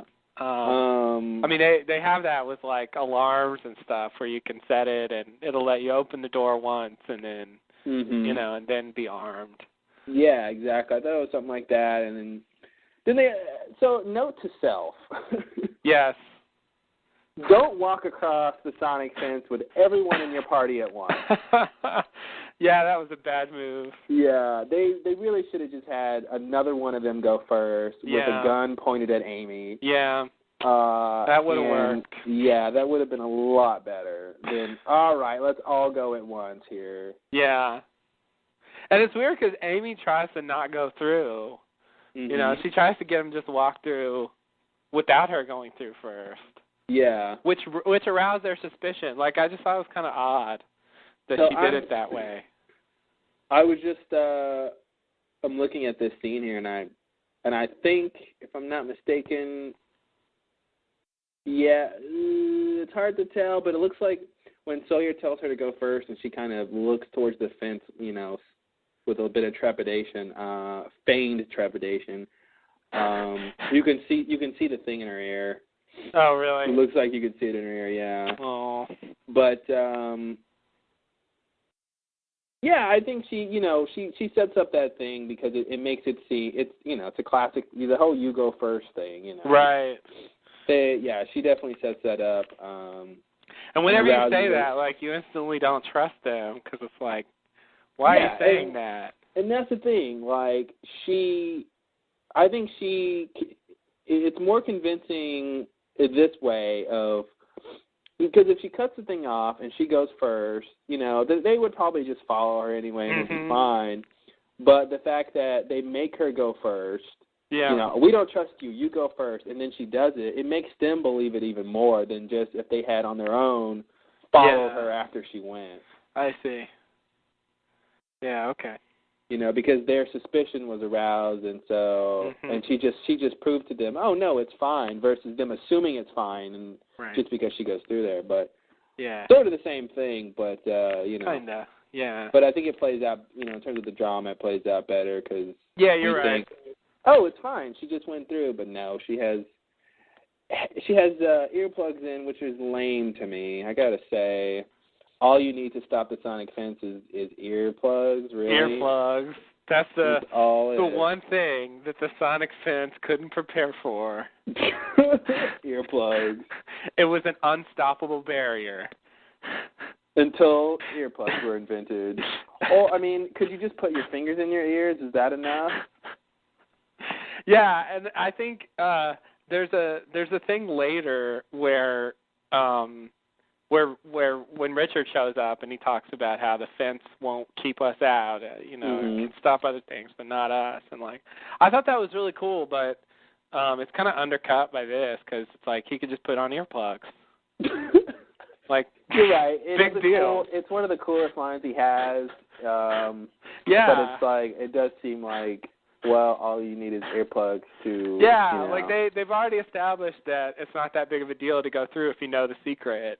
Yeah. So, I want that to be a cool line, but yeah. Especially when he says it might keep other things out, mm-hmm. you know, like, but not, and he's kind of equating himself and his people to thing, you know, to something, you know, which is really smoky, obviously. But, it makes him seem like, you know, a bit supernatural that he could just, you know, walk through the fence or something. Yeah. But once you know you need earplugs, you know.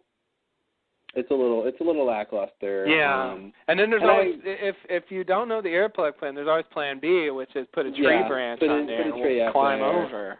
Yeah, that works all right. It's a little bit of a pain in the ass, but it's not so bad. I mean, it's doable.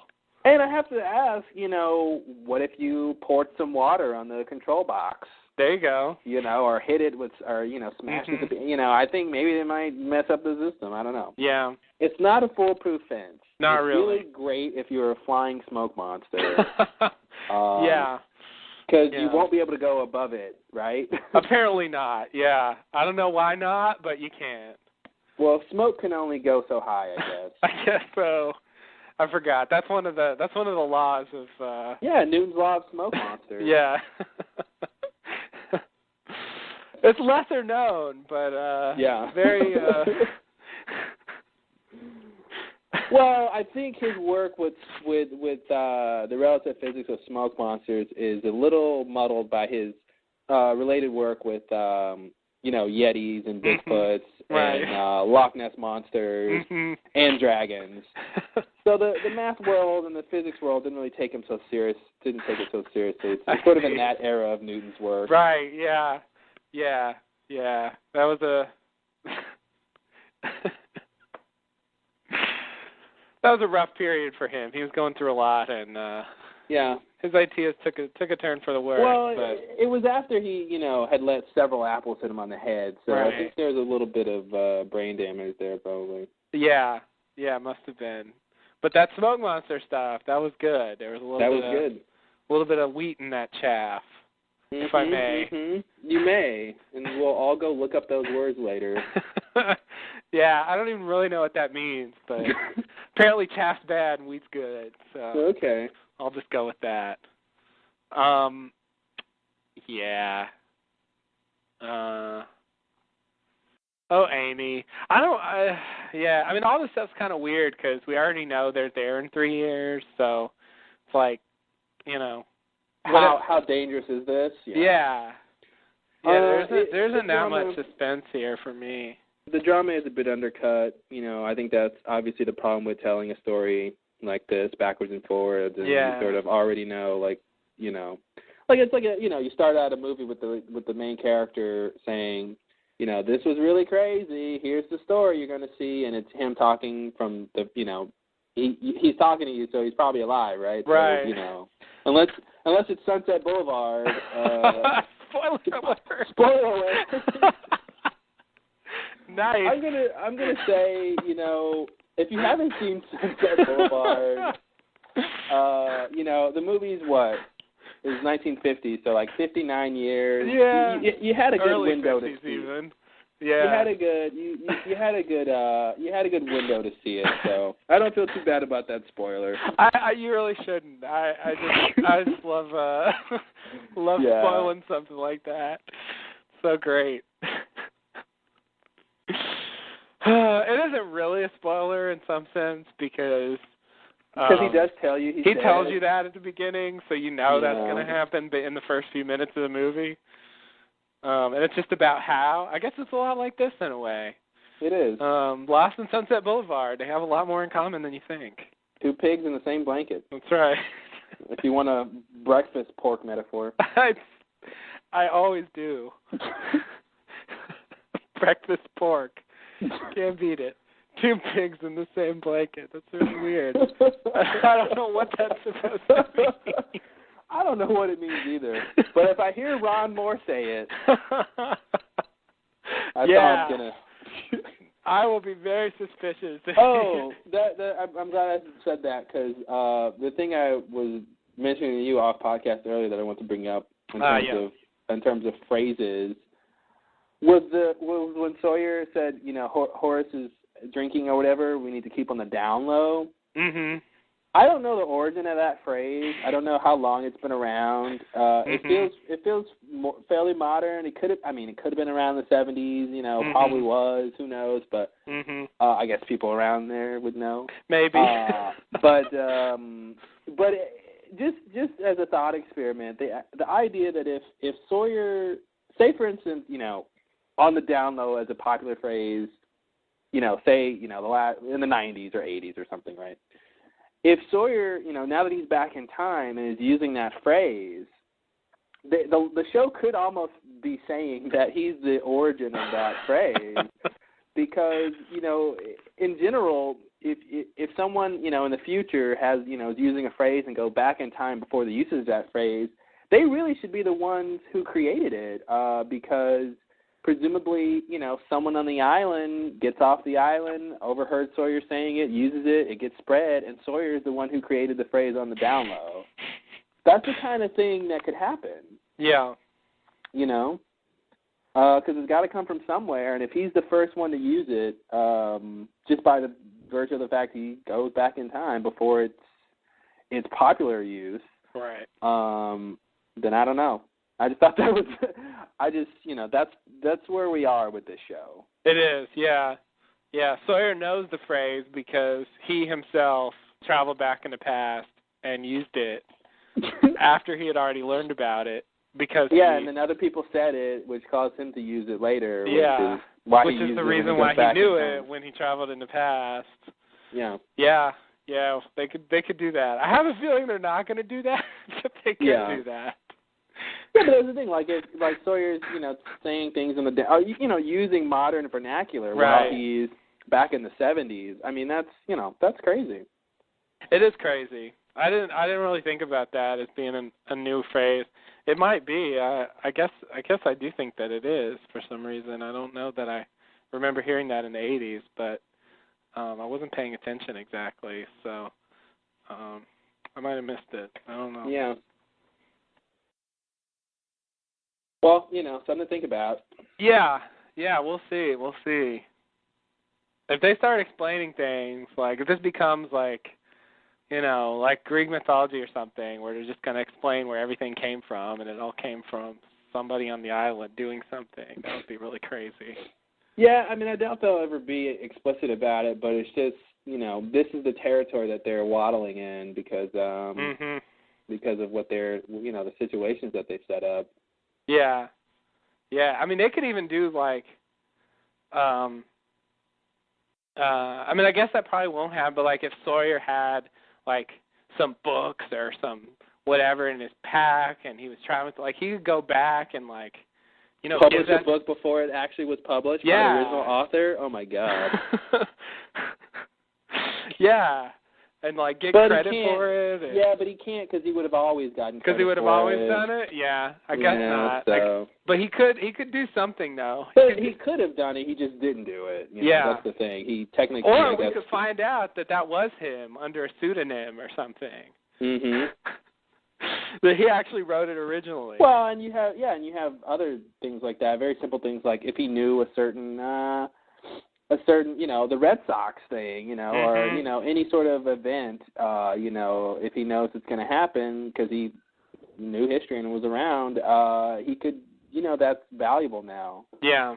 Yeah. Oh, don't worry about that Cold War. It'll be over pretty soon. Like.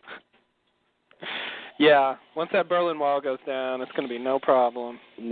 Smooth sailing after that wall goes down. Mm-hmm. East and West Germany, forget about it. Yeah, so I wanted to mention that.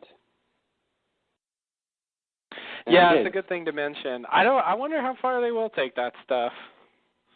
I think they have to be careful to a certain degree. Now, of course, I guess you could also just say, well, there's no guarantee any of these people who would be influenced by the modern knowledge or vernacular get off the island or tell anyone else. So it just could be isolated. I mean, a lot of them are going to die. A lot of them are going to die. So. But hey, the sub has been coming back and forth to the island all this time. That's so true. There are people leaving and potential for contamination. Yep. Yeah, you're right. Yeah, that was the sub. Oh, that sub. I know. You thought he was done when it blew up. I really did. I guess, you can blow up the sub, but yeah, you can't blow it up in the past, huh, Rock? He wanted to. He did. He tried. He failed. Of course. Off screen, he's like, how can I blow it up in the past?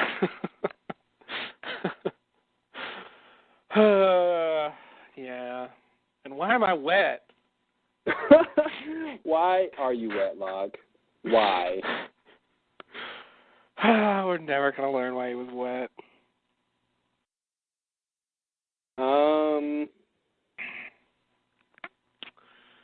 Okay, Where are we?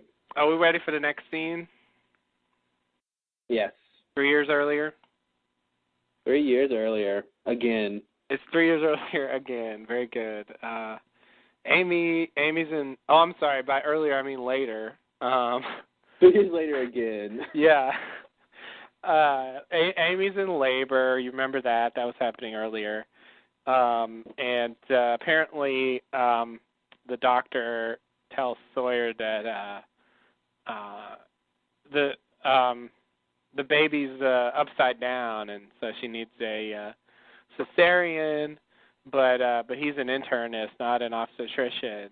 And the women usually deliver on the mainland, and the baby's early, so we got a problem here. So Sawyer rushes out and goes over to a mysterious auto mechanic for help, and it turns out that it is, wait for it, Juliet. There she is. And he tells her Amy's having a baby. She needs a cesarean. Juliet says we had an agreement. And he says, screw it. She's done one before.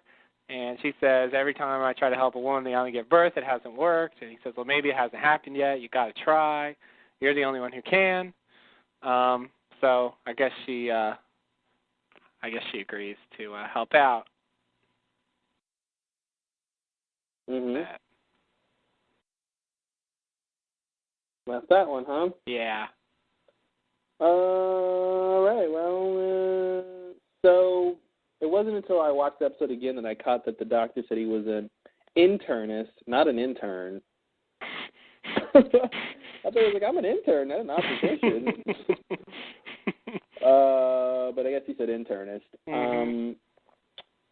So, yeah, we learned about the baby thing, that the baby's 2 weeks early. Oops. That happens, though. Yeah, it happens. And babies, you never know.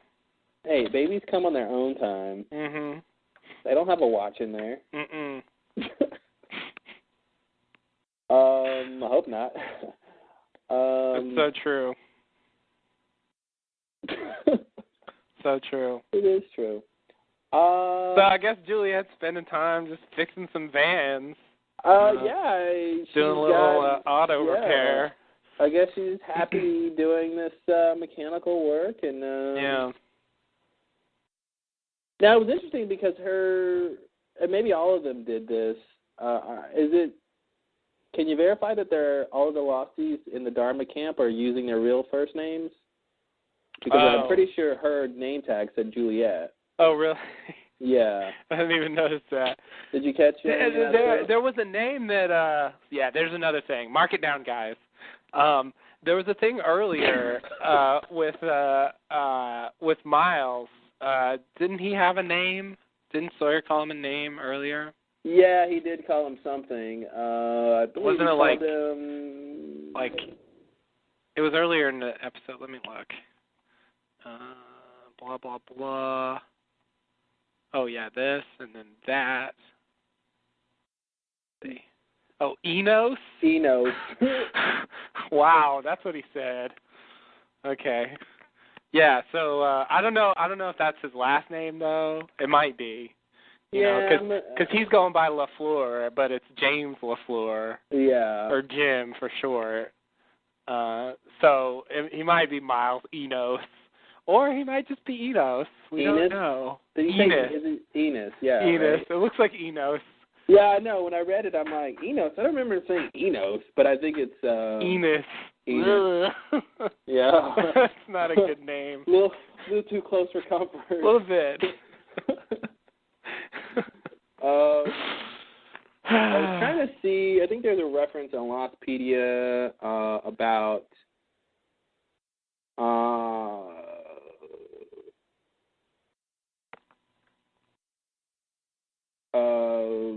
apparently the deputy on the Dukes of Hazzard was Enos. All right. So, Sawyer, Dukes of Hazzard. I'm sure he watched the show. Maybe it was just a nickname. Maybe that was just a Sawyer nickname. Maybe it was maybe it was a nickname. Oh, because it's like his deputy. Yeah, exactly. Oh, look at that. Oh, it's just a nickname. Because he does that. Wow. Yeah, look at that. Look at that. We totally cracked that mystery. Mystery solved. Yeah, so Enos isn't the name he's using because that'd be weird. It's just a nickname. It would be really weird. I should be Enos. Yeah. So he's a Dukes of Hazzard fan. Yeah. Yeah, I'll buy that. Like 30 years after the show was on, he still remembers to use it as a nickname for someone. Oh, Sawyer. Hey. I think when he's sleeping at night, he's coming up with nicknames for people. Yeah. Yeah. Like, what can I use tomorrow?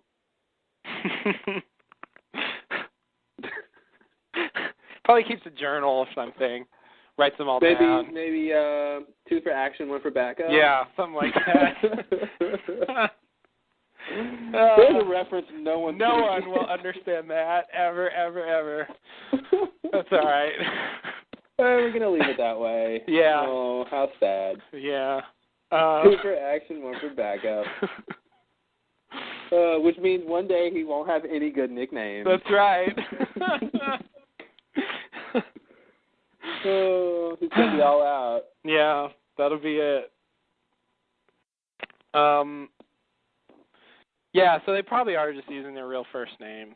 Yeah, I mean, I think it makes sense in terms of keeping up the charade. It's easier because it's easier to keep their first names and be able to call that instead of saying, "Hey, Juliet." Oh, I mean, whatever. Right. You know.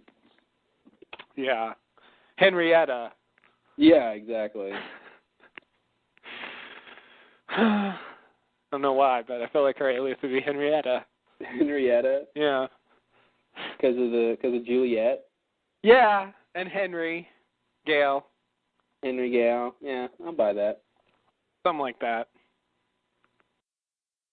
All right. So she's gonna go deliver the baby, right? I guess so. She's back in action. She's got a chance for redemption. She does. Oh God. Don't put it that way. That's exactly what it is. Yeah, this is her call to action, and she accepts the call. Yeah, this is the beginning of the hero's journey. Oh man, it's a pretty short journey. It's about to be over here in one more scene, but yeah. Nonetheless. All right. Well, next scene. Yeah, I guess so. So in the next scene, Juliet's in there with Amy, and she asks him if he tried an external cephalic version. He doesn't quite seem to be sure what that is. Then she asked the doctor for a bunch of tools that she's going to use, and the doctor asks where Horace is. Sawyer says he's speaking for Horace now. Doctor doesn't want to do that, but Amy says I want her to do it. So Sawyer says you heard the lady, and so the doctor leaves. I guess giving in. And then Sawyer goes over and tells Juliet, "You're going to do great. I know you are." And then that's about it. Man, I just want someone to ask Horace or Amy, what are you going to name your baby? Yeah. It might help us figure out who this kid is. That would help. Yeah, they definitely don't tell us that. No. So what are you thinking? Maybe Desmond? Maybe Ethan? What do you think? Yeah. If you had to name your baby one of those two, which would it be? Oh, jeez. Yeah. No. Nothing about that. So No. Juliet's springing into action. So what else are you going to do? Anything? What do you got? No. Okay. Nothing. So in the next scene, after Sawyer walks outside the medical office, Jen comes up, who is going by the name Jen, apparently. Sawyer tells him Amy went into labor, then tells him Juliet's in there, and then Sawyer says, any luck? And Jen says, we finished grid 133 today, and no sign of our people. No one. Sawyer says, oh, well, 134 then. And then Jen says, how long do we look? And Sawyer says, as long as it takes. And then Juliet comes out, and they both stand up, and they ask what happened. She says, it's a boy. And Sawyer says, he's okay, she's okay. And Juliet says, everyone's okay. Hey, Sawyer everyone's smiles. okay. Yeah. They're all okay. They're all okay. Yay. Happy times. I'm telling you, this is the last episode of Lost. Pretty much, yeah. We'll just end it there. It's all ending pretty well for everyone. Everyone's okay. It is, yeah. Nice. Yeah, it's great. The last one of the show. Everyone's okay. Everyone's okay. What else do you want, guys? Everyone's okay.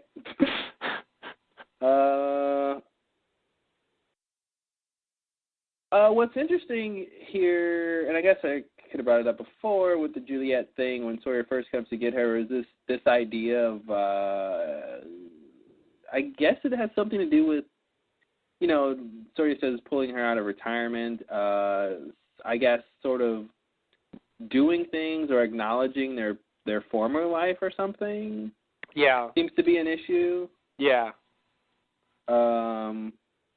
Which is somewhat interesting. I guess they're sort of in character and they don't want to not be in character, but so I don't know. Just want to mention that. Yeah, they don't necessarily want to reveal that, their story, as we hear later, is they were just on this, salvage vessel. And so, Juliet being this, this doctor who's able to perform this cesarean is kind of a little bit suspicious. Probably not what they told her she was. Yeah, probably not. Since they just have her, fixing the vans. Yeah.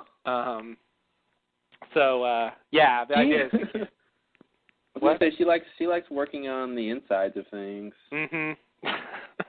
People, cars, Uh-huh. She doesn't care. She just wants to tinker with nuts and bolts and hoses.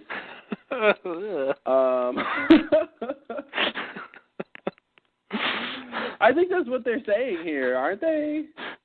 She likes to fix things. She likes to, Yeah. Yeah, I think you're probably right. Yeah. Something like that. Yeah. But it's good. Everyone's okay. She likes to make sure that vans can have babies. Yes. She wants to ensure that all the vans can have babies. All the babies that he wants.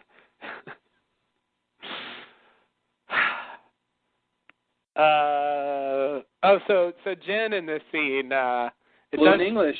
Yeah, it does seem like his English has picked up a lot over the years, which of course makes sense. I think we mentioned that, didn't we? Yeah, we did. We figured that would be the case. Yeah. And it totally makes sense, and I buy it in every way, but it's still weird to me. I still have a hard time with it because my image of Jen, even though it's been 3 years for him, it's been 5 years for me. so you got him beat. Thinking that where Jin's whole thing is, a big part of the way his character has had to exist on the island has been wrapped up in the fact that he doesn't speak English. Mm-hmm. He hasn't been able to do a lot of things for that reason for a long time. And it's so weird that that's just not the case anymore. Like, now he can just talk it up with everyone. No problem. He doesn't need translators or anything like that. I think they call that character growth. I guess they do. That's why they call it character development, I guess, is the appropriate response to that. Yeah. It would be weird for Jin to spend this amount of time on the island and of course, in that 3-year period and not learn English and not do better and not make himself more a part of the group in terms of the communication. So, yeah, it's definitely good. And now we sort of, we should never need an interpreter anymore. And Jin should never, really have any trouble sort of, understanding what people are talking about or himself explaining, whatever he's trying to explain. So, right. It's cool. It's nice in a way. It is, yeah. Because even when you had a translator, there's still a barrier there. You don't feel like you're really getting the direct impact of what they're saying, because it has that like intermediary thing where they say it and you have to wait for the translation, and then you have to think, okay, how they said it and put it together with what they said, and it's just not the same. Yeah. So it's just, I've just gotten so used to reading what he has to say. It's going to take me a while before I'm completely over it, but it is nice. It is. Yeah. I do like it. I'm glad. And just in general, I like Jin when he's able to just be himself and hang out with everybody and just not tied down to all that other stuff. Yeah. So that's nice. And I guess here we find out that they're searching. What are they searching here? It's like, I guess they've divided the island into grids. Yeah. And they're just, so they have like sectors or something, and they're just searching, and they're just, I don't know, this is kind of strange, but like they just might come there and they want to make sure they catch them, and so they just look at sector at a time, and so that's what they've been doing. Yeah, it's weird. I think it's a logical sort of thing to do. To me, I would want to put some sort of note or communique, if I will, if I may, in the likely places that Locke would find it. Yeah. I think the beach is obviously one. Yeah. The cave is a contender. Sure. Any of the stations maybe, because it's a big island. Yeah, it is. And even if you look in a sector and don't see them, doesn't mean Locke wasn't there the day before or won't come through the day after you look in that sector. So it's not the perfect plan, but it seems like it's just something for them to do, to pass the time and to be proactive and to, not feel like they're wasting time. Right. That whole thing, I like those situations like this where, Sawyer is sort of the, there's a word for that, but, he's the guy who's just gonna wait, until forever, he's gonna do that, and even if it's hopeless, he's gonna do it. He's committed to waiting. Yeah, and I like that. I like his the level of commitment he has to that whole thing, and for Sawyer, that's huge. Yeah. That I think for someone who was pretty much always alone and disconnected and just used people to con them, I think it's pretty huge that he's this invested. Yeah. And trying to find Locke and get everyone back and all that stuff. Yeah. So that's cool. I like that. Yeah, I do too. He's come a long way, definitely, from the early days. So yeah, it's a new Sawyer. New Sawyer. And it's kind of nice. He's the guy who's gonna he's gonna keep the candle lit. Yeah. Make sure until the last. Yeah. So it's not going to be because of him that they give up. Yeah, exactly. So. And he's not the one trying to convince them. Oh, lost kitty don't come home all the time, using some, some sort of like, right. Sawyer would say something, Oh, kitty cat can wag his tail, don't mean he knows the way home. Kitty cats are supposed to wag their tail. Oh, you want it to be a dog, I guess? Yeah. It was going to wag its tail, I'm just saying. It's kind of creepy if it's a cat. Like cats move their tails. They move them, but I wouldn't call it a wag. Yeah, I guess it's not a wag. Please let's not ever say wag again. That's an awful word. That's a bad word. Wag. That sounds really... Wag. Yeah. That's nasty. I don't like it at all. Yeah, it's like, try again. You didn't really say a real word there. Mm-hmm. Wag. Yeah. All right. Yeah, that ain't gonna work. So anyway, he's not the guy who's trying to convince him to give up. He's the guy who's every man for himself. Mm-hmm. Let's just move on. We got our own lives, et cetera, et cetera. Yeah. Yeah. And something about a cat. And something tail. about a cat. All of his stories have to do with some kind of a cat.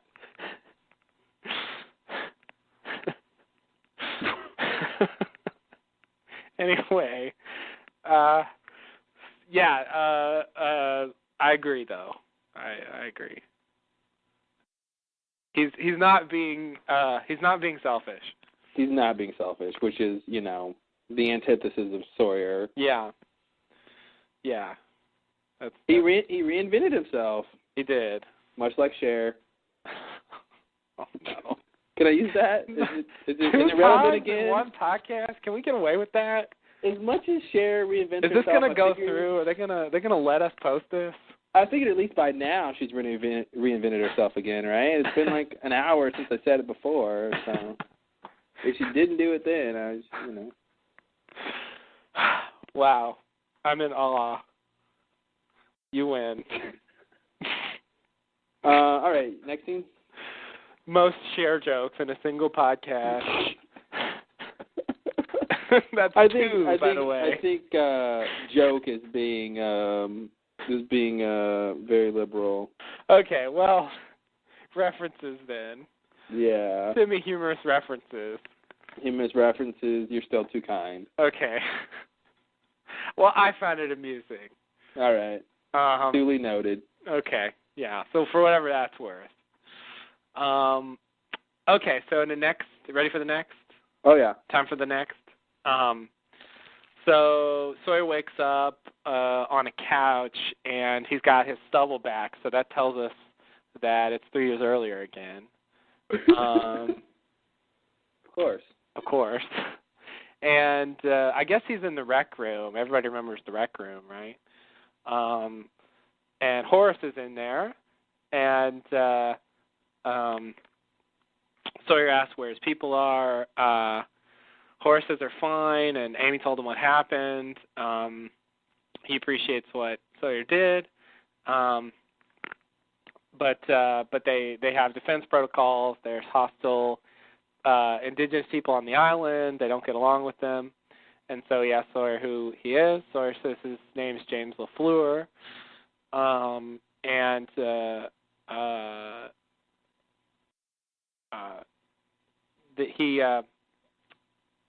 They got caught in a storm. They're shipwrecked. They must have hit the reef, washed up on the shore.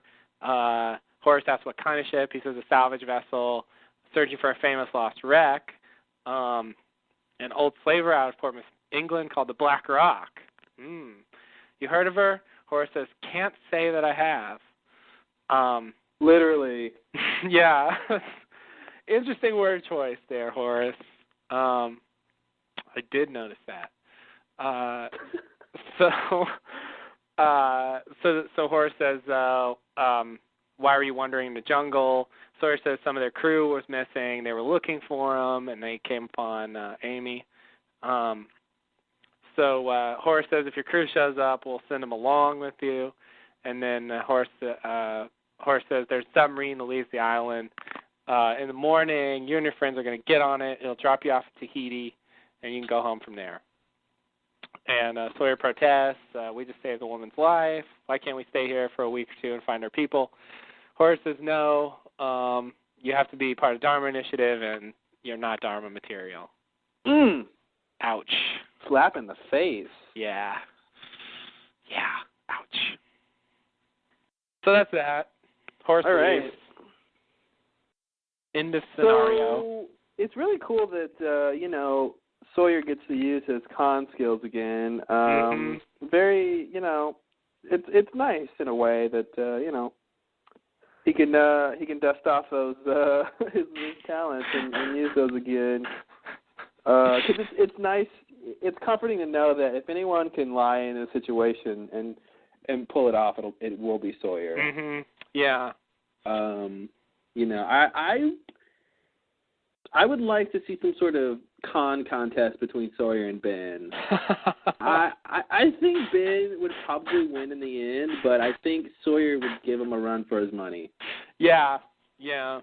But I would love to see some sort of pitting them against each other in some sort of weird way to see who's the better liar. Yeah. I think Ben would win because for Ben, lying is it's pathological. It's more. It's not just a trait he's picked up to get what he wants. It's who he is, and I think I think Sawyer doesn't have that pure quality of it that Ben has. Yeah, it's innate. It's like woven into his innermost consciousness. Whereas with Sawyer, it seems like he's really good at it because he had to be. Yeah, it's a skill he's practiced. Yeah. But he's not necessarily a prodigy like right, exactly. Like Ben is. Exactly. Yeah. So Ben is Mozart and Sawyer is Salieri. I saw that coming, and it's too appropriate. Why not? Why not, indeed? Conference is scheduled to be broken down automatically in 5 minutes. To extend the time by 60 minutes, press star 8.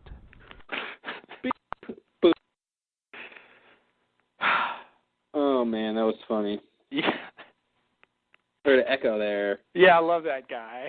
Yeah, he's great. Yeah, I wish he would contribute more to the conversation. Me too. He always comes on. He always says the same thing. He does. Yeah.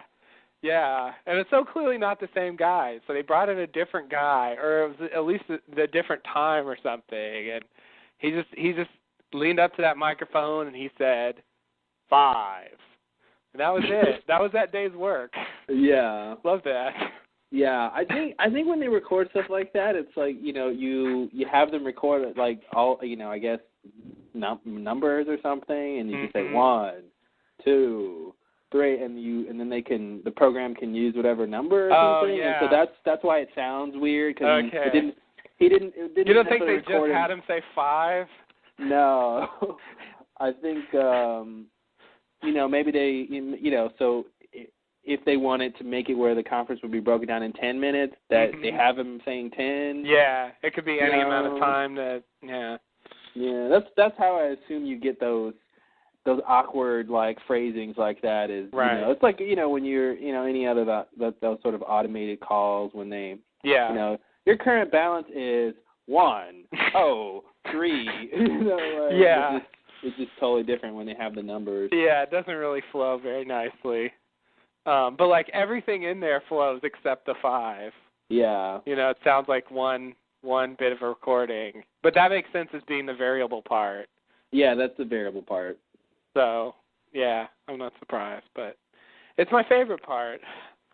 I always look forward to it. All right, so anyway. What were we talking about? Yeah, something about Lost. The Horace and Sawyer. Horace and Sawyer. We're talking about how Sawyer's lying here and that's good. So his story, I think, is pretty good. You know, he basically comes up with a reasonable explanation of why they're there and also sort of why they need to stay there. The whole looking for the rest of the crew thing, I think that was a good bit of business. Mm-hmm. You know, and I love how he says, you know, can't we have a week or two? Mm-hmm. And then the sub, you know, is scheduled to come back in 2 weeks, and it's, you know, it's perfect. Yeah. Yeah, so the story he tells about them looking for the Black Rock, if I remember right, that was basically the plot of that thing that was from the beginning of season 4, that like the Lost online thing. Yeah. Was that the experience, or was that something else? Well, maybe it wasn't the Lost experience, but it was some kind of Lost-related online game thing. Mm-hmm. And if I remember right, it was a salvage vessel looking for the Black Rock, and I think they ended up finding the plane, if I remember right. I think that was like the outcome of that. Anyway, I thought it was strange that Sawyer sort of took that story and used it. Not that he really knows that, but yeah. But it seems plausible, and it allows him to bring up the Black Rock, and he asks Horace if he's heard of it, and then Horace says, "Can't say that I have." Mm-hmm. So, I mean, you think Horace is telling? I guess he really probably maybe is telling the truth there, but do you think he has heard of it? And if he has, why can't he say? Well, I think he can't say because, you know, in this situation, he has no reason to trust Sawyer or to give him any extra info or to buy into his story, and he doesn't want Sawyer and his people there. And if he says, "Oh yeah, the Black Rock, it's a couple hundred meters this way," like mm-hmm. you know, that would, you know, if their story is true, which he is believing it, it would just give them incentive to stay and potentially bring more people back. You know? So it's really in his best interest to not sort of give him any seeds there. But I see. But does he know? I would find it. I think it's more likely that he knows of the Black Rock than he doesn't know about it. Mm-hmm. You know, now Dharma does seem. There is a sense in which I feel Dharma is a bit more isolated than I used to think they were. Yeah. Especially, you know, their workers and what they know, and you know what they're having hootenannies, you know, like. Yeah. You know, they're not all focused on the same thing. No. So I do think that there's a possibility that they have, you know, that Horace in particular hasn't seen it or found it or something. But I still would be surprised if he hadn't. So it's, you know, 60-40 that he 60% being that he knows the Black Rock. He knows about it. Yeah. And that's a very you're right. It's a very particular story he tells. And the fact that he brought up the Black Rock in the first place, you know, it's one thing to say, yeah, we had a salvage ship and we're looking for, you know, whatever, but he does the Black Rock, which is, you know, I'm surprised he remembers the Black Rock. I mean, I guess, is the only time he saw it when he killed Locke's dad? The real Sawyer? Was he not on the first mission out there? I don't know if he was on the first mission. Oh. That was when I think he was, you know, that was honorary Sawyer when he didn't want to do a lot. He wasn't there, huh? For some reason I thought he was there. You're probably right, though. I think it was Locke and Jack and Kate and Hurley and Arst. You're right. I think Sawyer wasn't there. So yeah, he must just know about it from the brig. Because I think when he went there to the brig, he asked about the ship. Yeah, you're probably right. I think that's when he was like, "What?" And Locke probably told him. And Locke told him, yeah. Yeah. So I guess that's why he knows about it.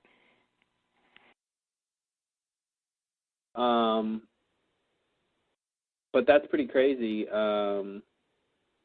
What's interesting to me when you know these sort of lies that Sawyer's telling, you never really know. I think it's interesting because you never really know how well a lie is going to fit in. You know, because because we don't really know the real history of the Black Rock, but say, for instance, Horace did. Yeah. And it could be, the fact that Sawyer mentions the Black Rock could lead Horace to think all crazy kinds of things. Right. Because Horace could be like, the only way you could know about the Black Rock is X, Y, Z, which could make, Sawyer a threat or something. So it's weird how, like, Sawyer's throwing out these really good lies, but at the same time, he doesn't know the circumstances around what he's saying. So he could be, walking into a trap. He could be walking into a trap or making things worse, than if he said, we're looking for some ship and he just made up a name, Right. So it's he's walking a fine line there. But on the other hand, I did get the sense that if Horace knows about the Black Rock, that this lent credibility to his story, since they're in the area where the Black Rock actually is. Oh, totally. Which I think is why Sawyer said it. Yeah. Is that here's a real tangible reason why we could be here, and here's the proof, and but like I said, Horace could be thinking, wow, if you think that the Black Rock is here on the island, or near this area, then that means something that could be bad for Sawyer. Yeah. The only people who know about that are Widmore's people or something, or something like that. Yeah. Yeah. But of course that doesn't happen. So no. But it could have, and that's what matters. It could, and that's what's interesting to me is that it could have happened. Mhm. Yeah.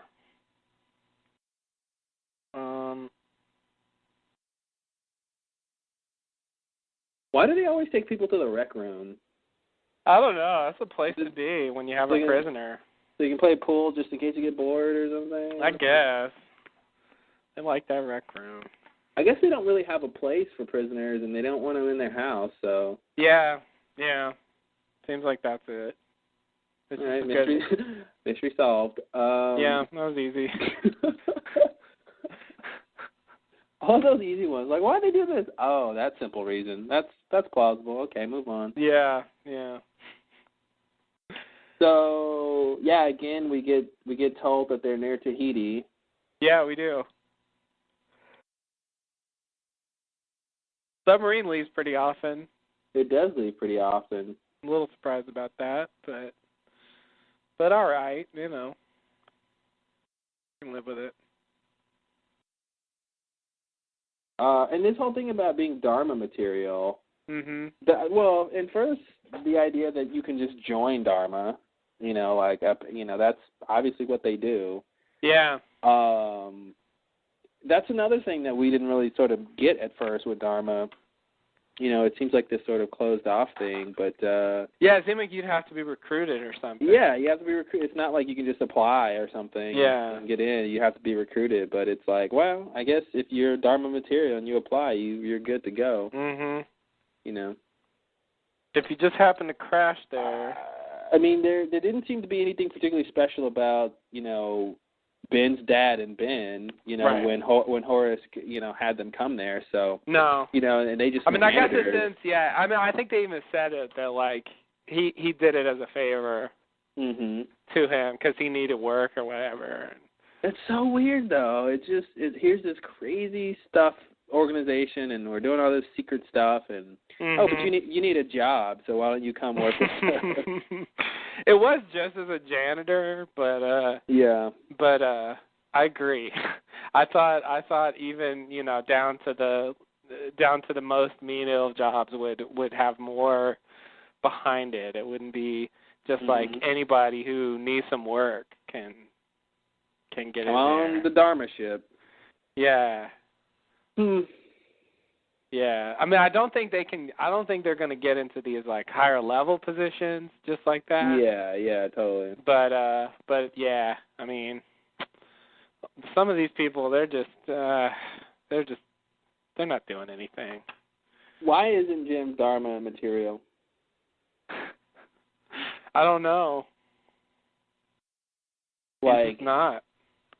It's weird because it's like, this is a judgment Horace has made based on what he knows about Jim. Yeah. Yeah. I just don't know wonder what did he pick up on? That's just like, you're just not Dharma material. Yeah. I have no idea why he's saying that.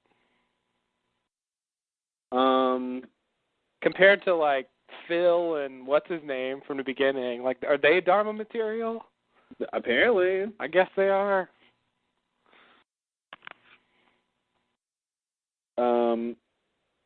I guess at this point, yeah, Horace doesn't know about the whole Amy. Does he know about what happened with Amy? Yeah, he does. He does. Yeah, Sawyer brings it up. But I mean, the whole killing the guys thing. Yeah, he did they talk about that? Or does well, they don't say it specifically, but Sawyer says we saved that woman's life. Okay. Yeah. All right. I was just thinking in terms of Sawyer being Dharma material. If Horace is factoring in, the fact that Sawyer killed the two others. How much he was thinking about that or knew about that at this point. I'm assuming he knows. Yeah, he should know. I mean, I'm just getting confused with the back and forth and, like, is this before or after Horace was drunk? Oh, wait. That's 3 years from now. That would be before. Yeah, she hasn't had the baby yet, and, Yeah. All right. Anything else? That's it for me. Next scene. Ready for the next scene? Okay. So in the next scene, we're outside. The rest of them wait around while Sawyer's talking to Horace, and the camera circles around them as they say various things. Juliet says she lived here for 3 years. Now it's my house over there. She tells the story of the others taking the barracks and moving in there. Jen says, Daniel, no more Flash. Faraday says, no more Flash. The record's spinning again. We're just on the song we want to be on.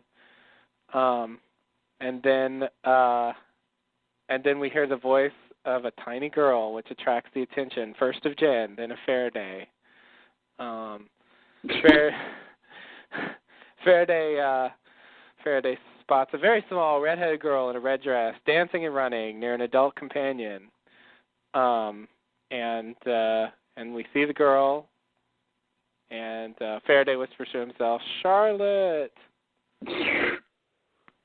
And then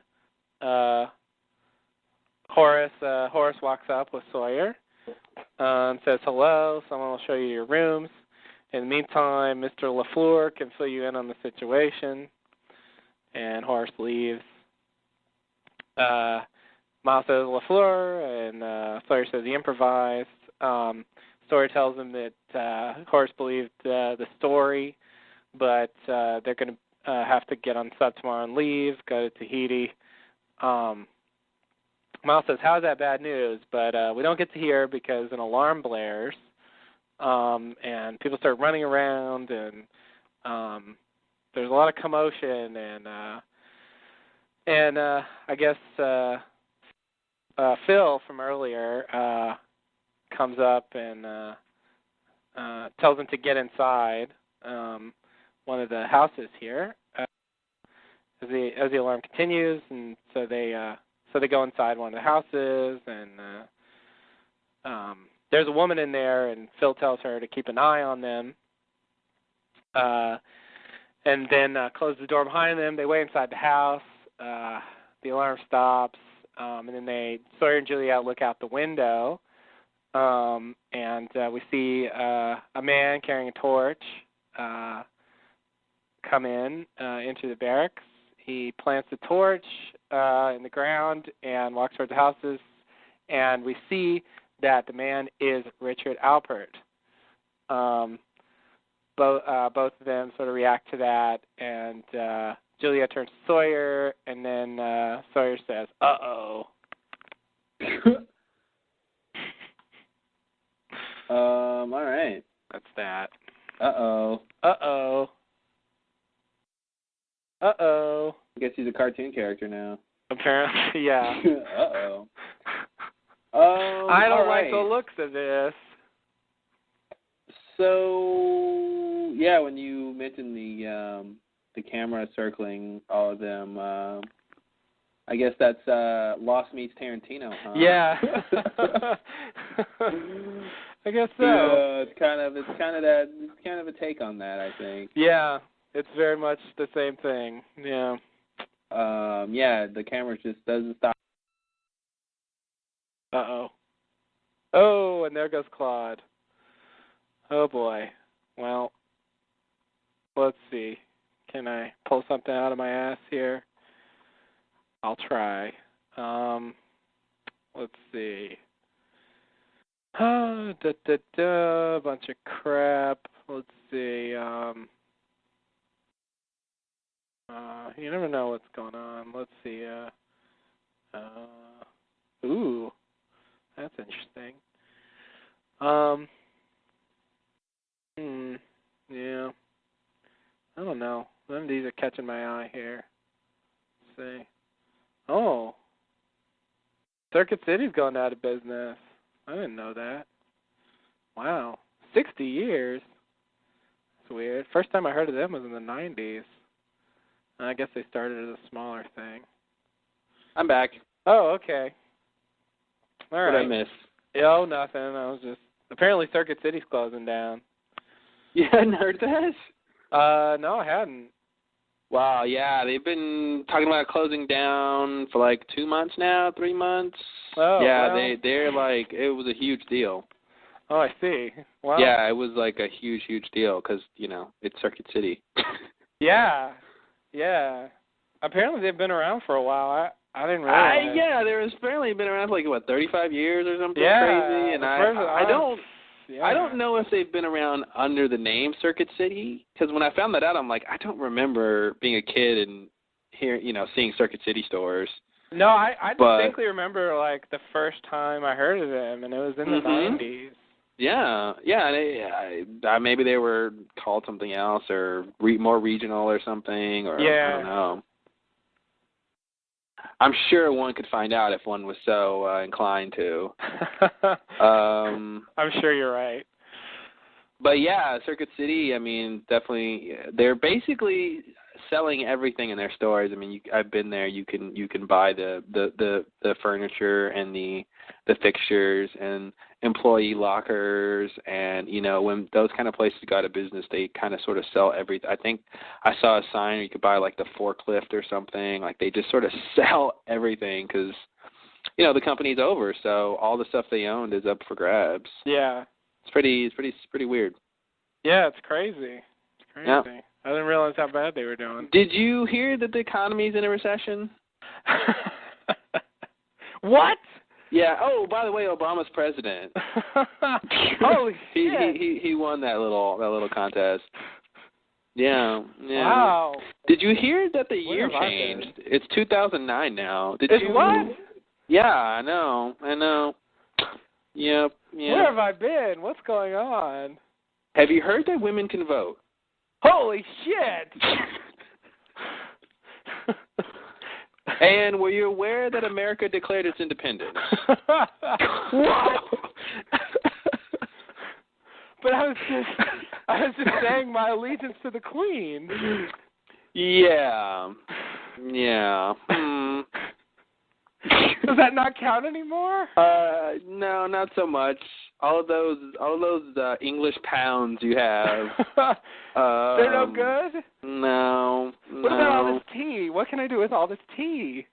If you have any harbors around, you might want to dump it in the harbor. Okay. That's about as good as you can do. All right. I mean, you don't want all the tax on that tea anyway, so. I don't mind paying taxes. It's patriotic. Thank you very much for saying it that way. You're welcome. You are a Tory, aren't you? I have to admit it. I'm a Tory. Oh man. I've been keeping it secret all these years. You didn't want America to succeed. To the British crown. I know you do. Damn it. Well, the best you could do now is move to Canada. Where they have some reverence for the British monarchy. They have respect up there in Canada. They know how to do it right. You know why Canada still has respect? Because it's so cold. Yeah, okay. The respect has been preserved over time. Because it's so cold.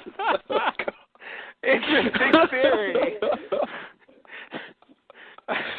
If it was hotter, they would have lost their respect a long time ago. But they managed to keep it because it's refrigerated.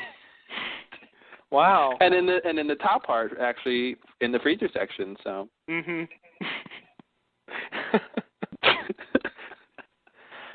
Okay, so we all learned something here today. That's good. We did a little political analysis, socio-political analysis on Lost Lowdown. Nice. And I learned a lot. Wow, I need to catch up. Yeah. I'll have to do some reading after the podcast is over. Obviously, I missed a few things. That thing you're talking on is called a phone. I was thinking that. What the fuck is this thing I'm using? Is this magic?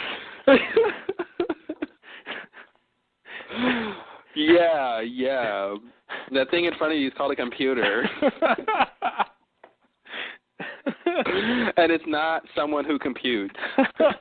Oh. But that's what the word means.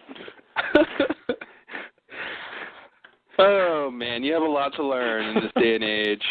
A lot of catching up to do. I do. Wow. Okay, so, back to Lost? Back to Lost, please, quickly. Yeah, so, the Reservoir Dogs. Is that how we got on that? Well, and then you cut off. And then you cut off. That was right. Oh, that's I right. read the story about Circuit City. Okay. There it is. All right, there's the origin. So, now we know how we got there. We can learn how to never get back. Yeah.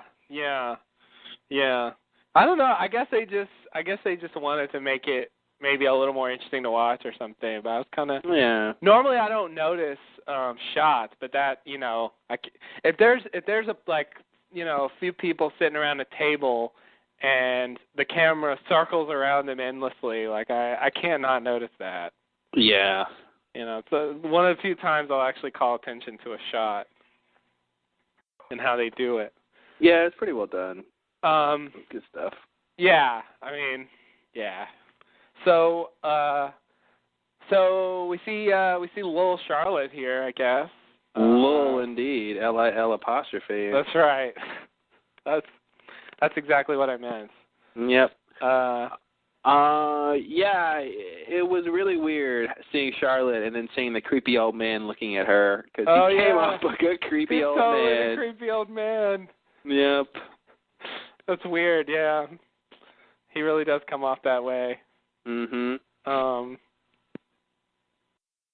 Yeah. So I guess we'll see more on that in the future, but there she is, hanging out, doing her thing. She really stood out with her red hair and red dress. Yeah. I got to tell you though, you know what she makes me think of though, right? In the red dress and sort of this creepy girl running around. Cher? Oh. I'm glad to say no. Okay. But that was funny. I actually don't know. I have to think of the name of the movie. Uh-oh. But you know what I'm talking about. Girl in a red dress. Movie. Old 70s creepy movie about the guy who loses the daughter and he goes to look for her and he's following this small child around. Yeah, Don't Look Now. Don't Look Now. Yeah, that's what it's called. What a movie. Yeah, you're right. The red coat thing. Yeah. Yeah. I didn't even think about that. Little creepy red coat thing. Mhm. Who might be the daughter and just might be something else. I don't know. We're all scared to find out. We are. And when we find out, we might be pretty surprised. Mhm. Yeah, so that's the first thing I thought when I saw that. I did not think of that, but it makes sense. It makes sense, especially because like it is kind of creepy, you know, in context. And they put her in slow motion. And like this is someone who dies later, you know, and so he's sort of lamenting that. It's a similar atmosphere, I think. Yeah, definitely. Yeah, I that was a good thing to think of. What else in this part? So they're kind of all talking. There's not much here, right? And then we get to the Richard part. Yeah, and then Richard shows up, and I guess not much. We just see him show up. It's really later where we really get to see him. Apparently, Juliet turns to Sawyer and gives a subtle nod as if to say, "Yes, it's one of mine." What the hell? Yeah, they kind of read into things a little bit in this transcript. That's not exactly what I thought her reaction said. Yeah, no. I thought her reaction was more like just acknowledging that it was Richard. I got the sense that it was like she was almost lamenting it was Richard, like you know, this, you know, like not that they didn't have anything to fear so much as the fact that he's here. You know, this is going to be some serious shit, whatever happens. Yeah, I feel like part of it is that Richard knows her, and you know they're trying to be undercover, and he doesn't know her yet. Oh, you're right. I guess not. Yeah, I forgot about that. You know, they cleverly sidestepped that issue by not having Juliet go up there and talk to him, because that would have been weird. If she had already talked to him, and then he knew her, and so when he goes to recruit her, he's already met her. You know that, like, yeah, exactly. Glad they didn't go down that route. Yeah, that would have been weird. They just had him talk to Locke and Dan and Charlotte, where it doesn't mess up, and Miles, so it doesn't mess up, you know, what we know about them and stuff like that. And I feel compelled to say, even if she did go talk to him, it wouldn't have changed anything, because that's always what would have happened. It wouldn't have changed anything, but it would have been weird. It would have just changed the context of that earlier stuff. Yeah. I forgot. For some reason, I feel like Richard knows everything, even though the point is that he doesn't. Yeah. That's what we find out. You know, he's just as befuddled as anyone would be in this situation. Yeah. So, but for some reason, I feel like he knows Juliet, but you're right, he doesn't. Never mind. But yeah, she does want to redact that. It's redacted. Good. I'll file the paperwork tomorrow. Thank you. Got to find a notary. So yeah, she gives a kind of look to like, oh crap, Richard's here. Yeah, I guess that's what it was. Yeah. Richard's here, troubles are coming. Yeah, it's not going to be good. And of course, she should know something about the conflict between Dharma and the others. She does know that. You know, she's like, oh crap, this can't be that good. So yeah. That all works out. What else is going on here? I think that's pretty much it. We can probably move to the next scene. Yeah, the next scene continues this little thread here. For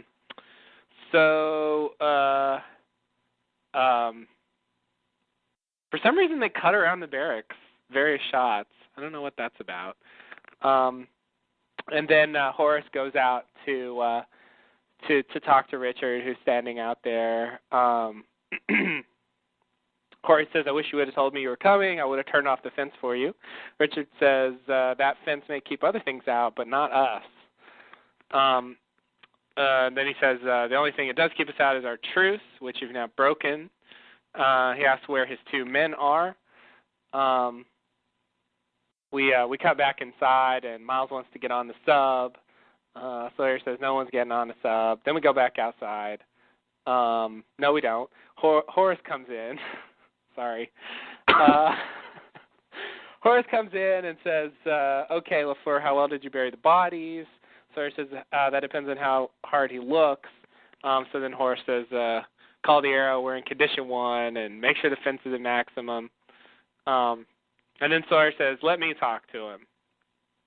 And he says he's the one that killed the men, and he'll go explain. Horace says, "I can't let you do that," but Sawyer ain't asking permission. Juliet asks Sawyer if he's sure what he's doing. He says, "Not yet, but I'll figure something out." So Sawyer goes outside to talk to Richard.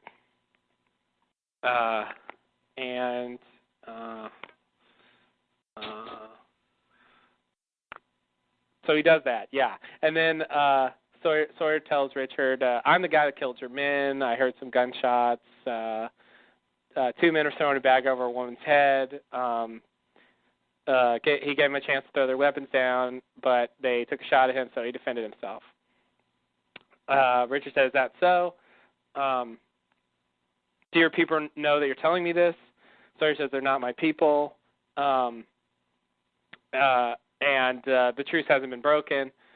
So Richard asks, "Who is he?" And Sawyer then asks if he buried the bomb, the jughead. Richard looks confused. And so Sawyer tells him that he knows what happened 20 years ago when he tells him about Locke going in there saying he was the leader, and then he disappeared.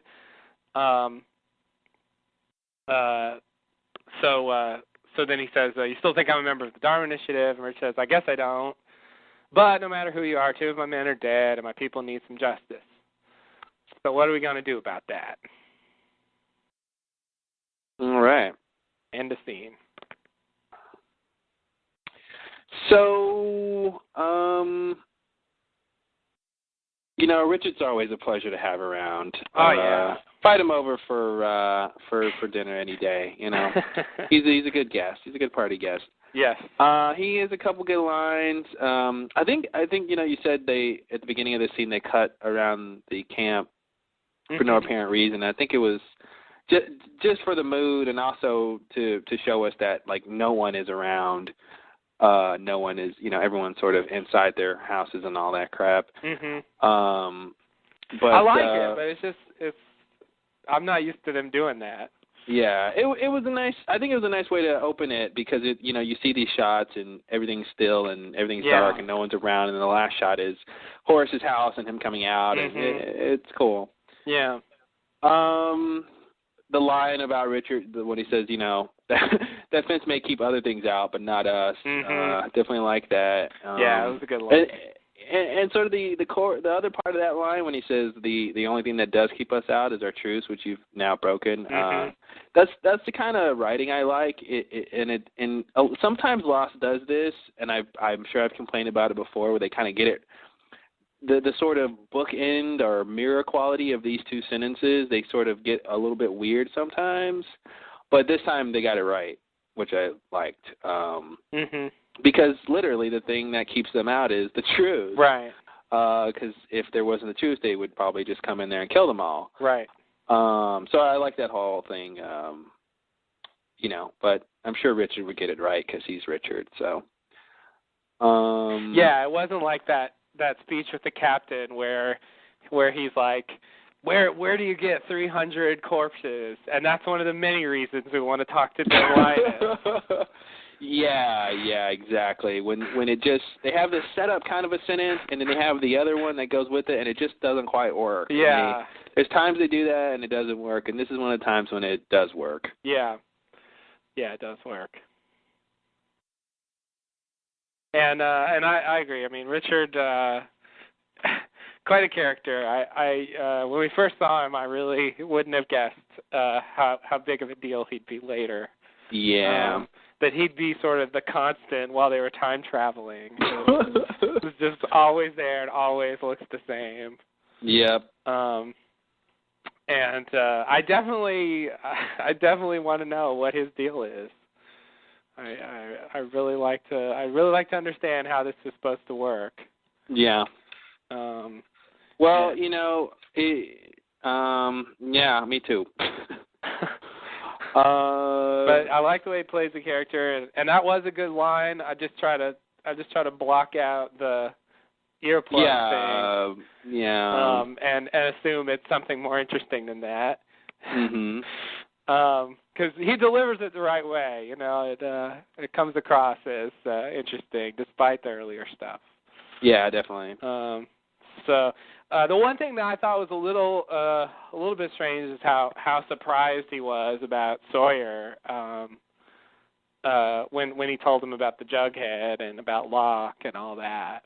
I guess I expect him to be less surprised since he's already sort of experienced the results of this time travel, and at this point he's already gone to see Locke be born, and you know, I don't know. I didn't think he was too surprised. I thought it was at an appropriate level considering, you know, he doesn't really know Sawyer to be a part of the time traveling people, and so for him to be in the middle of this, you know, diplomatic mission or whatever with Dharma, and then all of a sudden this, you know, this this guy comes out and knows this like very intricate details of the past. I think he was at a right amount of surprise, because it's once Sawyer tells him these little snippets of what he knows, it's just like, okay, cool, now let's move on to the business at hand. He wasn't like, you know, really flabbergasted. I think he, you know, but you're right. I mean, considering the fact that this has happened before, he should be definitely less surprised than the first time Locke came out of the blue and was like, "Hey, I'm from the future." Mm-hmm. Yeah. But yeah, I didn't have a problem with that. He's I think an appropriate amount of surprise, and then he moves on to the issue at hand. Yeah. You know. I mean, it's yeah. Which I was a little disappointed by. I mean, I guess if I hear that, like, I can't move on. I mean, I need more than that. I'm not ready to just drop it, you know? Mm-hmm. Like, just me. Well, I mean, yeah, maybe Richard is better than me in that way, but, like... I definitely think when he says, you know, no matter who you are, 2 men are dead, we need some sort of justice, I thought that was a little bit like, you know, I did want some sort of caveat of, but we're going to come back to who you are and what you're doing here. Yeah. I wanted it to seem like a bigger deal to him.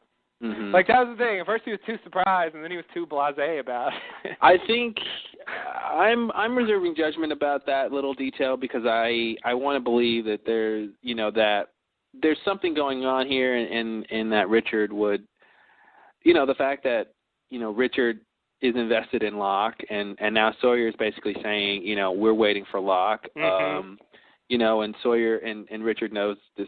Sawyer is not part of Dharma, and he's there. So I feel like there's some sort of agreement or last word they need to have, where, you know, the understanding is, you know, Sawyer is going to stay here and pretend to be whatever, or, you know, whatever he's going to do in order to wait for Locke. So, you know, mm-hmm. that somehow mitigates Richard's need to figure out more, you know, and maybe they talk later or something. I don't know, but.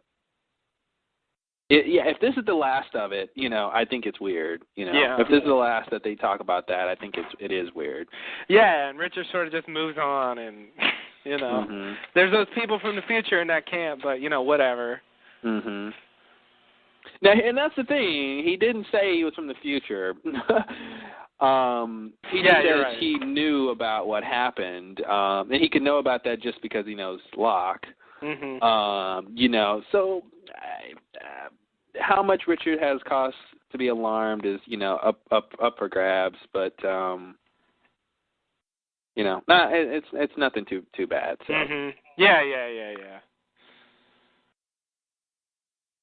And I guess that's the whole point is Sawyer's trying to explain to him how he's not a member of Dharma, not how Sawyer is special and Richard needs to be questioning him, you know. Right. And also, you know, you shouldn't call it the truce because I don't represent Dharma. That was another thing I really liked about how Sawyer came off in this was immediately separating himself from Dharma and saying, you know, it's, you know, the truce is still valid because, you know, I thought that was a good detail. Yeah. Yeah, I agree. That's Sawyer, man. You know, if I'm in a crisis and Jack's not around, I'll take Sawyer. I will too. Jack's been a bit of a mess lately. Yeah, lately, right? I mean, I like Jack, but yeah. And the other thing to say about Sawyer is he comes off and to put a card playing metaphor, shows his hand. Mm-hmm. He doesn't lie he doesn't withhold the. We've seen scenes like this before where the Sawyer person would just not say the thing that would get us to what we need to get to. Right. And he does. He says, "Hey, I'm not one of them. I know this crazy stuff." Mm-hmm. And that's it. He doesn't hold back. Yeah, he doesn't tell the same story he told to Horace. Right. Right. Yeah, we're just here on a ship and blah blah blah. Yeah, he tells them all that other stuff. Yeah. Yeah, that is nice. I appreciate that. It is nice to just be upfront about it. Yeah, doesn't have to be, more lies. Okay, so ready for the next? Oh. Yeah, I'd like to mention Richard didn't answer the question if he buried Jughead or not. You're right, he didn't. But I'm assuming they buried it. What else are they going to do? Yeah, I think they did. I don't think it's that up there. Yeah, the surprise was too much, and then Sawyer moved on. Mm-hmm. You didn't really get an answer. That happens a lot, They ask those nice questions, and then they move on to something else before they get an answer. They're on a timetable. There's going to be a commercial break in like 2 minutes here. I forgot about that. Sorry. You can't wait around. All right. So, ready for the next scene here? Oh, yeah. Okay. So, Amy's kneeling beside Paul's dead body, and Horace is in there, and Sawyer comes in. Horace goes in there and talks to Amy and tells her that they told Richard where the bodies are to maintain the truce, and that Jim worked it out, but he's going to need something from them now. He needs to take Paul's body with him, and she's not excited about that. Initially, Horace kneels down and tells her it's her choice. She doesn't want to give it up. They'll suffer the consequences. After a bit, she agrees that they can take him because he would want to keep us safe. Oh. I know. That Paul's a good guy. Yeah. And then she asked if she could have a minute. So they give her some privacy. And let's see. So then Horace goes over and tells Sawyer that the sub is going to return in 2 weeks, and they can stay and look for the rest of their crew in the meantime. So that's it. That is it. Well, look at that. Look at that. He bought himself 2 weeks. 2 weeks. Not bad. Nice. Way to go, Sawyer. Oh, I should mention the necklace. Yes, you should. Yeah, so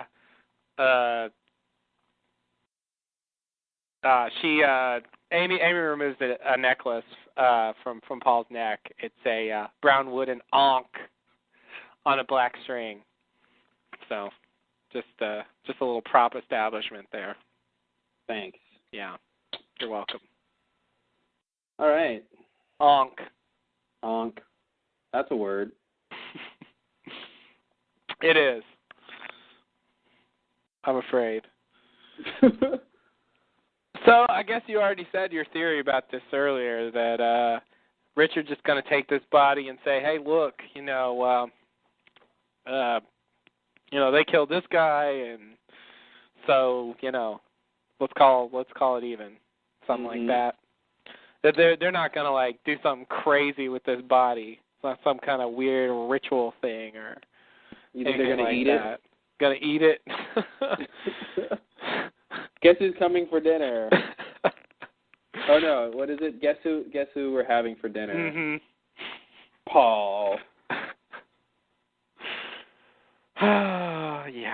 Yeah. I really don't think so. I mean, they could take this opportunity to show us some weird cultural thing with the others.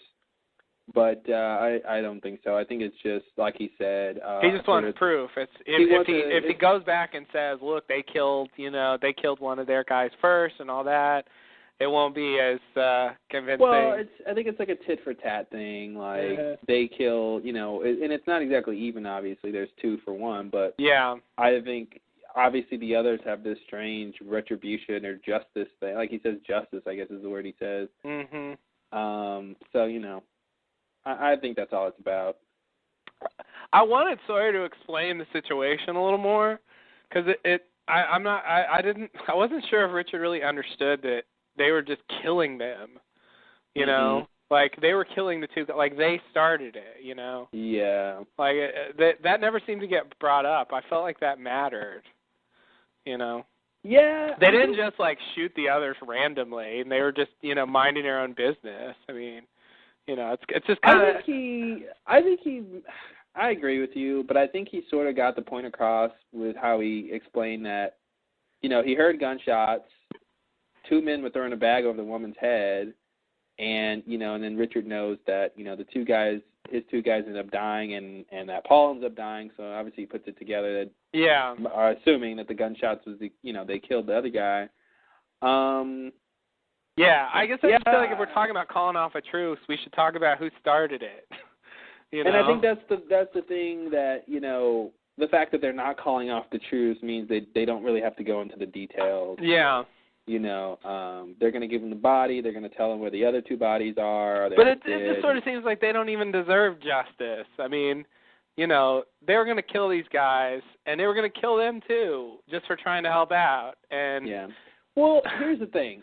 It seems like that Dharma is the ones who who need the truce.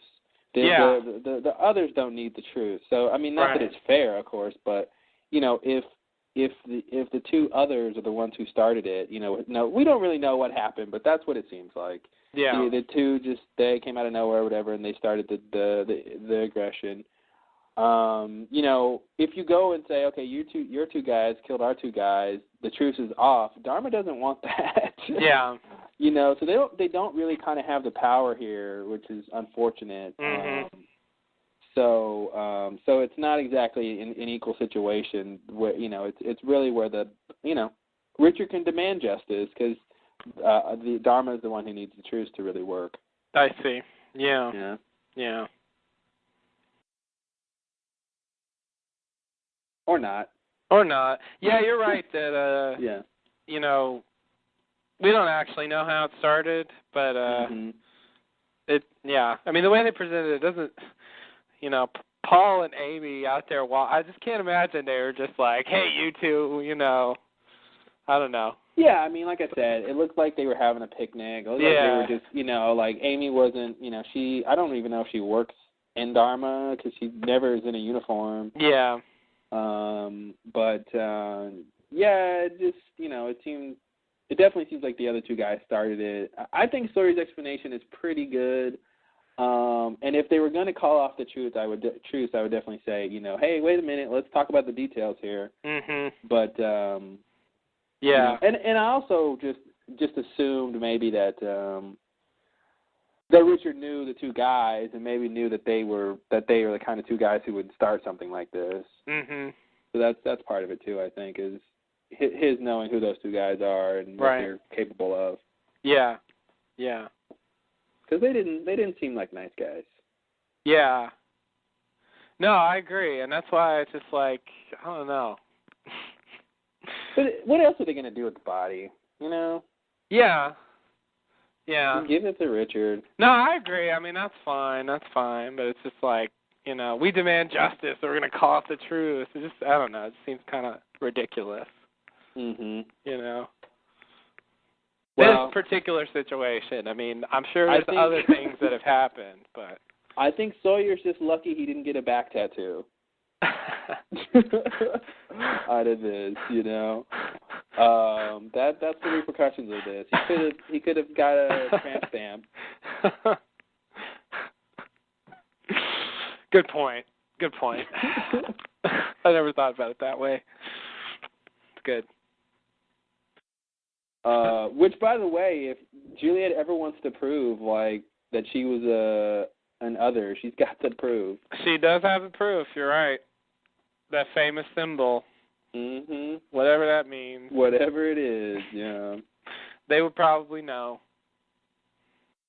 Yeah, I wonder. What do you think? You think? Oh, I know where this question's going. Do you think that before this show's over, they will reference and or show that back tattoo again? What do you say? I would say, God, why will my phone cut off when I need it to?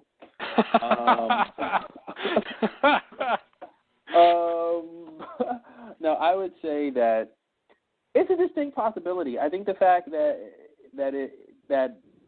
you know, if you would have asked me a couple episodes ago, I probably would have had a different answer. The fact that they brought up the statue again after 2.5 seasons of not ever talking about it. I think anything's possible in that context. I can see a situation where it might be relevant, proving that she's an other. I think that might come into play at some point. I don't know.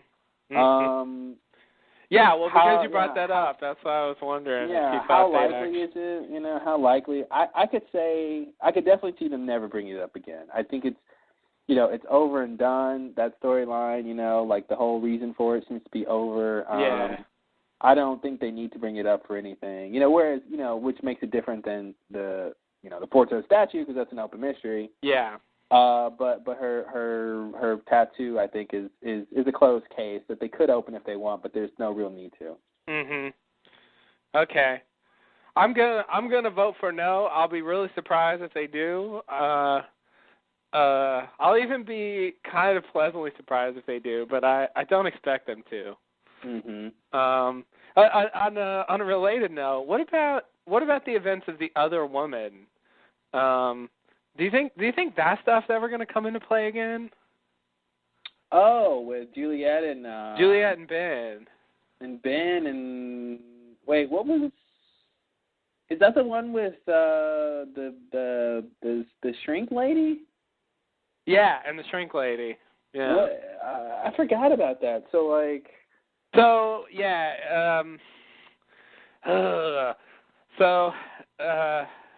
When she first gets there, the shrink lady tells Juliet that she looks just like her, and referring to who knows who, and we find out that Ben has some kind of crush on her, I guess, but she's having an affair with Goodwin, and the shrink tells her Ben finds out it's it's going to be bad, so quit doing it or whatever, and then she doesn't, and then they cut to Ben telling Goodwin to go off when the plane crashes, to go to the tail section and all that, and then they show the scenes where Ben's having Goodwin stay out there, and it sort of suggests that he's just sort of punishing him somehow, and then eventually, of course, he's killed, and Ben takes Juliet to his dead body and says you're mine, and this is what happens, to anyone who gets in the way of that or whatever, he has this whole speech, and then at the end of the episode, Juliet tells Jack, Ben thinks I'm his, and he'll never stop, and I forgot about all that. Wow. If anyone who's around me, better watch out, And then Jack's I don't care. Yeah, that was what happened. Whatever, Jay. I'm out of here.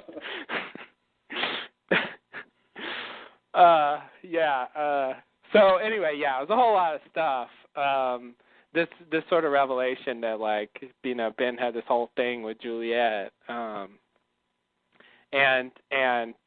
sort of had put Goodwin in dangerous situation just because of her, you know. Yeah. So anyway, what do you think? Is that? I mean, I was wondering if it was going to come into play in season 4. The answer was no. You know, it hasn't come into play yet. I know Ben's back on the island, but I just wonder, you know, if that's ever going to be a deal again. You're mine. Wow, that seems so important, and then I haven't thought about that since. It seemed really important at the time. It seemed like a big revelation. I think it could come into play now that Juliet's with Sawyer. Maybe, you know. Sawyer's got to watch out now. Yeah, I don't know. Okay. I don't know. All right. I don't really get it. I don't know why Ben cares that much, or what's the point of that, or who she looks like, or you know, for all we know, she could look like herself because she was there when Ben was a kid or something. You know? That'd be really weird. He saw her at the, you know, mechanic shop. The mechanic. I guess that's another question. Are they going to see Lil Ben at some point? Oh man, Is that going to happen? I hope they kick him. Give him a wedgie. Yeah. Man, Ben was a wedgeable kid. I really don't think they are. I would be surprised because, honestly, wow, if you saw Ben as a kid, wow. One reason I think we might not is that actor who played Ben is pretty old by now. Oh, totally. So they won't be able to get him to do it. They'd have to get somebody else, and, you know, I don't know if they want to even go into all that. I think it's very possible that we won't see him. Yeah, I don't think we will. But it would be interesting. I you know, that possibility is at least there.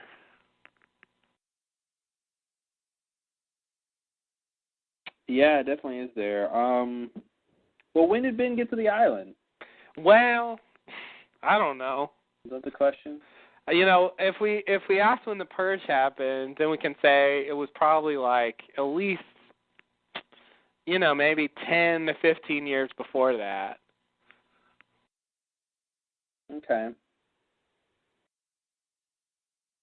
Yeah, 'cause he looked, well, I mean, it was Michael Emerson playing him, so he looked like he was in his 40s, but I think he was supposed to be in his, like, 20s. Jesus. Conference is scheduled to be broken down automatically in 5 minutes. To extend the time by 60 minutes, press *8. Wow, forgot about that. Yeah, me too. Didn't expect it a second time. Me either. So, Ben was supposed to be around 10 when he got to the island. He was apparently born in the early 60s. So, he should sort of be there now, I think. Yeah. Yeah. Which, you know, was weird because Juliet could know that he's around, right? Yeah, potentially. I don't know how much she knows about Ben's history. Yeah. Kind of up in the air, but she definitely could know. She it's could at least know, possible. Yeah, so that would be weird, and Annie could be running around too. Who are you, Annie? Yeah, exactly. Who the hell are you? Yeah. What might your name be in the future if you decide to change the? If you could be named anything other than Annie. Draw us a picture of what you think you might look like when you grow up.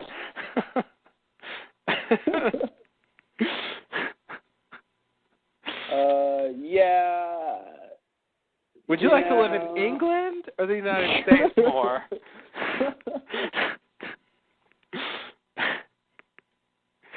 Yeah, all sorts of weirdness here. Very weirdness. Very, very weirdness.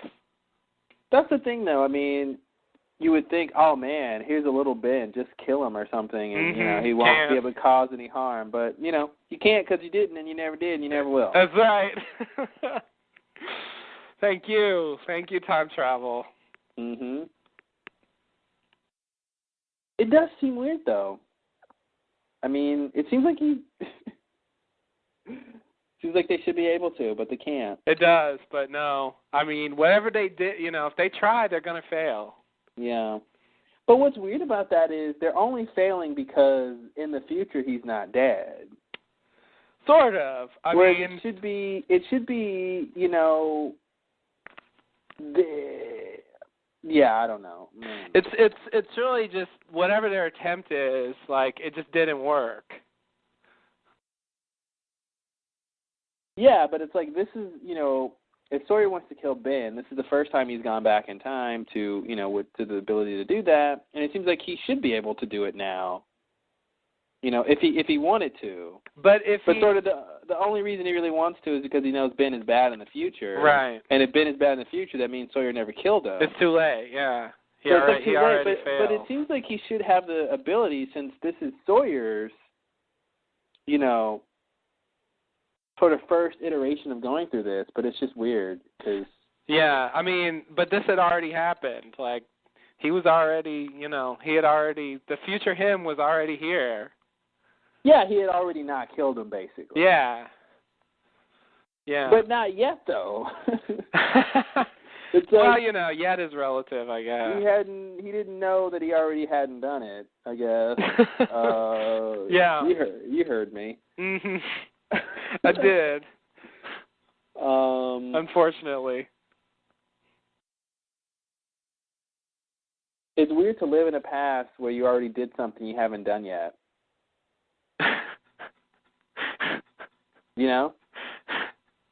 Yes. I agree. The same way that Sawyer and those guys were able to intervene when Amy was getting attacked. I mean, obviously that means they always intervened. Yeah. But, which means, like, Paul couldn't be alive in the future. Like, That's right. If Paul was alive in the future, then in this moment they always, sort of prevented his death or something. Right. Let's stop talking about time travel. I'm already, my head's hurting. Yeah, I mean, it's a running theme. At a certain point, you're just saying the same thing over and over. Yeah. Yeah, that's the weird thing about time travel here. It's it always works like that. And I guess at this point we can just wait for the moment where they break that, where they say Desmond's special, so the rules don't apply to him, or something like that. I don't know. Just off the top of my head, maybe that could happen. Yeah, you're reaching, right? Yeah. I'm just saying, I feel like they could break it. I feel like they could stick to it and then break it for, like, one thing. We'll see. But we'll see. We will see. So you ready for the next totally scenario here? Okay. So Juliet's sitting on the dock and sitting on the dock of the bay. Yeah, watching the time. Blah blah blah blah blah. Yeah. Watching the time. Classic song. Right. So Sawyer comes up and tells her that he bought them 2 weeks. Any luck, Locke will be back by then. Juliet says, and then what? That's exactly how she says it. Yeah. Sawyer says, what do you mean, then what? Juliet says, the flash has stopped. We're safe. We're fine. I've been trying to get up this island for 3 years, and now I have my chance, so I'm going to leave. Sawyer tells her, you do realize it's 1974, and so whatever you think you're going back to doesn't exist yet. And she says, it's not a reason not to go. And Sawyer says, what about me? And then he just brings up the others, and they're no fun. Juliet says, you'll be fine. Then Sawyer says, who's going to get my back? And then he says, come on, just give me 2 weeks. That's all I'm asking, 2 weeks. And she says, all right, 2 weeks. I love, when Sawyer says, who's going to get my back? and then he disengages with a self-conscious smile and a sigh. Who wrote this transcript? I love that part, too. He disengages with a self-conscious smile and a sigh. I love that. Yeah, I chose to leave that out because I didn't think that happened. I need to disengage more. Yeah, you do. You do. You should try it. Yeah, I like the ability to disengage. I don't even know what that means. I guess it just means to, cease being engaged. Like, okay, I get that, but like. So you understand the prefix and then the word engage. All right. Yeah. You went to high school. Sorry. I'm afraid I did. I guess I just meant like what that would mean for him to disengage. Like, what are they describing there? Like, I really just don't know what that means. I think it means he's looking at her, and then he stops looking at her and smiles and sighs. I think the engage is when they're looking at each other. Oh, okay, because he said, "Who's going to get my back?" and it's a little too sincere for him. Yeah, it's a moment, and it's emotional. I see. He pulls away. He disengages. There you go. I get it now. Look, not only do I get it, it's a great description.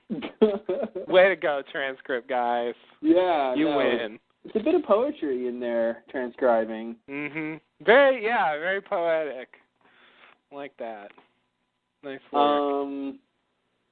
Yeah, the whole thing about the back, I think they set that up pretty well throughout the episode, the tag team here, Sawyer and Juliet, so it works well. For some reason, I thought she was going to say, "I have always had your back." She didn't. Oh, my God. It would have been a little inappropriate response, but pretty close. Or something like, "Sawyer, I'll have your back no matter where I am," or something like that. Yeah. I really thought they were going there, but Sawyer disengaged, so they didn't get a chance. On a character level, it seems like Juliet wants to leave, and she's almost testing how much Sawyer cares for her or needs her, because she wants to leave and says, "I'm going to leave," and Sawyer's basically like, he's doing the whole thing, and he's like, "Oh, but, none of these other people will keep me company," and then he goes to, and she's like, "You'll be fine without me," and then he's like, "Well, who's gonna be there for me," basically. And that gets her, and she's like, "Oh, Sawyer really does need me, and fine 2 weeks." So. Yeah. Good character moment here. Oh, yeah. And you know what? They needed this. I think Juliet's character needed this moment because, if they had glossed over the fact that this is her opportunity to leave, we'd be chiding them about that, I think. I agree. This definitely felt like a good sort of dealing with a loose end. That her whole mission from the beginning of the show, when we first met her, basically, was to get off the island. And if she's got a sub leaving tomorrow and she's not even thinking about taking it, that would raise some questions. I do have to say, they were in this hell because people got rescued and left. So, I don't know if she's thinking about what would happen if she left or any of them left. It'd be really weird because she's going back to the 70s, and so that means there's going to be this Juliet, and then there's going to be younger Juliet running around at the same time, and that's kind of weird. She's going to want to tell her younger self to not get married to Edmund Burke. Oh, yeah. Honey, no don't good, do honey. it. Honey. Why do we both say honey? I don't know. Yeah. That's what she has to say for some reason. She has to say, "Listen, honey." She has to. She's got experience, and experience makes you say honey. It does. I don't know why, but it does. That's why bees have honey, because they're experienced. There you go.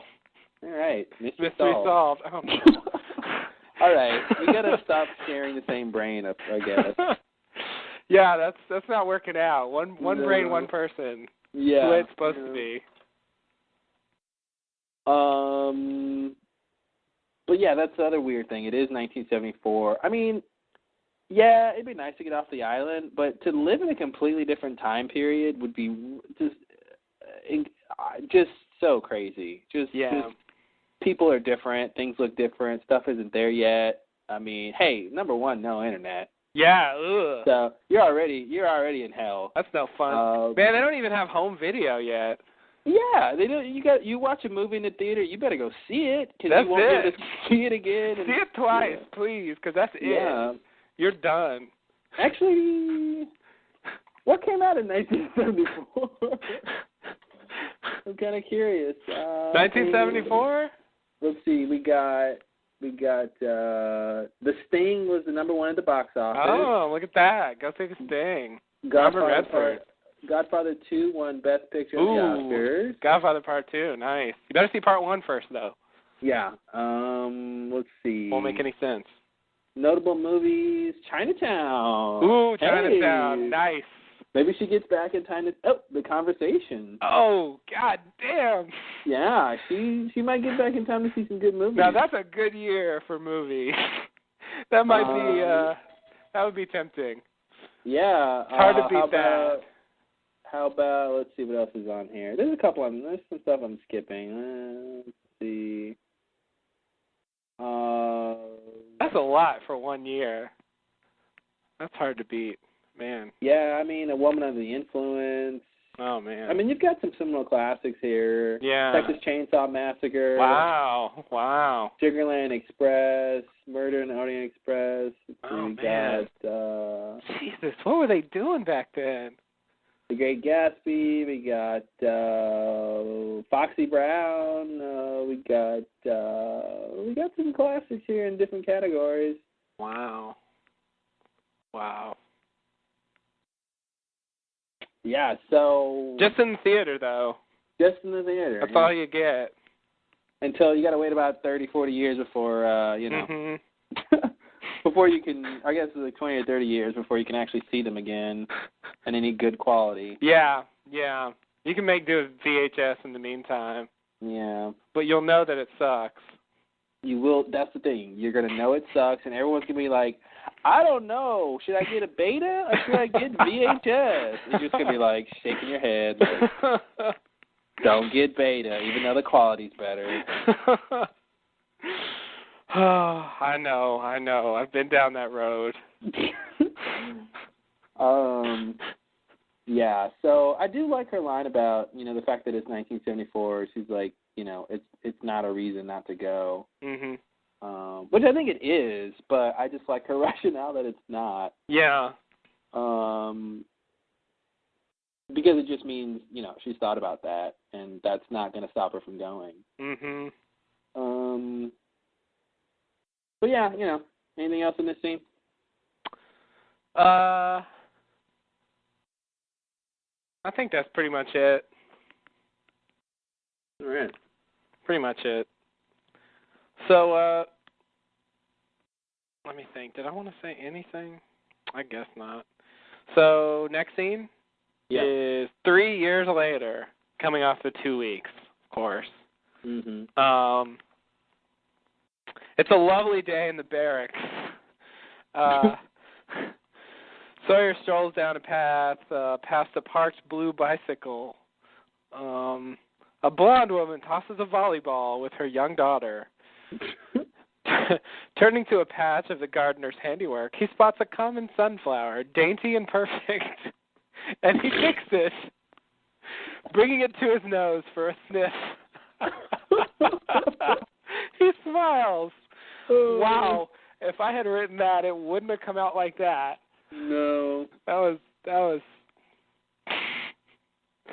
nice work. Okay, so then let's see, then what? Okay, then we see some a tabletop and a bottle of wine, a salad. Looks like there's some dinner a-cooking. Sawyer comes in and says, "That smells good," and Juliet's in the kitchen cooking away. She's got some pasta. There's all sorts of cut up vegetables and stuff laying around. Sawyer shows her the flower, and she smiles and says, "Is that for me?" Sawyer says, "You were amazing today." And then they have a little hug, and she says, "Thank you for believing in me." And then they have some kisses.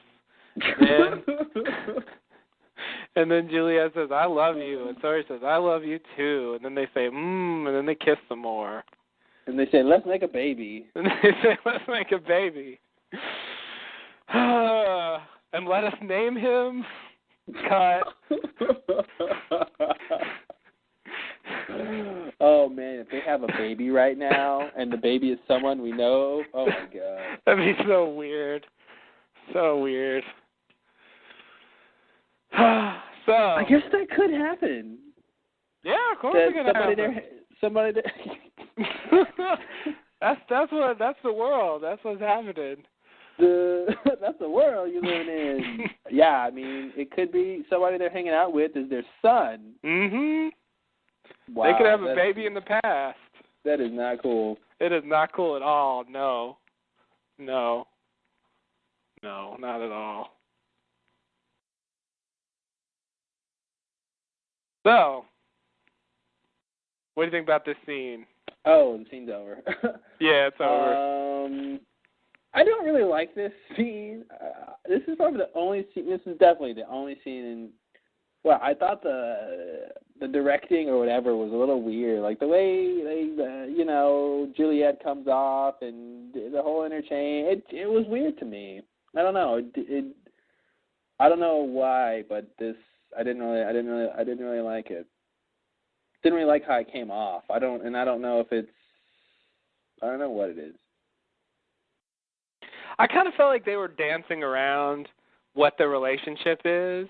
Mhm. And so it plays strange because I feel like they're kind of withholding that until pretty late in the scene. Yeah, it seemed like, they would say something and look at each other and then they would not, and then it just seemed weird. It comes across like this is the first time Sawyer's ever done anything like this. Yeah, exactly. And yeah, I don't think that's supposed to be the case, but. And like he gives her the flower and then they hug. Mhm. Kind of like friends. Yeah, exactly. They're still kind of selling that. Yeah. And then it seems like they kiss and it's just like the first time, maybe. But it was just a little. She gives him a little peck. Yeah. And then he goes in for more. Yeah. It just the way the scene plays out, it was weird to me. I don't think it's just because it's their relationship. I think it's just like you said. I think they are to a certain degree trying to make it weird. Yeah. One thing's for sure, they're eating a lot of vegetables. Man. They are not fucking around with the vegetables. Man, there is green stuff everywhere. Get ready. I don't know how they could possibly eat all those vegetables. There was a lot of vegetables around. That's two people. Man. Two people, a lot of veggies. Yeah. One other thing I want to mention is the blue color that's all in this. Dharma likes their sky blue because the VW vans are sky blue. The Jeep that Sawyer drives is sky blue, and the bike that we see people riding around on in the Dharma campus is sky blue. So I don't know why all their vehicles is this blue color, but it's a nice looking color. But it's like 3 different vehicles with the same sort of color. Mhm. Thought I'd point that out. Yeah. I didn't notice that. What? Yeah, that's right. Surprise. So what's blue in this? Is there something blue inside the house? No, I don't think there's any blue inside the house. There's just the bike before Sawyer goes in. The bike. Yeah, I see the bike.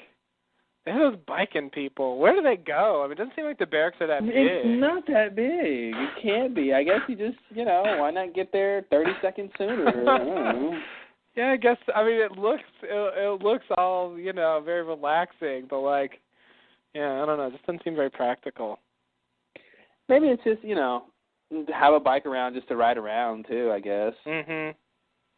But, like, the jungle doesn't seem like it has any good bike paths or anything. It seems like it would be kind of rough trying to ride it anywhere. No, I mean, ride it around in the camp.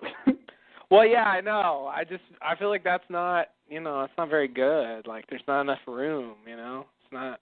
Oh, you can go in a circle around the perimeter of the camp. I guess. It's boring, though. Better than not riding a bike at all, I think they'd say. I guess they'd say that. If you're a bike rider. Mhm. Yeah. Maybe. All right. So. Yeah, they just like that color. I guess it's a thing. Yeah, they definitely like that color. Whoever's in charge of their I don't know, color schemes or something is a big fan of that color. Jacob, there you go. Jacob, which is an acronym for the computer that they have in one of the rooms. Oh God! Everybody knows that. Everyone knows that. The computer that Michael was talking to, right? Mm-hmm. He was talking to Walt. He was talking to That Jacob. wasn't Walt. Walt don't know how to type. No. Oh God, yeah, Walt. Never mind. Oh man. So you ready for the next D? Yeah, let's get through this. All right. Let's get through this. Okay, so in the next scene, Sawyer's sitting there reading in a chair next to the couch where Horace is passed out, and tells Horace to wake up, boss. Horace gets up, and Sawyer tells him he's a daddy, but he missed it. And he's surprised. So Sawyer asks him, why are you drinking and blowing up trees and all that? Horace says he was looking for some socks, and so he went to get some of Amy's, and he found this, and he pulls out the Ankh necklace. He found it in the back of her drawer. It was Paul's. Sawyer says, you got in a fight over a necklace? And he says, it's only been 3 years, just 3 years that he's been gone. Is that really long enough to get over someone? And Sawyer thinks. And then he says, I had a thing for a girl once, and I had a shot at her, but I didn't take it. For a little while, I'd lay in bed every night, wondering if it was a mistake, wondering if I'd ever stop thinking about her. And now I can barely even remember what she looks like. I mean, her face, she's just gone. And she ain't never coming back. So 3 years long enough to get over someone? Absolutely.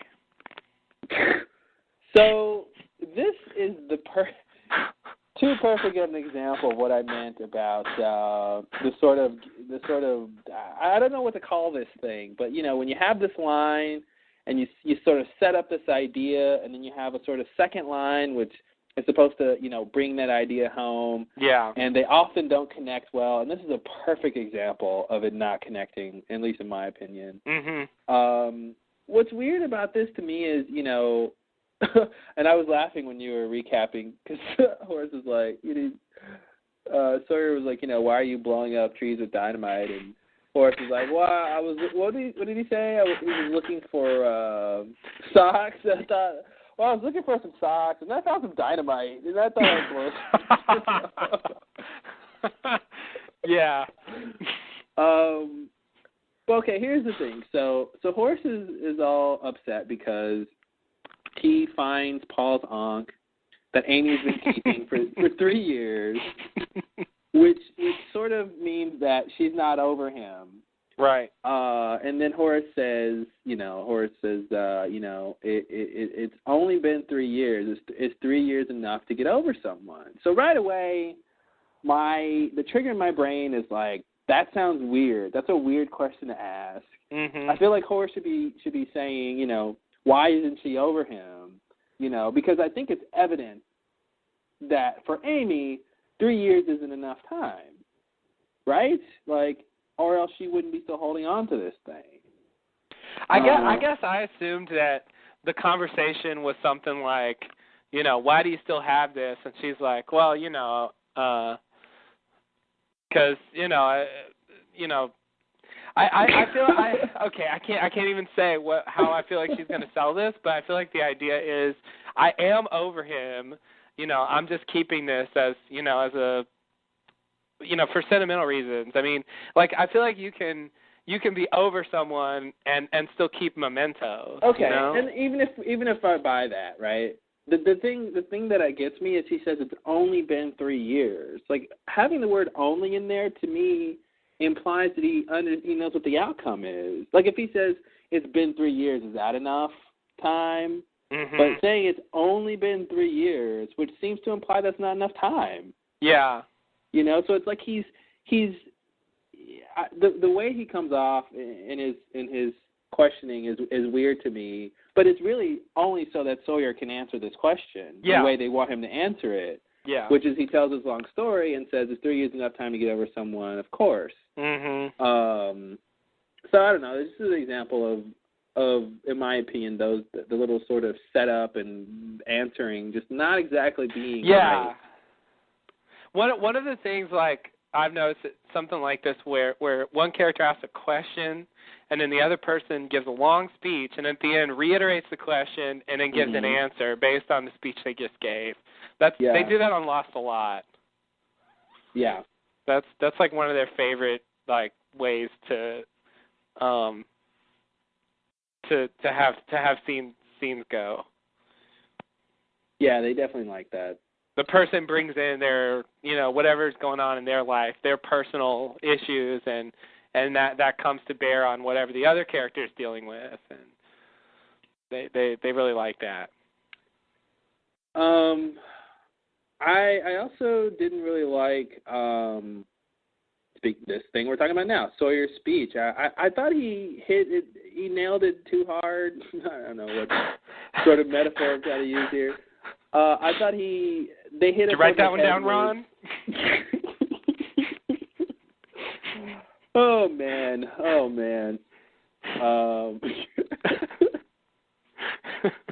And what if he heard you? Is what scares me. What if he heard you? I know. It is scary.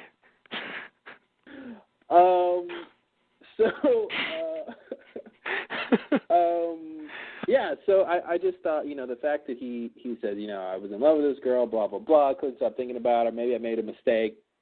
But when he goes to the point of she's gone, she'll never come back, and he can barely remember what she looks like, I just thought, like, for us it hasn't been 3 years, Sawyer, and it just seemed like he was just way too through with her. Mm-hmm. Just like completely, utterly. I don't think there's much more he could have said for us to understand that he was 100% completely over Kate. Yeah. Like he can't even remember her face. It's one thing. What? He's talking about Kate? Sorry. Did you not? Is that something else you missed? Yeah. I had no idea. I thought he was talking about somebody else. You thought he was talking about Sassafras? Yeah, there you go. What's her name? Clementine. Sassafras. Is it Clementine? Cassidy. No, that's the daughter. The daughter's Clementine, right? Mm-hmm. Cassidy. There we go. Oh, Susie Q. I don't know. Yeah, exactly. Why not? Sure. But just the whole thing of he's just too through with her. I didn't really like that. But I will say, it still plays well given the next scene. Like it. Yeah. I understand why they did it, and I still don't. I think they went a little too far for me. It's fine that he's over her. I have no problem with him being over her. Just the stint of which he explains how over her he is was a little bit much for me because it's like we get it, But then, like I said, I think it still works well given the next scene. Yeah, that's the thing. They're really setting that up too. Yeah, I mean it's definitely set up for that. But I'm just wondering, when he sees her, does he know who it is? He forgot her ever looks like. I don't know. He's like, who's this chick? She's pretty hot. Yeah. I guess I assumed it was one of those things where, like, I've had that. You can't remember what someone looks like, but if you see them, you recognize them. Yeah. Oh, of course. I guess I figured he probably recognized her, but he just couldn't call it up immediately in memory. Anyway, because he's so over her. Yeah, I guess I sort of like that. I like the idea that he moved on. I would feel bad for him if it were 3 years later and he were still like not over it somewhat, Well, I don't mind. Like I said, I don't mind that he's over it. Just the extent to which he explained. You think he drives it home too much? I guess I so. felt like he was overselling it a little bit for Horace's sake. Yeah, exactly. Yeah. Because he wants to sort of. I think he's also he's trying to convince Horace that Amy's over it. And here's the thing, and obviously all Sawyer can do is give his opinion, but Amy and Paul are married for who knows how long. Yeah. Completely different than Kate and Sawyer being whatever they were. Yeah. A little bit different, I agree. Yeah. And also totally he died. She just exactly. left the island. And he let her go too. Yeah. As he says, he had a choice. And that's the thing. How much could he have loved her? Well, I don't. That's not a fair question, but he did let her go, and that's he explains that he had a chance. Now, in the context of what he's talking about, he did that to save her life. Yeah. Not that I had a shot and I decided not to take it. It was more of I had a shot, but I'd rather her live. Right. Than take the shot. Yeah. Yeah. But yeah, I mean, I don't have a big problem with it. It was a little much of an oversell here, but Yeah, I know what you mean. I agree.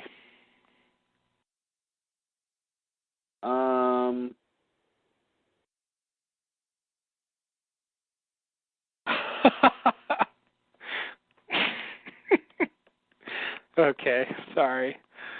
Shouldn't have read ahead. Uh-oh. There's a doozy coming. Okay, so anything else about this scene? Nah. Ready for the next scene? This is basically the end here. Yeah. It's in the morning. Sawyer and Juliet are lying in bed. The telephone rings. Sawyer answers it. And he says, no, don't bring him in. Just meet me in the North Valley. Juliet says, who was it? What's going on? Sawyer says, it was Jen. Juliet says, everything okay? Sawyer says, yeah, I just got to go. So he leaves. And then I guess we'll just continue from there. The North Valley. An early morning light touches the shoreside meadow. Yes, I can picture it. You know the North Valley. Sawyer drives up in a blue Dharma Initiative Jeep. He parks the Jeep and gets out. A blue Dharma van drives near, then stops. The passenger door opens, and Hurley steps out, wearing a jeans jacket and carrying a guitar case. Jack steps out of the back in his suit and tie and breathes the island air. What else would he breathe? Yeah. He didn't really have a choice, but okay. Sawyer looks at them in amazement. He removes his eyeglasses as Kate steps out from behind Hurley, wearing a tank top and black pants. Her face, those freckles. Kate, Sawyer, lost. Oh man, that's exactly it. It is. That's exactly it. Her face, those freckles. Kate, Sawyer, lost. Wow. They really nailed it. I could not have done it better. Can I say bravo to who did this? I can't tell. Where do they say who transcribed this? No one gets any credit in the internet age. Is it Robert K.S.? I can't tell if that's who did this or not. All for the Collective. Let me see. Where would it even say? Yeah, he made an edit at least.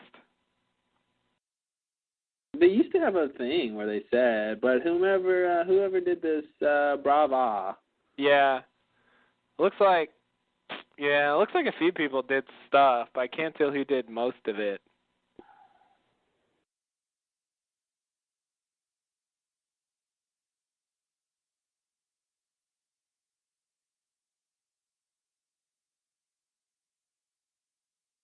Yeah, I don't know. Oh, this says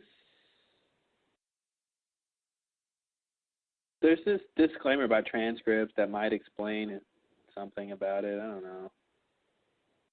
Oh wait. Anyway, some good transcribing there. Very nice. Very nice. My version of that scene would have been a lot more mundane. Yeah. There's poetry in transcribing. Who knew? Yeah, I had no idea, but now I know. So let's talk about these scenes here. Okay.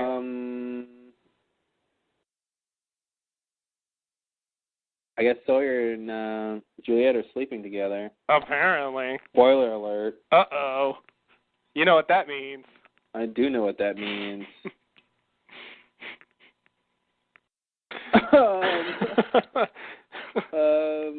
Yeah, it means a lot of things, I'm sure. Yeah. So they get the phone call, and, we know who it is and what it's about. Yeah, this is Jen from a while ago. Yeah, so this is, what we've seen before when Kate and Jack and Hurley land on the island and they regroup, and then Jen comes with the gun and he says, oh, no, look, it's those guys. Yeah. So he apparently didn't call Sawyer, and then they meet each other in the valley. I thought it was weird that Sawyer didn't tell Juliet. She's as invested as those guys getting back as anybody else. Yeah, that was weird. Now, I don't know if he's, obviously it's a crazy situation. This is the day he didn't think would come, but he was expecting that whole thing. But, I think it's a bit weird he didn't say anything. Maybe he just wanted to check it out first or something. Mm-hmm. But, it probably would have been weird with him seeing Kate and Juliet being there. And yeah, that would have been weird. And at this point, I got to tell Kate, I hope you're not coming back for Sawyer. Yeah.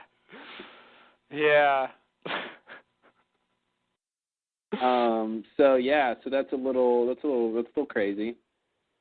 But anyway, so we get there and Sawyer in his blue Jeep, and they're there. Yeah, what I was gonna say earlier was, I guess I keep forgetting about Kate or something, because in this scene I'm like, okay, Sawyer sees Jack and Hurley. Mm-hmm. But of course, the way they shoot it, they don't show you Kate till the very end. She's the punchline. Yeah, she is the punchline. She's always the punchline. Yeah, they like that. When it's a group of people, they sort of show them one at a time, so they can sort of react. So they show Hurley first, then they show Jack, and then Kate steps out. And yeah, Kate did look really weird. Yeah, she did look weird. I don't know what's going on, but the way they shoot that, they just look. There's just some strange quality to the way they look. Mhm. I don't know what they did. If there's some kind of thing there, Shouldn't they all be wet? Yeah, they should be wet. Are they not wet? Well, maybe they draw it off a little bit, but they didn't look wet enough. You heard me. I did. I really did.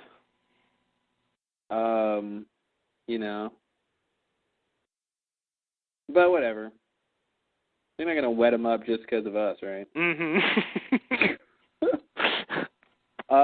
Yeah, don't wet them up just for our sake.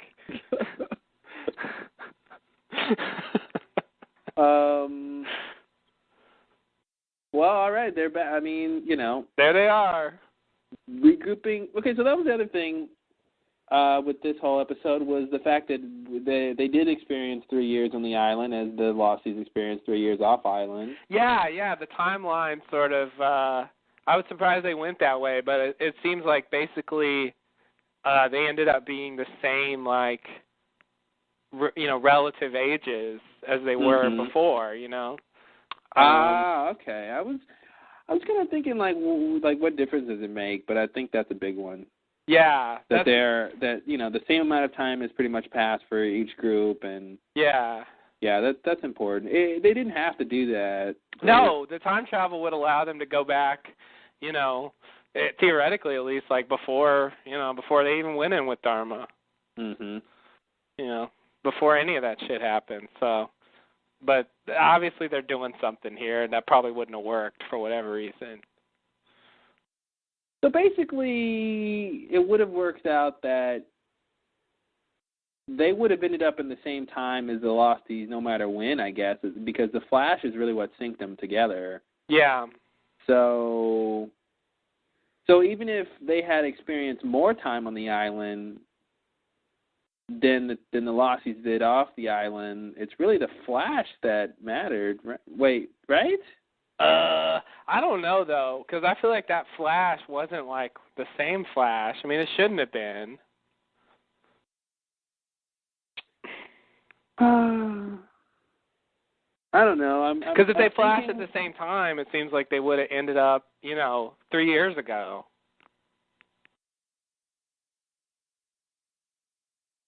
Yeah, but doesn't the Flash in the plane correlate to a Flash on the island or something? I thought we said that. I don't think so. I mean, maybe. Because was that not somehow the moment when Locke turned the wheel? Did I make that up? Does that make any sense? Locke was on the plane. Well, but dead. Locke was on the island too when he turned the wheel. I thought that was related. Like, it's there should be some reason why that flash happened. So I agree. I guess I don't have an explanation for it. Okay. But they can't have jumped on board with one of the Flashes we've seen.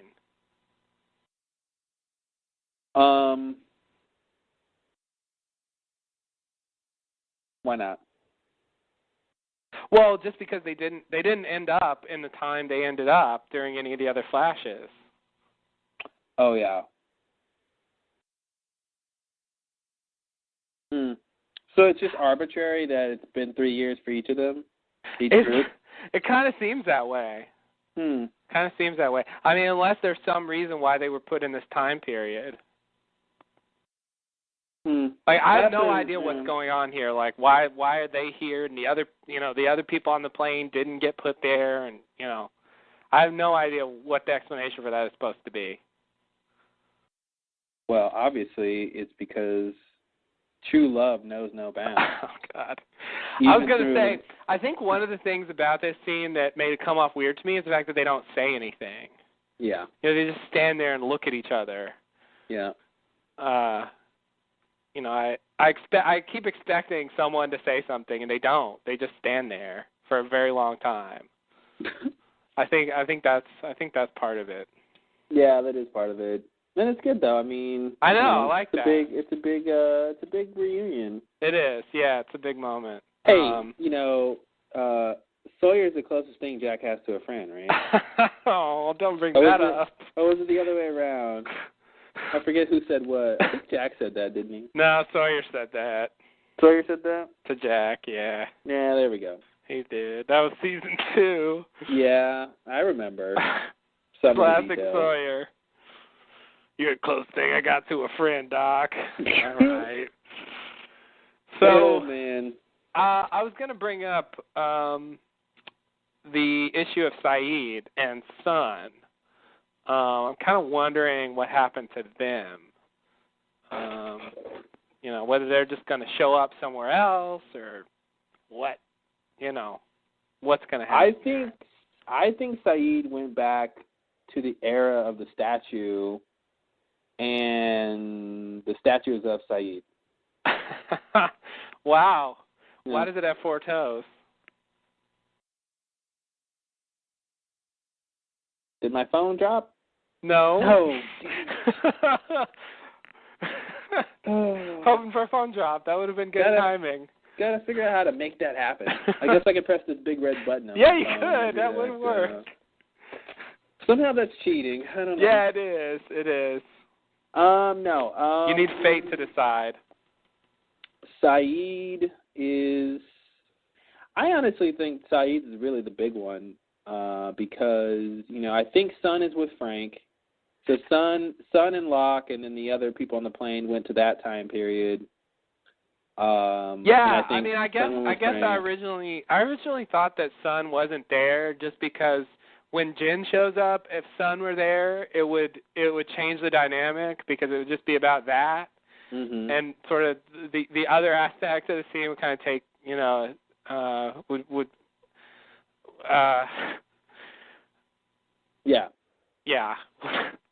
would be overwhelmed by that.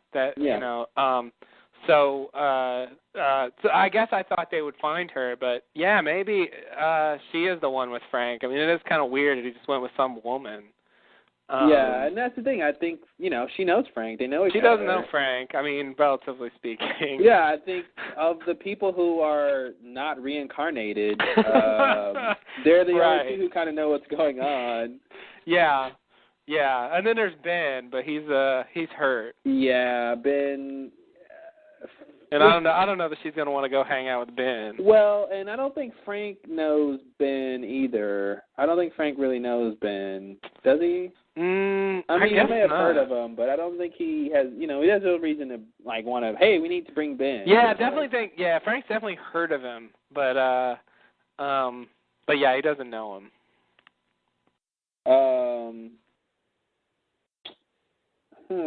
So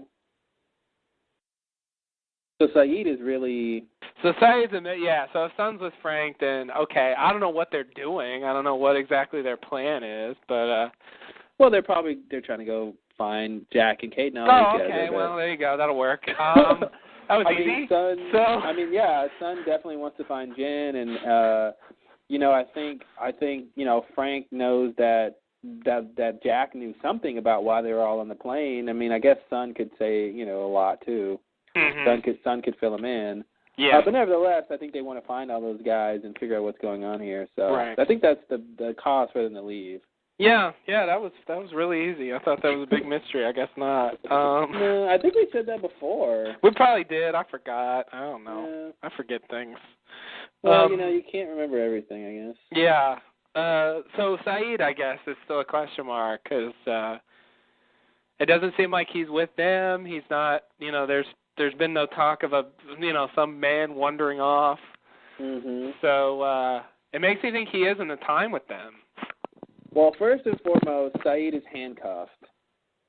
So wherever he is, he's got to get his handcuffs off. Oh, not the handcuffs again. Don't forget it. Maybe in the commotion he managed to get the key from Ilana. The commotion of him flashing off the plane? Yeah. Yeah, it was a lot of commotion. Yeah, there's plenty of time there to grab the key when he's disappearing off the plane. I forgot about the handcuffs. That's not good. I wonder if we'll pick up with Saeed somewhere and he'll be handcuffed and then he'll have to deal with that. It's going to be a pain in the ass. Not for Saeed Jarrah. You're right. Sorry, I forgot who we were dealing with. He'll come up with a pretty quick plan to get those handcuffs off, I believe. Yeah, you're probably right. One of the things about this show that I hate is that sometimes, they have these, these things that, what's going to happen to these people next episode, and it just seems so amorphous, and then they show it, and it's like, oh, why couldn't we guess that? Why couldn't we guess that? So I feel like we should be able to guess sort of, what Saeed is up, where he is, what he's up to. Me too. But it seems impossible. Yeah, but it's not. It's got to be, it's only a certain number of things, right? You're right. Yeah, there's not infinitely many possibilities. What's going to happen when, Locke's dead body's on the plane and they're going back, what's going to happen after the flash, and, who knows? But it's like, he wakes up and he's on the island and he doesn't remember how he got there. Oh, that's pretty simple. Yeah. So I feel like we should be able to, come up with a couple of viable ideas of where we will see Saeed next. Okay. But I don't know if we can. Did you have any such viable ideas? I feel like he's in the time they're in, and he's somewhere else, and I don't know why, and I don't know what they would do with him while he's out there.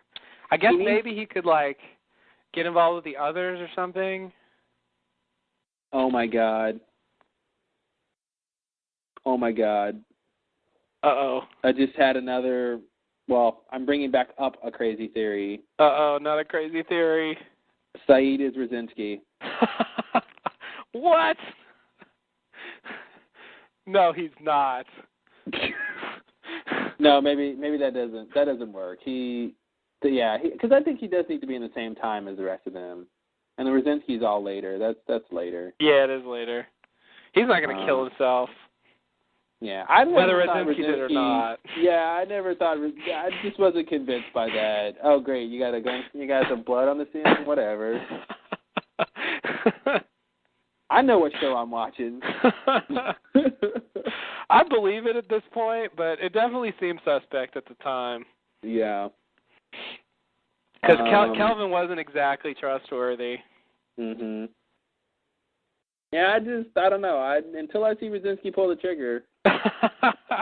That's what it's going to take? That's all it's going to take. Fair enough. I don't know if we're going to see him ever, although it'd be really cool. Where could Saeed be? He's going to wake up in the jungle somewhere. He's going to wake up somewhere. Let's start there. I'm trying to start okay, he wakes up somewhere. Where is he going to be? What's he got to do? He's going to have handcuffs on. He's got to get rid of that. Yeah, obviously they're gonna have to put him in a place where they can pick up on a story thread right away. So he's either going to be someplace that we've seen before, or something that they can pick up on, like he's, I don't know what. Because we've got the people with Dharma, so that's check. He shouldn't be there. We've got the people on the mini island, so he doesn't really need to be there. I think he's on the island somewhere, and the main island. Mm-hmm. So really, the key I think is figuring out what story thread are they going to pick up on with him. Yeah. What is he going to get involved in right away? Because that will dictate where he is. But I just don't really know. That's why I was thinking the others, because I couldn't think of any other Oh, the others. Yeah. Okay, yeah. So, because Dharma's good. So the others, that's good. Yeah. Somehow they run into him or something, and, Makes me question. Because, see, that's the thing. That makes me question the thing with Richard, though. And, Richard talking to Sawyer 3 years later and all that. But I guess Saeed just shows up after the 3-year period, right? He shows up... Wait, right? Yes. Wait, what? What happened? So I was thinking Saeed would show up pre-LaFleur, but he shows up post-LaFleur. Yeah, post-LaFleur. Okay, so... The post-LaFleurian era. Okay, so Richard... So basically, Richard would need to mention something about his talk with Sawyer to Saeed. Yeah. Because I was thinking if Saeed was talking to Richard before, then when he hears Sawyer's story, he would know something, but it's the other way around, so... Yeah. So, okay, I like that theory. I'm going to go that Saeed, unless Frank and Son find him pretty quickly, I would say it's either that or it's Saeed with the others. Yeah, if Saeed is in the present, then I think Son and Jen will find him. I mean Frank, but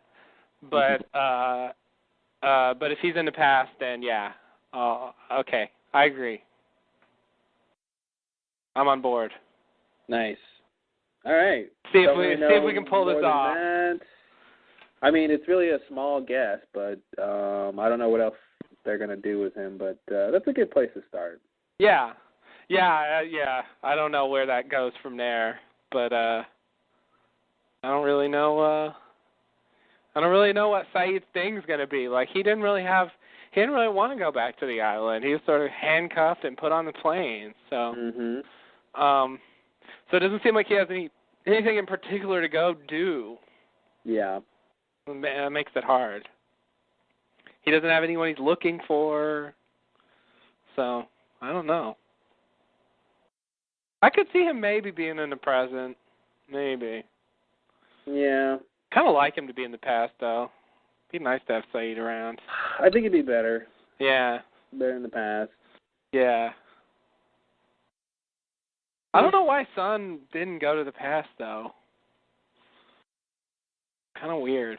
Well, and that's the thing. If, how is she going to be reunited with Jin? Yeah, I mean, if she's in the present, she won't be. Not for a while, at least. Unless Jin comes out and he's like, 20 years old or 30 years old, and he's like, "Hi, son, I'm your husband, Jin. Don't you still love me, baby?" Why he's talking like that? But I don't know either. But I'm glad it's.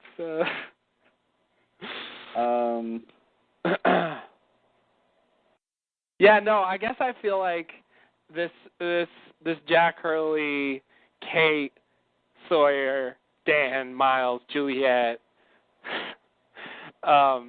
thing is going to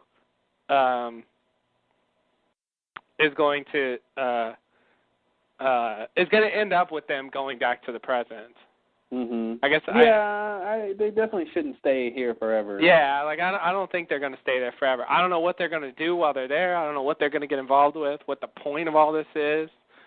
But I do feel like eventually they'll get back. The war's coming. Oh, the war! I forgot about the war.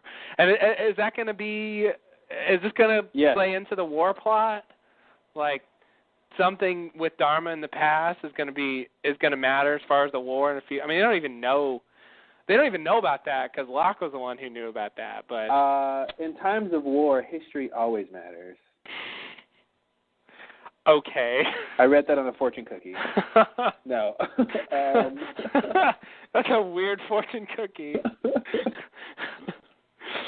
Fortune cookies can write whatever they want to on there. It doesn't even matter anymore. They really can. Many of them, I invite you to play this game, many of them are not in fact fortunes. They're not fortunes. Many of them are sometimes just lottery numbers. Yeah. Sometimes they're just simple facts. Yeah. Or just like phrases. Yeah. Like what you just said, only less, I don't know. Less something. Less something and more something else. Yeah. Well, I think... Oh, no. Conference is scheduled to be broken down automatically. Not you again. 5 minutes. To extend the time by 60 minutes, press star 8. We're talking about a show with a lot of, fate and determinism and free will ideas, and I'm wondering if I don't press star 8, will this call actually be shut down? If someone from the future could tell us how much longer our podcast is, we could figure it out. Oh, yeah. If you're listening right now, you already know whether or not this podcast is going to end in 5 minutes. Oh, shit, you do. Yeah, wow, it's really weird. You really have one over on us in this situation. Yeah, it's strange. You sort of are almost something of, I don't know, there's some sort of power there. Yeah. I guess it's the knowledge. Knowledge does equal power. Look at that. What the crap? We just illustrated that old axiom. Wow. I'd rather not press the button because I feel like we'll be done in 5 minutes anyway, right? Yeah, we should be. We're at the end, and we're just kind of, bullshitting around here at this point. So yeah. This has been a pretty long one. I didn't quite see this coming.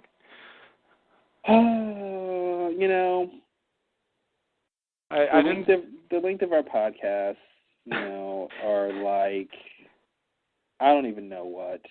It doesn't seem like it's predictable.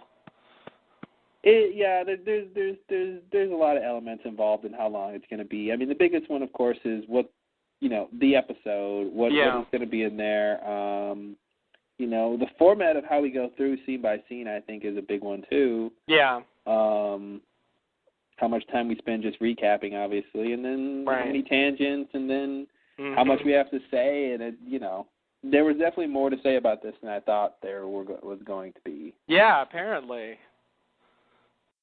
Because it seemed like we went through those scenes pretty fast, but it's been 5 hours, so it couldn't have been that fast. No, it wasn't that fast. So but, pretty good length, I think. Yeah. I think this might be our longest of the season. Unless you count the first one, but that was 2 episodes. No, I don't. If you take them separately, they were shorter. Yeah, looks like Jughead was 5:39. Oh, really? All right. Yeah. Jughead wins then. Jughead's going to win this battle. Go Jughead. Right, we'd have to go for like 20 more minutes to get that, and, Yeah. There's not 20 more minutes to talk about. I don't think we have that left, yeah. Okay. Yeah. All right, Jughead wins. This is number 2. Number 2. Cool. Well, thanks for listening, guys. It's been fun again. Oh, yeah. Lost is on a break next week. That's right. We won't be back next week, I'm afraid. No episode. So that means you have a longer time to listen to this podcast. And there you go. Savor it. Sometimes you have to cram it in before Wednesday, but yeah. Yeah, you won't have to cram. No cramming. Don't cram it. Don't cram it this week. Also, just a bit of tidbit. It's daylight savings time, so this podcast is actually an hour longer. No.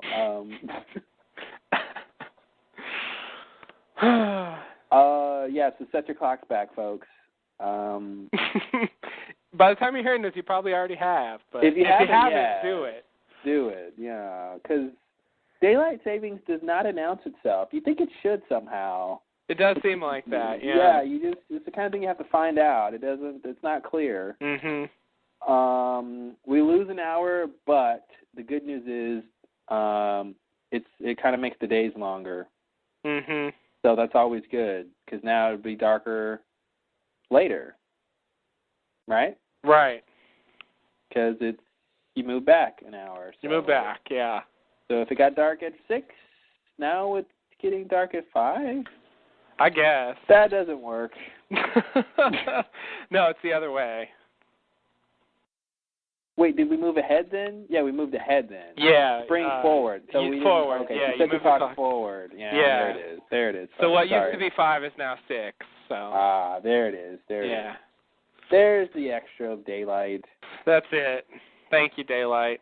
Thank you. We love you. Mm-hmm. You're bright. I guess until the week after next. Thanks and namaste. Namaste and good luck.